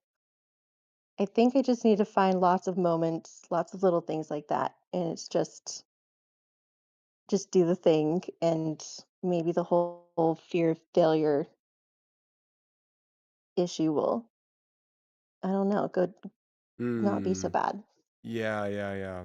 Um, yeah, I know that makes sense. Like you, you like, it's like I don't know. Maybe I'm like extrapolating a little bit here, but when you like go into the Yeah, please. unknown, you need like some confidence in yourself that you've like survived the unknown multiple times. Um, Yeah, it's like kind of like a touch point. Like you can do another thing because you did the mhm. one thing. You know what I Yeah. mean? Yeah, yeah. Yeah. I'm sure within the work that you do for a living or the things you've done that there are moments when people have to rely on you to solve the unknown. Right. I'm more comfortable with that. Oh, interesting. Because No, it's if it's things like that, like that's just fine. It's more I don't know, my own stuff. oh, I see, I see. Yeah, yeah, yeah. Like when you're on the Mm. line, like your life path, like the unknown. Yeah. Hmm. I think but I think you can just make that too much. I think you can make it too heavy and put too much what is that word? You can just make it like it's too much at stake. Like if you choose the wrong job, okay, you chose the wrong job. Yeah, yeah. Yeah, yeah, Go yeah. find another one. I think failure gets a bad rep. Like what that one Thomas Edison quote about how he didn't fail, he discovered 10,000 ways of how not to make a light bulb. I like that. It's not it's a failure to not try a new thing. It's a success to do it, even poorly. Gotta repair. Yeah, I hmm. There are some people that I feel like there are some people that need to hear this, like just try it, go for it, And there are some Hmm. people that actually could use a little bit more failure in their life. Um, Okay. or can't or just straight up can't should not risk failure. There are some nuances. Um, Wait, explain that one. I think well, you'll hear this all the time, but when it's just you, then the worst thing that can happen is like you've quote unquote messed up your own life a little bit, you know. But Hmm. when your decisions affect many people, then things change. You know, like you've got to you can't take as much risk because it will affect others. Yes. Those are really tricky. Yeah, it's tricky, and I think you can kind of use it as an excuse at the same time. If you think about it too much, it's like, oh, I can't take a risk because I have kids, or I can't take a risk because da da da. Mhm. But, and then it really is true sometimes, but sometimes I think it's a little bit of a cop out. Fair. For me, I'm not talking for anyone Yeah, yeah, else. yeah, yeah. Fair. Um, by the way, it's almost 12. It's almost sleeping time. Okay. Um, always enjoy always Yeah. enjoy our reflective conversations, our self-aware, reflective thoughts. I felt very much the opposite of that tonight, but yeah. That's fair, but even in that is something interesting. You know, whenever you say like I don't feel like I'm expressing myself very well, or I don't feel like words are working, things like Mhm. that, Yeah. I didn't really get it. Now I do. Yeah. I know. Sometimes I have that all the time. Uh, yeah. Sometimes your brain just cannot put into, you know what I mean? Sometimes it just can't do it. And the more you Uh, try, it's just getting worse. So, so you'll see me sometimes on those scenarios. I'm like, hey, you know what? I'm just not at my best right now. I'm just gonna end stream, you know. Or yeah, in real life, I'm like, hey guys, I'm just not at my best. I'm at 50% right now. You know, that's where I'm at, yeah. and I just tell people I I'm at 50%. Got where I'm and at. that is okay. Yep. Yeah, just skip this part and go back and end on smoke. No, you're great. You're just that 50% version. That's a great version. There you That go. version of you is I'm not lying. It's also just as intriguing because it's a reflection of something like, and assuming that that's what you feel, but like all these versions of ourselves, sometimes we show up sharp, able to articulate the exact words that we want, and sometimes we don't. And And Derma. all of those versions are interesting. Like it's like, and I think like connection doesn't require someone to be at 100% of the version of themselves. You can have connection. Like when we were talking about prom and all this stuff, dude, I don't even remember what we said. I was just spaced out playing that little game. I was at like 25% capacity, and that's okay. You were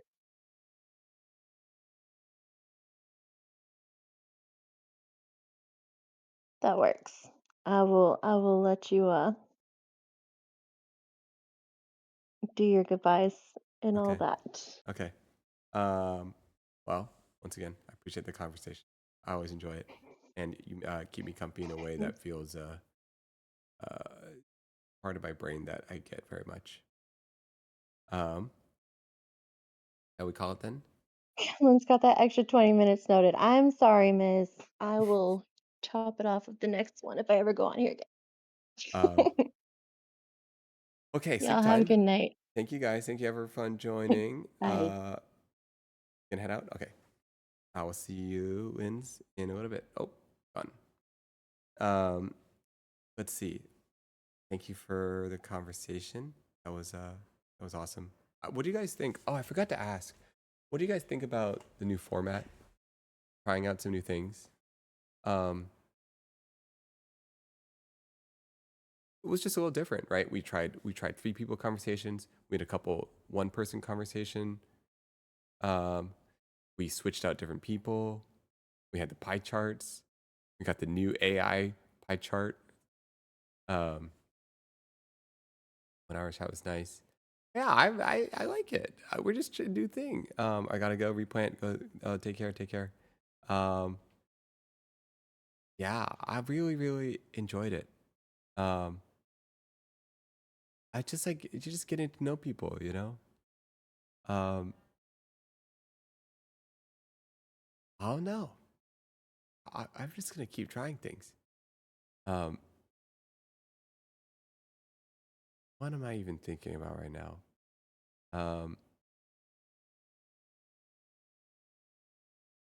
I like the round table together on the controlled format. I think I, I it's a different thing. I think the circle there's aspects of it that work. I think it's hard on me more than anything. Um, it's hard on me to like be present because there's so many things going on. So like I have a hard time like following 6. It's not just that. It's like let's say it's 6 people, right? One of the hard parts is that it's like 6 people that are coming with very different energies, very different states of being. It's not even like we all chose to go to this bar together and we like mentally prepared for that. You know, we could all be at different time zones, different energy states, different ages, different backgrounds, you know, and so there's like a, anyways, we did choose to come here. That is absolutely fair. That is absolutely fair. So let's just try all the versions. Anyways, I thought it was cool.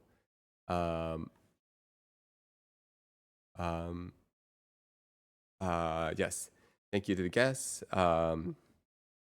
Collective, Carderma, Wins, Smokeopotamus. Yes, thank you, Jen, for here. And thank you, Olympus, for all the experimentations you're doing. It's pretty cool. And you should, I don't know if this is something that people already have. But you know, built it and you know, I think it's pretty cool. I think it's cool.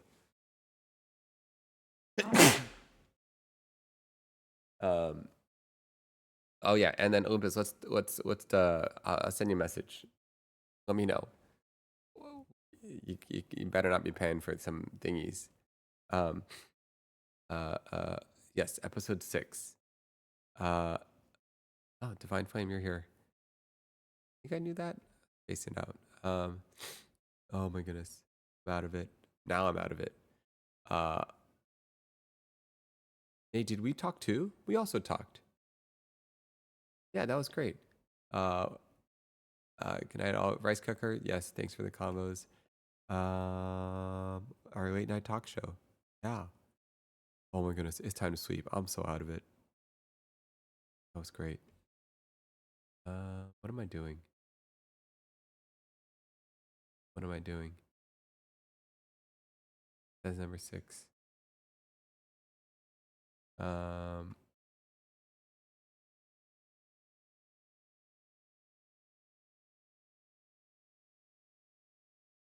spacing out. Okay, time to sleep. Oh my goodness, it's time to sleep. All right, okay.